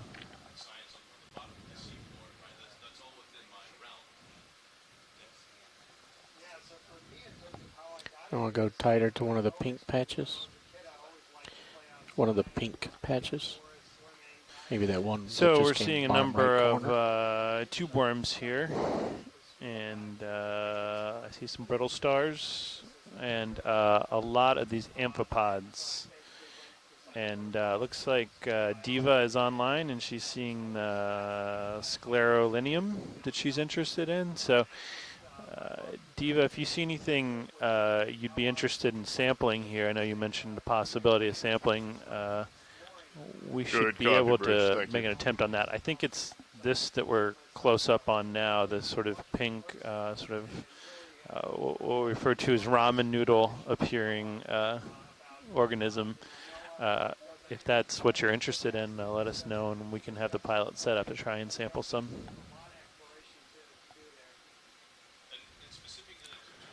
I'm coming around. Easy stop has been confirmed.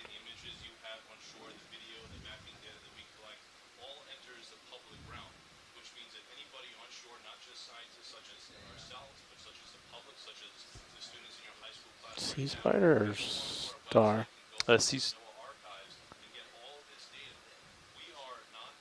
Good eye. Little sea spider. Maxim. Yeah, down in the. Oh yeah, sitting on top of the sclerolinium.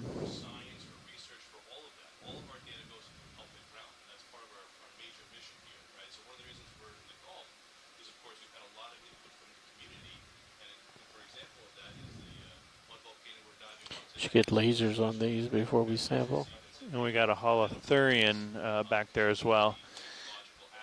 I'm still looking for some feedback from the scientists we have on shore and online if this is a point of interest for sampling. It had been mentioned earlier, but I want to make sure we've got interest on shore before we make the sample. Looks like your back toes are real close to consensus. We've be certainly able to set up seen pretty nicely. these organisms throughout the day, so they are in some way characteristic of these chemosynthetic communities on this mud volcano, which would meet one of our criteria for sampling.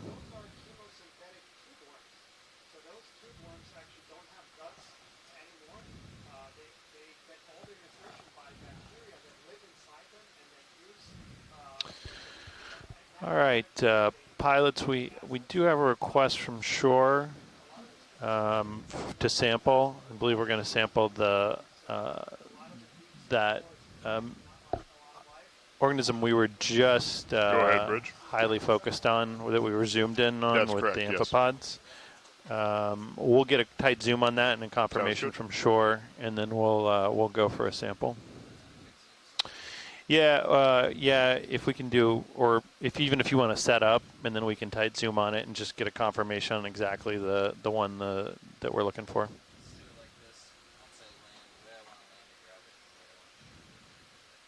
Okay.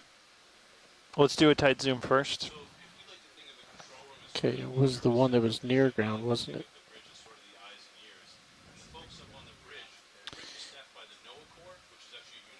Yep. Yep. Yep, that one right there is what we're looking for. So those curly red worms. We're going to want to try and get just a sample of that bushy structure, so we can. I don't know if you want to try and grab underneath it and pull it up, but I'll leave that up to you. But that's what we'd like to sample.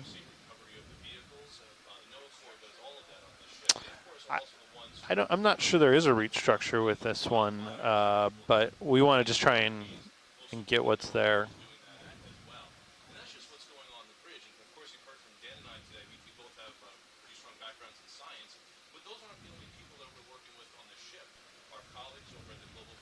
Watch leader, this is Nav. Yeah, not sure. I hope so. Since it's so curled, hopefully the patch will stick together. It's all those, you got all that intertangled material there, so hopefully it'll stick together, but not too sure.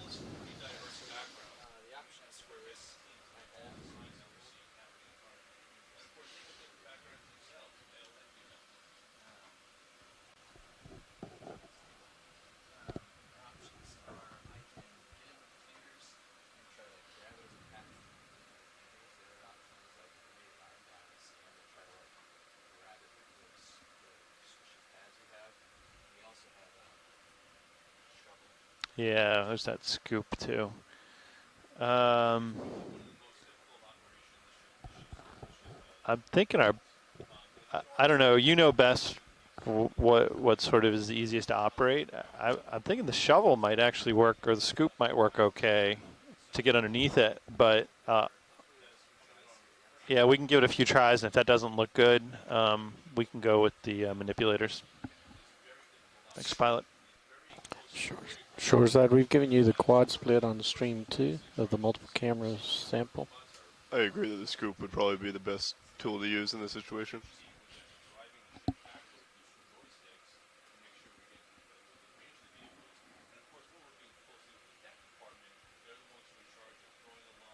It's a partial zoom on HD.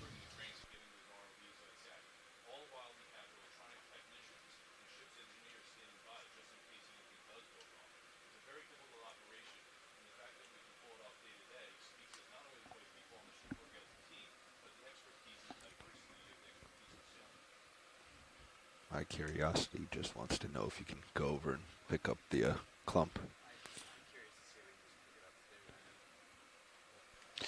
Yeah, I mean, pilot, if you feel more comfortable just giving it a try, grabbing it first with the manip, feel free.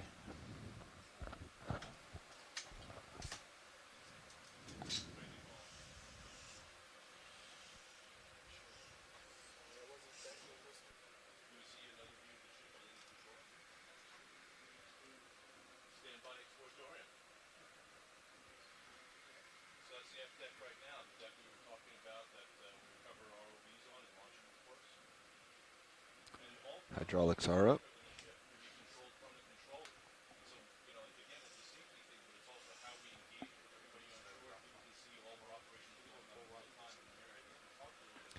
Hi, Stennis was just talking about how that view we have right now looks like a desert landscape with tumbleweeds, sticks, little twigs here and there. Yeah, it does have some similarities there. Very few, but. Well, much of what we've been surveying before this is much like the Sahara Desert landscape. Continuous and sparsely populated. Yeah, right. Right. But this would be at an oasis in the Sahara Desert. That's right. Certainly an oasis on the seafloor here that supports this chemosynthetic community. And you can see the pilot now is moving towards sampling. We've got this small scoop that we can use to help us with sampling. We're going to give a shot at scooping up. I'll take your cam. These pycnogonids. Do you want mini Zeus for this one now?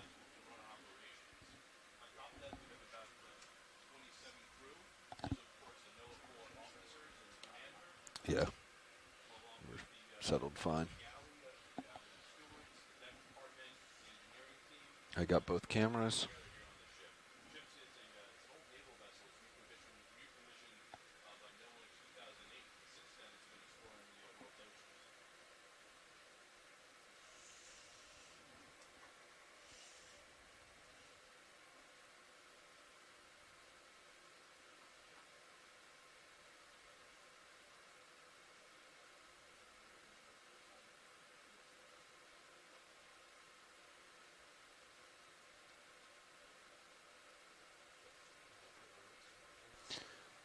Yeah, it does look like it has structure underneath it. Yeah. Yeah. You can just grab it and see if you can pull some of that subsurface structure up with it.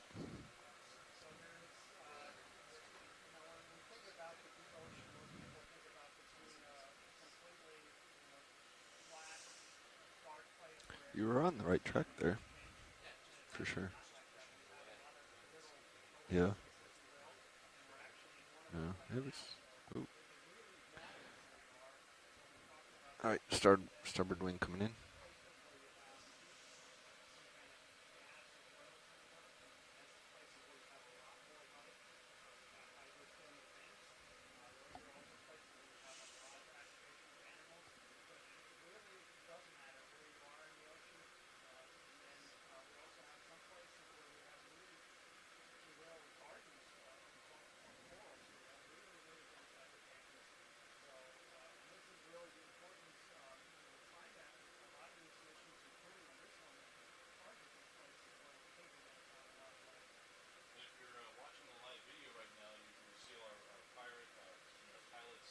That's good. Yeah.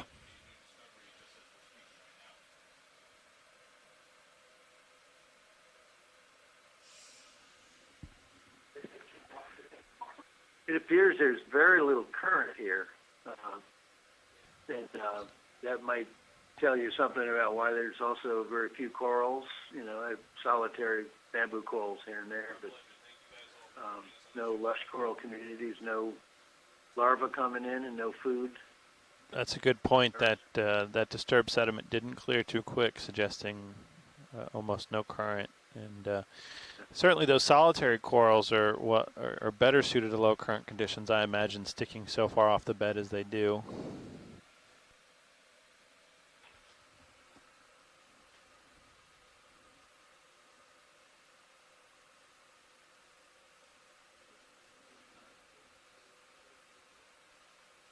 But you kind of need current also to clean the mud off, get to the rock.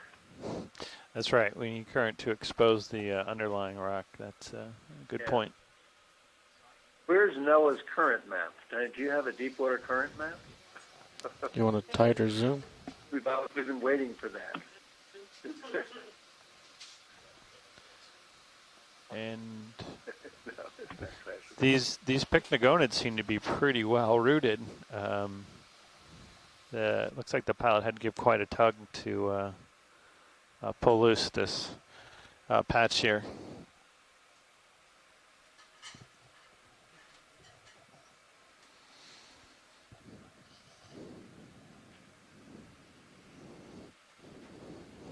Want to get a zoom on the root structure?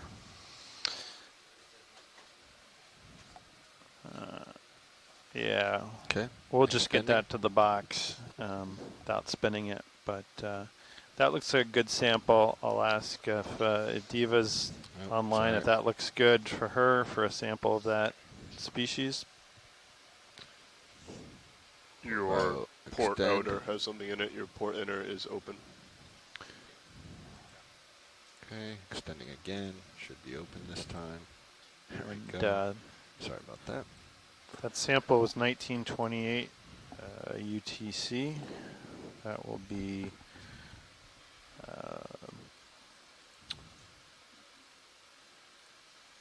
the sample number will be EX1803 Dive 7 Specimen 2 Bio.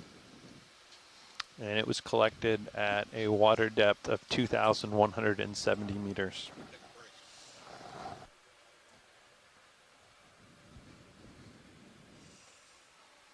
All right, great. Diva said that looks excellent, so I'm glad we had the opportunity to make that collection that she was interested in, and other members of the community agreed would be valuable, and is certainly representative of what we've seen in the chemosynthetic communities today, which is one of our main criteria for choosing to sample.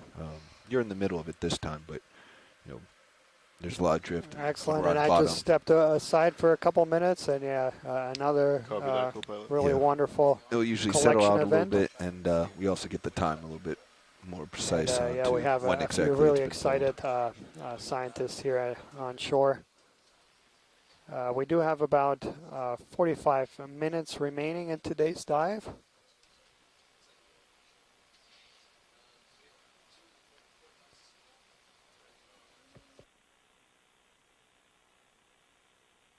And we're undergoing a pilot change right now, so we're just doing a quick switch over with the engineering team in the front row. And as soon as we get our pilot switched out, we'll maybe do some introductions and continue exploring this little patch of chemosynthetic community, as well as moving around the rim of this mud volcano towards waypoint 4 with the time remaining in this dive.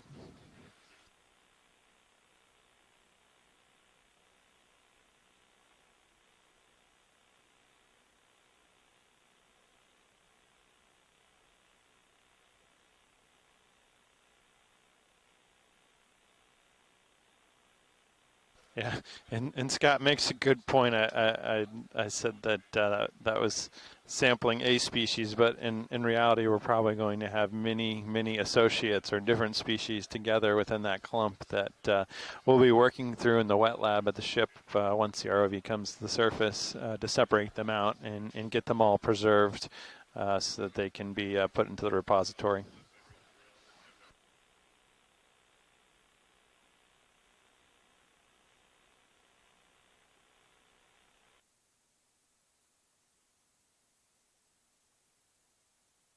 Luckily, we have a sample manager that is dedicated to this task. So, and yeah, we really appreciate Lauren Jackson has been doing a fantastic job of helping us not just with the samples, but also with the C-scribe annotations and going through the photos each night. And yeah, I want to just remind all folks shoreside that we do really value everyone's annotations and really hope that everyone uses the C-scribe as much as possible. So we've been sending out the link that changes day by day. So we do hope that you can put your expertise in there. This is permanent archive that really helps later on when sifting through the video and trying to find segments of interest. And thanks so much to the many groups that have already been using it. Did you hear the plan, or what they were planning on doing next? Just kind of come around there.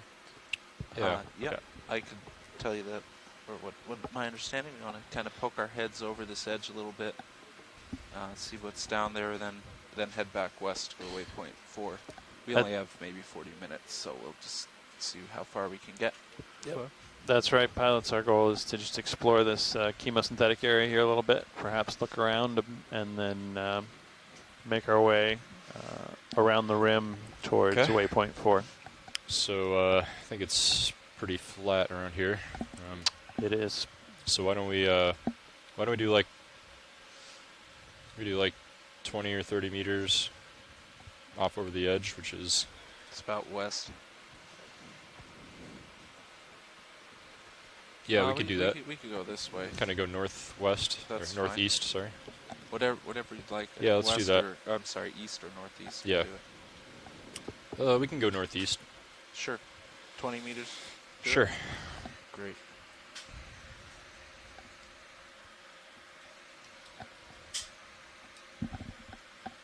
Okay.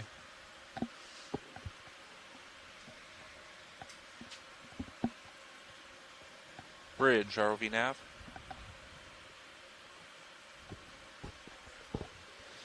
We'd like a ship move. 20 meters, bearing 045, speed decimal 2 knots.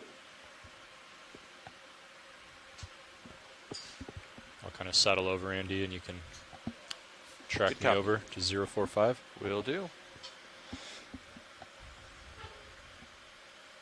So yeah, for those that have been following along on the dive plan, so we're just passing waypoint 3, and our final waypoint is on the last one of the 3 topographic highs that were on this volcano. And if we do make it there, we will have basically gone across the entire feature here. Thank you, we'll Bridge. have started I'd on also the like very to change our bailout to northeast. base at this simplify things a volcano, little gone bit. to the top, and then through the middle.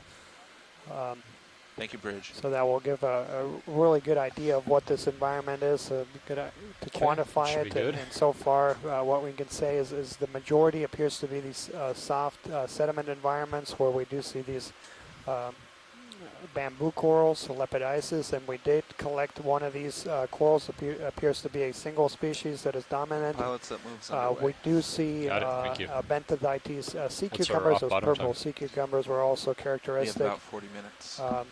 And then we've also seen a few interspersed detailed than patches of these chemosynthetic environments where we see these Yeah, off bottom time these is tube right worms. about 2015 UTC. And we That's did 40 also minutes collect from a now. sample Right. there. So yeah, this dive I think is very successful in characterizing this environment in terms of both the area that we've covered and then with the samples that we've secured.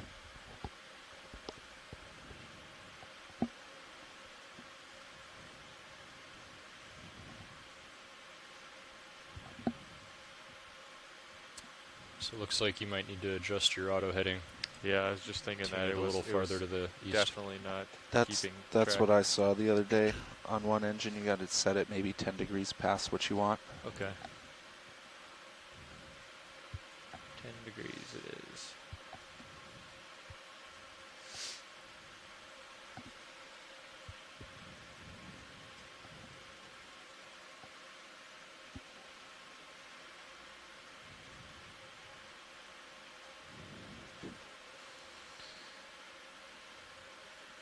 I see some the chemosynthetic community down there. I think that's the one we just came from. And some mounding above it. Still yet to see any exposed rock or any carbonate rock. Obviously, we wouldn't expect the underlying rock to be exposed here on a mud volcano, but sometimes they can be capped by carbonate rock, which is Stock out there. produced microbially.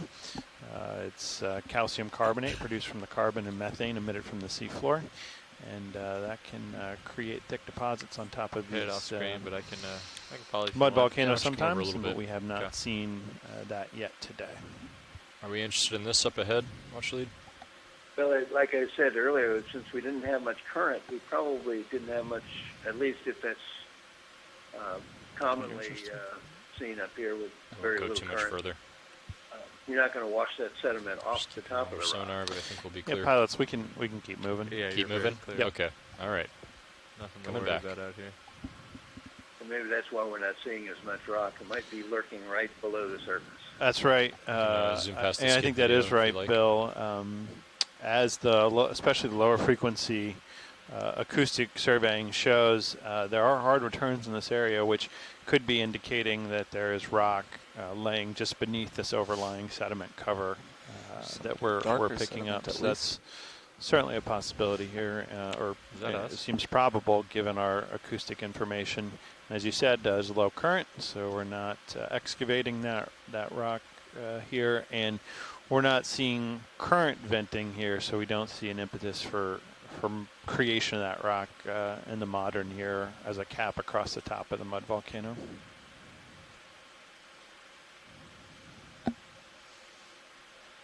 Yeah, and as we were looking at the broader scale of this entire region, it seems to be in somewhat of a basin, this mud volcano. So that would, of course, also shelter it somewhat from any kind of currents.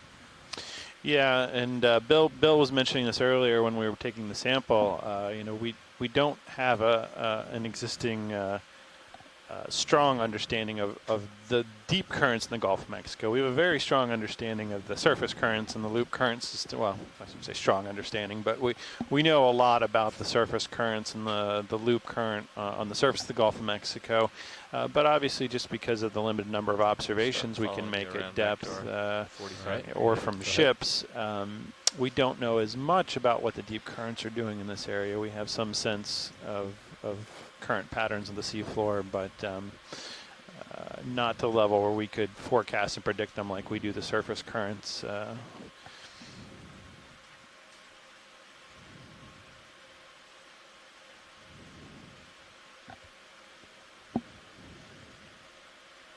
Yeah, and that's really relevant because in a two dives ago, I believe, where we were doing a dive to kind of ground truth a habitat suitability model, and we were talking about some of the environmental factors that go into there, and some of them that don't go into them. Need another move. And I guess yeah, currents it's a are very shallow slope over there. I'm definitely not sure that we're going to see a nice for a sharp lot edge of to these it. things, particularly the I'll corals. ask if, you want to try again, or go are some of the most important. So they do need hard substrate, and they do need dependable currents.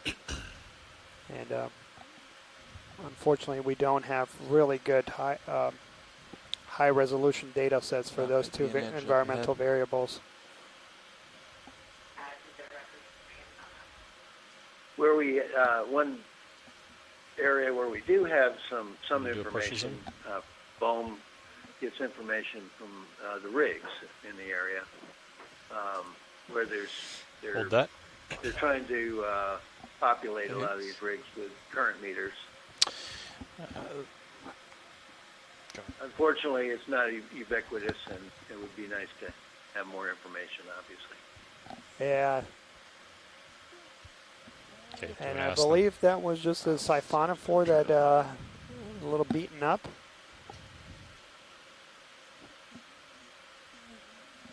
Watch lead nav.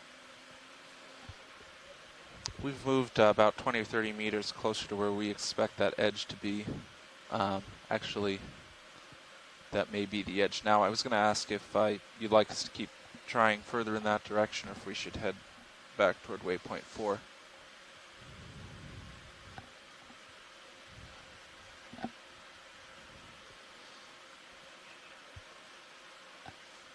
Okay. Okay.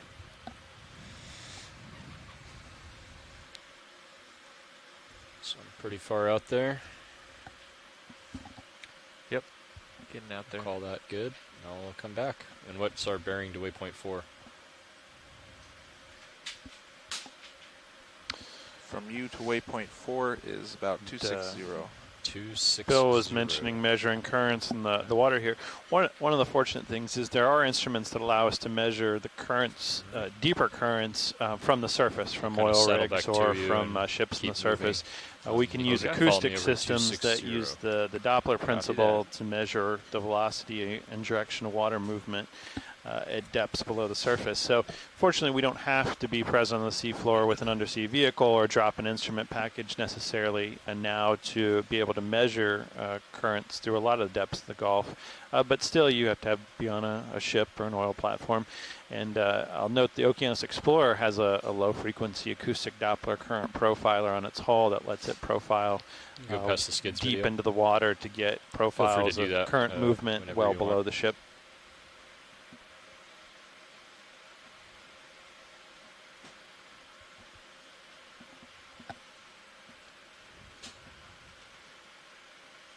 I'm going to come up slightly. Yep.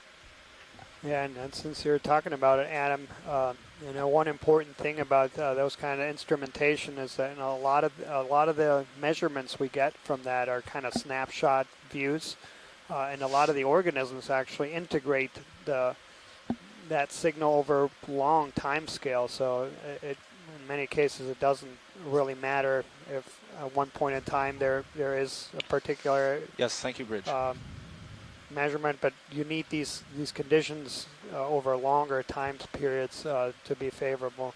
Absolutely, yeah. You need prolonged observations that, for instance, we know in areas like on seamounts, which we don't have here in the Gulf of Mexico and the Pacific, you may see specific species on the upcurrent side of the seamount versus the downcurrent side of the seamount, and that current may not be consistent. It may not, at any given point in time, you may not capture the overall currents, but you have to understand what that long-term prevailing current pattern is to understand the distribution of the organisms related to it. And 30 meters sound good? 30 meters, let's just do 40. 40 meters.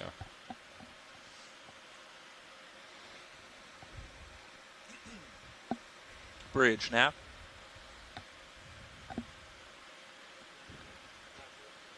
Another move, please.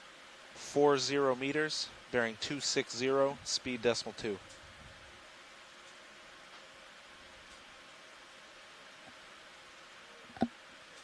Good copy.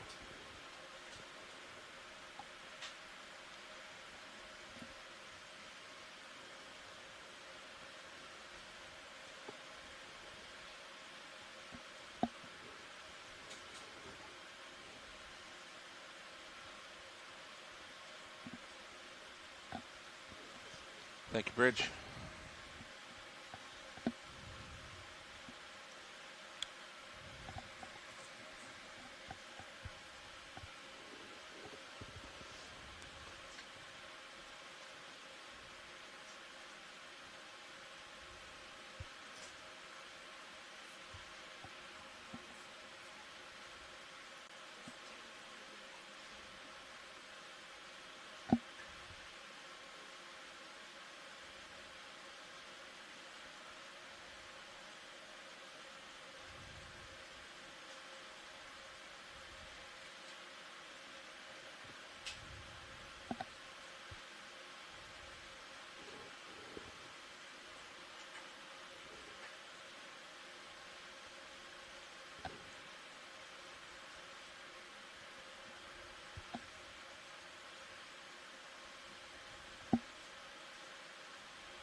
And since we were talking about currents, just use this as an example. So in this bamboo coral, and this is typical in a lot of corals, is that you have some kind of directionality.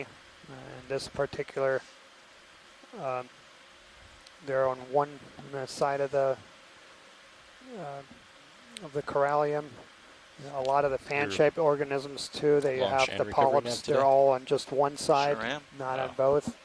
That's a good day. And so you basically have these polyps being on the location where they can be feeding more efficiently. So these sea weeps are kind of nice because they can turn with the currents, and they can move and whip around and position themselves into a place where they can feed more efficiently. And you can see there the flow going from right to left, and typically when you have this kind of directionality, you do see the polyps in the down current side of the organism, and that's because that's thought to be the place where they can feed most efficiently. You'll have eddies basically spinning off as they make contact with the coral, and then it's thought that those polyps can capture those food particles Right, in let it those go. eddies. Come out.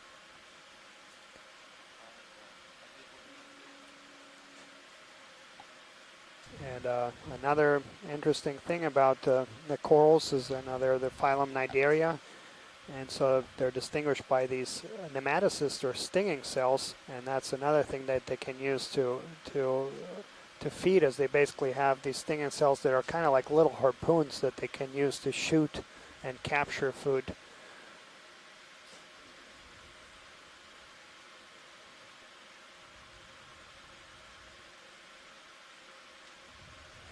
And Dan, those nematocysts are what we're feeling if we get a jellyfish, what we call a jellyfish sting, right? That's also a member of the cnidarians, and you're feeling those little harpoons shoot into you and deliver, I guess, a little bit of venom from the jellyfish. So if you ever had that experience at the beach, it's the relationship there between those organisms.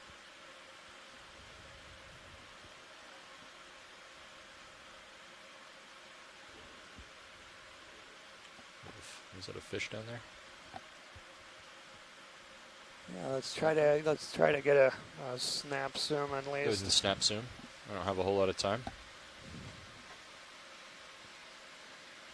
So that's another one of these Hold that. cusk eels. So that's going to be the species Cetitex laticeps. And yeah, we did record one of these earlier. Okay, let's come out. And come full wide, minus the skids, of course. And I'll turn around, get lined up.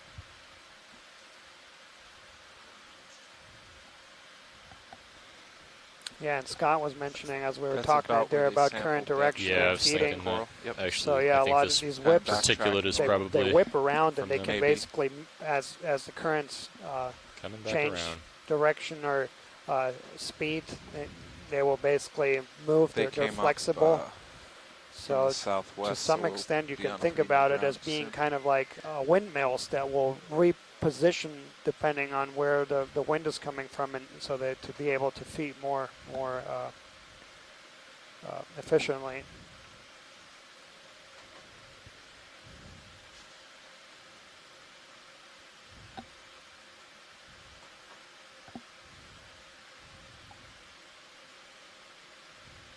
But that's one thing that's always kind of intrigued me is so working on corals.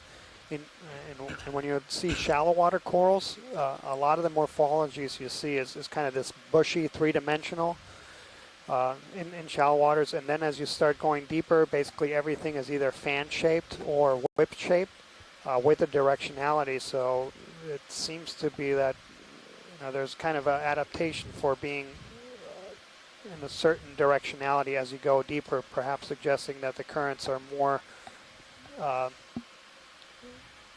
just a single direction as you go deeper and different in shallow water environments.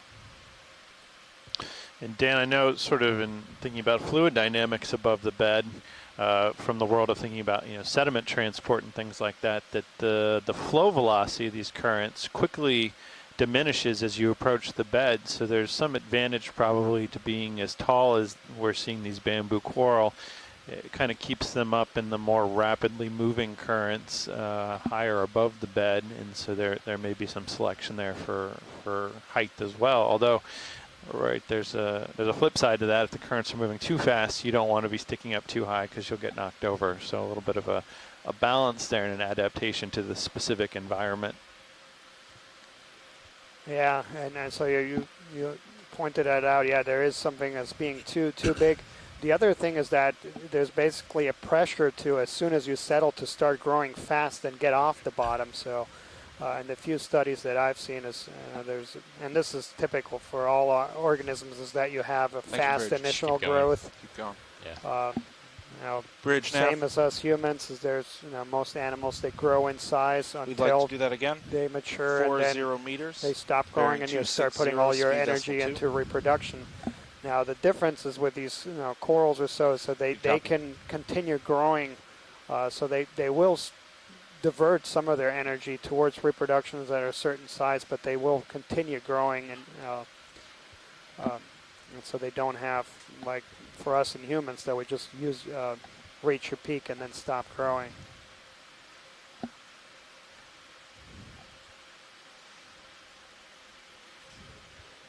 Thanks, Bridge.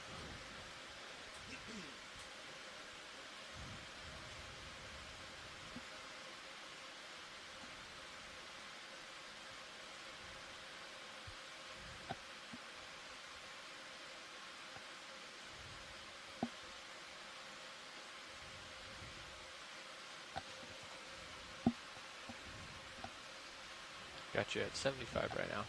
All right. And I guess since we're talking about size, one of the adaptations that we see a lot in the deep sea is that we see very large body forms, gigantism. We saw the giant isopod a few times, and that's something that we see quite a bit. There's a couple of different hypotheses about why that might be the case. One is related to temperature, and we do see a similar trend as you go from the equatorial region to the poles. As you go away from warmer region into colder regions, you also see a trend for animals to be bigger where temperatures are colder, similar to what we would see if you go down on the water column, where also temperatures get colder. And the explanation is there as temperatures get colder, probably only get about one more move. Every reaction slows, and so you have slower growth typically, and well, as a result, you can at also this step, by the time we call it in and it affects us, we'll be leaving anyways. reach we have like 20 more minutes left. a larger lifespan, and as a result, you can grow bigger. Right.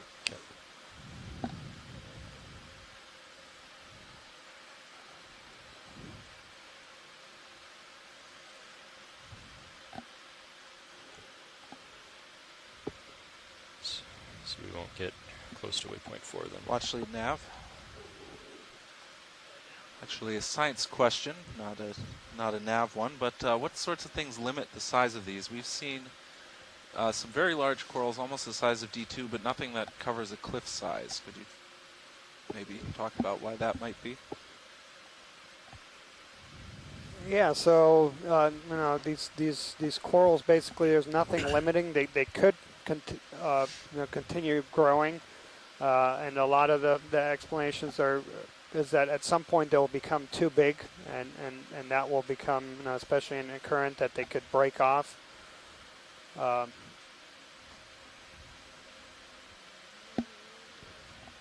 And especially for those that, where they attach to the bottom, including on these soft bottoms. Now that's kind of the weak point. The same thing as when you have them attached to rocks, is that that holdfast, or that where the point of attachment, at some point the colony will be too big for that to firmly anchor it. It's like he wants to take off, but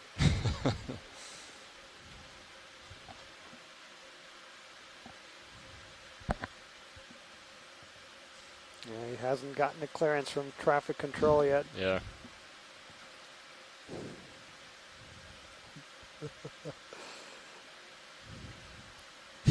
All rise. He's probably too heavy for the runway. Yep. Got to jettison some of that extra weight. All right. Well, actually, might be a good view of the bottom. Do you want to zoom in? Hold that.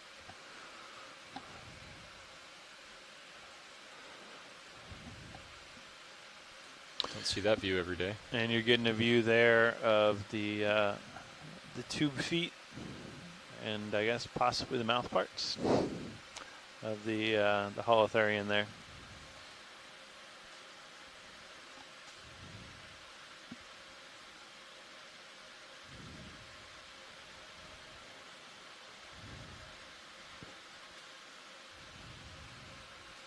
This guy's just not quite making up off the bottom. He may have recently had a big lunch or something. Not getting too high in the water column. Gotcha. 7.5 currently. Okay.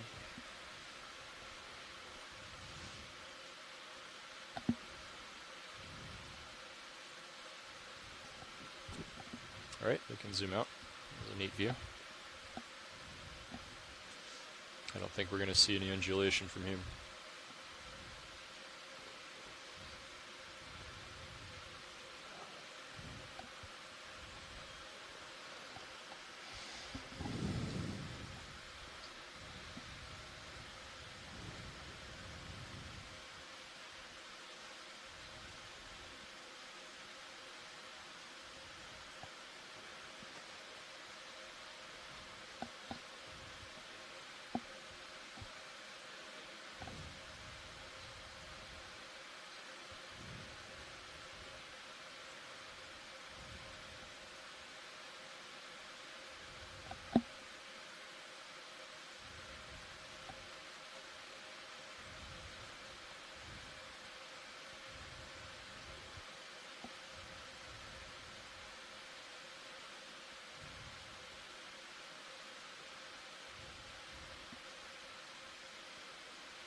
As we continue transiting towards waypoint 4, we're keeping an eye on the scanning sonar of the ROV vehicle in Sirius, just to see if we note any hard grounds or depressions. Those have been associated with chemosynthetic communities throughout the dive today, so we'll keep a close eye on that and try and track any of those if we see them.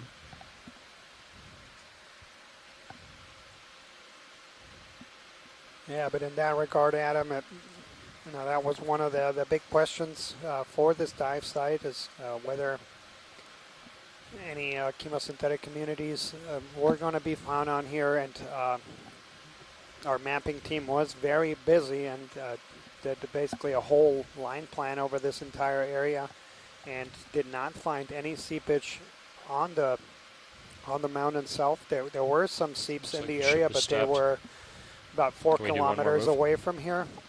Yeah, we have time for one more. And then again, that speaks to how transient some of these features might be. Thank you, Bridge. I have another one to tack on the end, if you're ready. Same move, 40 meters, bearing 260, speed decimal 2. Good copy.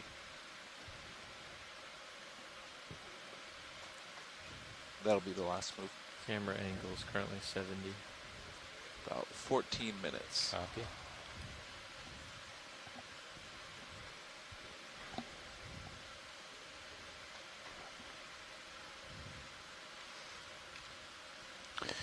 And as we continue to travel over this mud volcano, it's worth noting the importance of, we sort of alluded to it quite a bit, the importance of microbes in this environment. Of course, we're looking at large-scale organisms we can see visibly on the seafloor, but a lot of the processes going on in these seep environments, chemosynthetic environments, are microbially driven. So microorganisms, bacteria, archaeas, they are conducting processes that control environmental conditions in these environments, and there's even been specific research done looking to sample the microbes at mud volcanoes. Samantha Joy out of University of Georgia has looked at this to some degree and seen that actually as you move all the way from down in the mud up across the seafloor and then up into the water above the seafloor, you see completely distinct microbial communities, complete ecosystems of microorganisms that are all taking on different sort of ecosystem services that they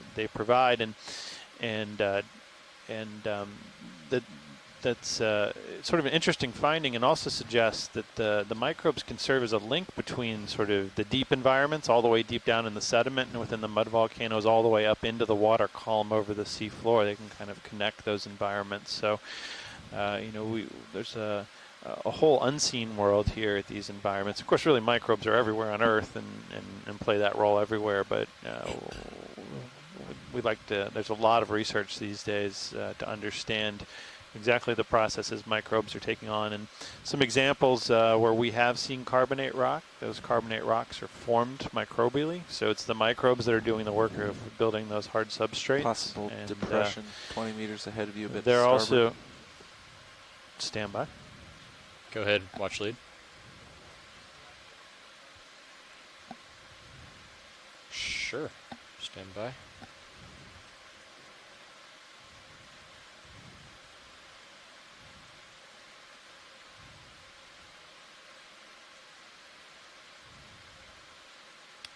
Is that it there?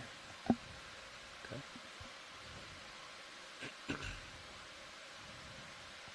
I'm going to do a partial video, see if it's something they want to take a closer look at.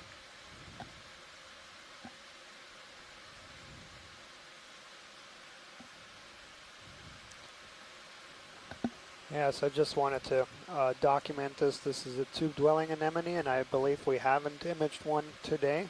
So this is a Cereantherian. They are common on soft bottoms, and we, like third or fourth dive, that's the main. You run a little tighter. I'll continue to push in a bit. Group we saw. Oh, and there it goes. And there he retracts. He's gone. That's a really good hide, Dan. Good catch there. He's gone. Excellent. Thanks, pilot. All right, we can come out. They can build tubes or burrows that go up to a meter into the bottom. Wow, up to a meter. So that gives a sense here of at least a minimum, perhaps, depth for the sediment cover at this location. I think I would be careful about that. So they don't necessarily all have tubes. Oh, okay. It's not characteristic. Okay. So I don't know that we can use that idea to assess what the sediment cover here would be. Good point. Good point. Suffice it to say that the sonars are telling us that something as hard is underneath, and our eyes are telling us that something soft is on top.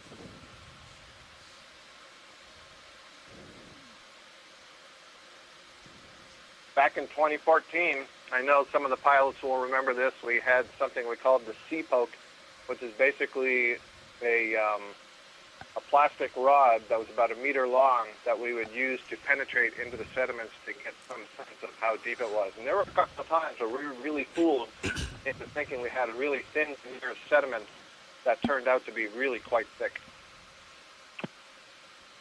That's a really good point, and that sounds like could be a very useful tool for assessing these environments.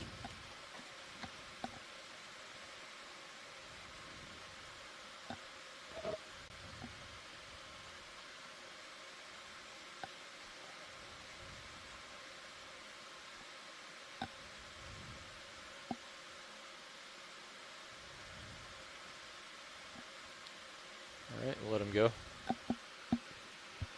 Go ahead and zoom out.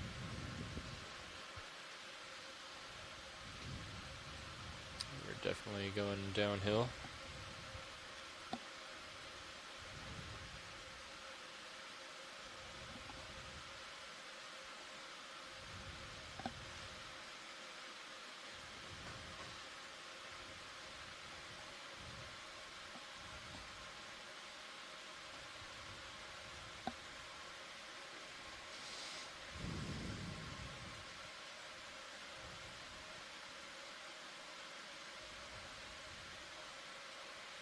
Come down a bit, Andy. Okay. We're going downhill. Yeah.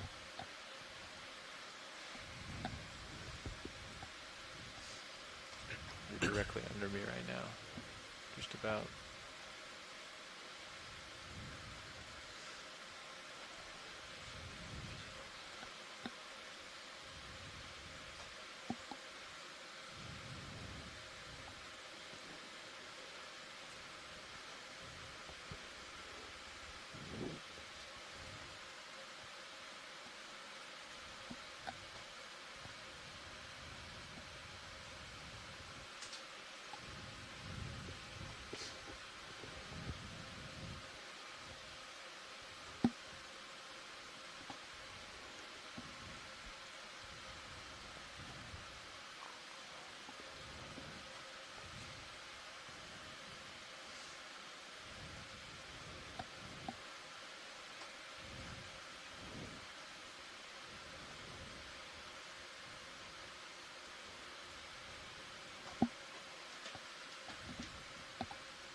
Current depth is 2,184 meters.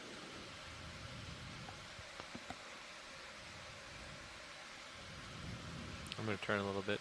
Looks like my thruster got a little further away. Okay. Do you want to activate the still camera? Yeah, I was speaking a bit about the role of microbes earlier. You know, we've Come got on. these And just can you bring multitude the of starboard, lower, actually both lower microscopic swingers organisms inboard? that are Okay. playing About actually a 45 huge or a role in little the things more? we can see at the sea little floor. more. As I mentioned, they can create rock crusts, thick rock crusts that are building structure for other organisms and communities. They About, can 6 or 7 minutes.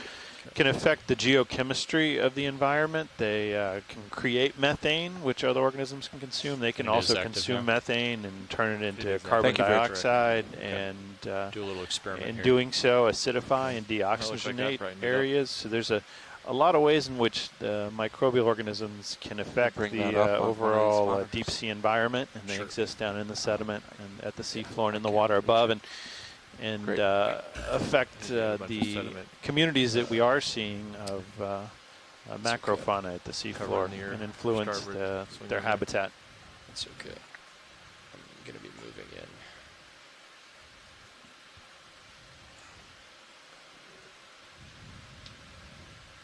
This might help us give an idea of how to focus it.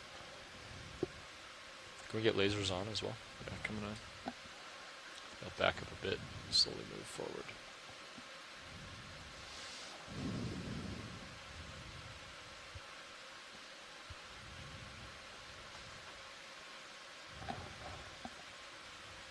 Okay.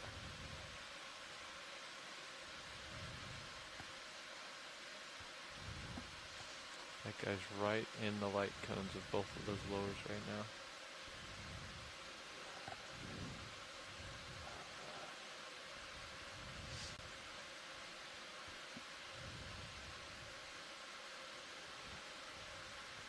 So about that far out.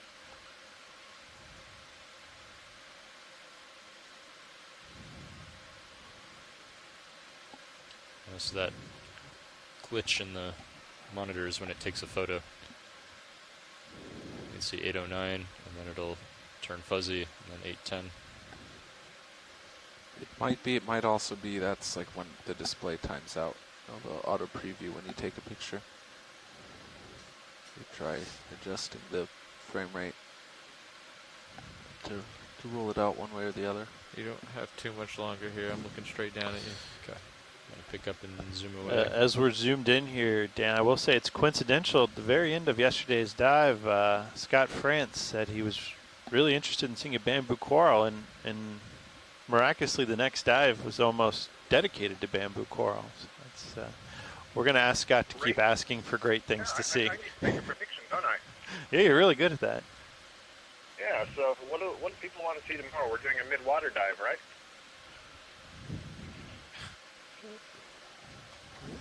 How about Vampire Tuesdays?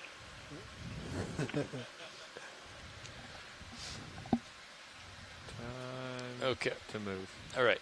Thanks. That'll help us get an idea of how to focus. Okay. Do you want me to turn it back distance. What's up? You ready for me to turn it off? Yeah. You can secure it. Thanks. Coming off. Swing About arms 3 coming more back minutes. out. Oh, well. What's wrong? No, I said Oh. swing arms coming back out. You said 3 more minutes. Yeah. I mean, is that starting to set up to I go, or is that going? Need you going up at 35 minutes from now. Wait, what? So yeah, in 2 or 3 minutes, start setting up to leave. Wait, you need us going up in 35 minutes? At 30 meters a minute. Okay, so when do we start going up? We start going up 5 minutes from now. Okay, so gotcha. 2 or 3 minutes, start to set up. Gotcha. Oh, 325. I heard 35. I heard 35. Yeah. Oh, okay. It's like, what? No, we're done. I don't think it takes that long to put those in. It doesn't. I'm going to get a different monitor up, or a different camera up here.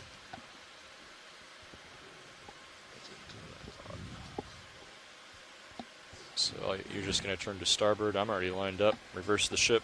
Okay, you're perfect. So if I just kind of hang out below you for now, follow along with that. Actually, the move's done, isn't it? Yes. Well, we're you should be about stopped by now. The ship stopped moving a few minutes ago. Okay. Yeah, feel free to start pushing out then. Slowly, I'll follow you out. Well, this will be easier because then all you have to do, if I stay under you, all you have to do is turn to starboard and then I come up and we're lined up. We can do that You'd too. probably take I was just one saying more if you're look out there, to I can see also something. turn to starboard and you're already stretched out. But either way.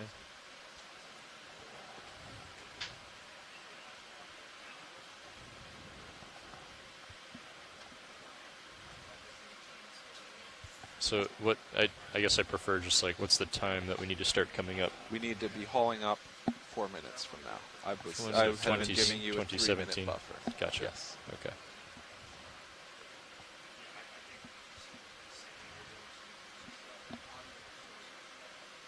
I think you can go ahead and start stowing then.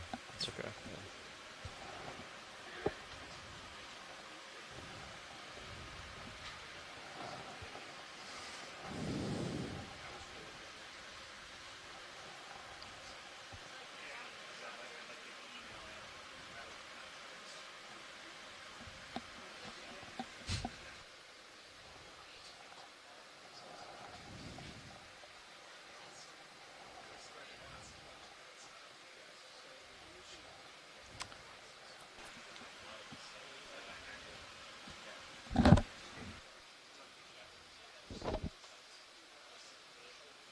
What's that?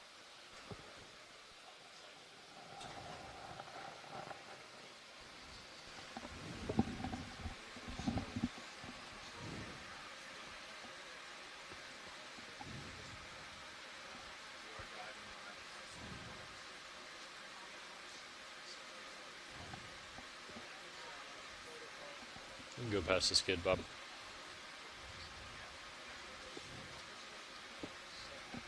Okay, that's 3 minutes to our time. That's about when I had figured we should start packing up. Okay. We So are is- stowed. One Great. last swing over here. Yep. As soon as he's done. How's that arm look over there? Looks good. The shilling may be on the drawer. The swing arms look good from my perspective.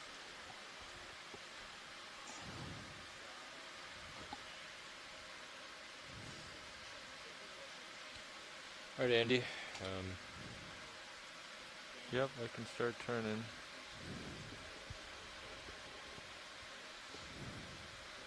So looks like we're just almost out of bottom sir. time.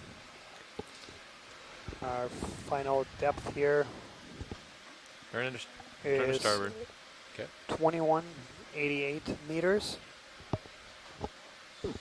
So we did make it about halfway between waypoint 3 and waypoint 4. So covered a big chunk of this volcano. Also collected 2 biological specimens. One of this Lepidices bamboo coral that was by far the most dominant species on this dive. Also appears to be the only coral that we imaged today, as well as one of these tube worms. I just want to thank our piloting team for another excellent dive, and especially all the folks on shore for being with us. We will have a planning call just to talk about the midwater dive. And we'll do that in 5 minutes, if that's okay with folks. So we'll do this at... You ready? Yeah. Okay. I'll let the bridge know we're off the bottom. Auto heading disengaged. I see me and yours. Yeah, we'll do it. We'll do it at 3:20. So we'll do a quick turnaround off here. the bottom. We'd like. I'll for the type it up ship in to the keep chat holding room position here. for now, if that's all right. Thank you, bridge. You can go ahead and move it to midship right now. Good. Copy. Ready to start coming up?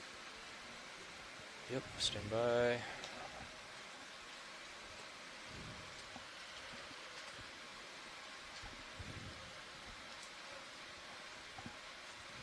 have we been at recently? Like minus 65 or so? Yesterday was closer to 75 to 80. 70, But we okay. got some stuff. Yeah, I'll go 70 then. See where that goes. Okay, I'm coming up. Okay. Delta of 1. I'm catching up right now.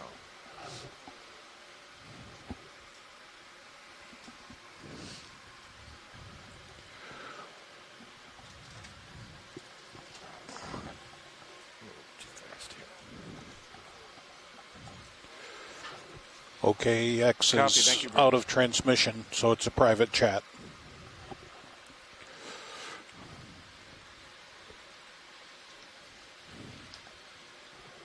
Watch lead nav, were you calling me?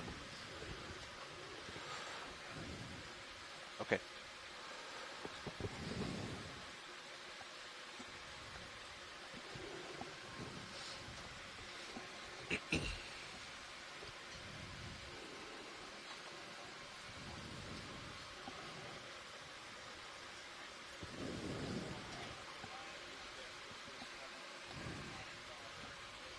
Yep, I show us 1630 arrival on 50 meters.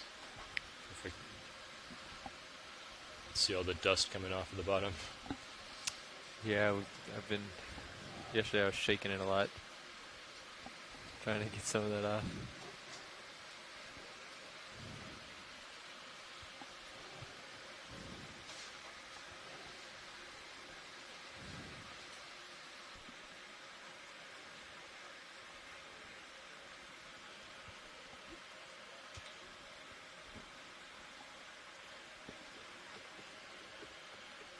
Jeez, lots of dust.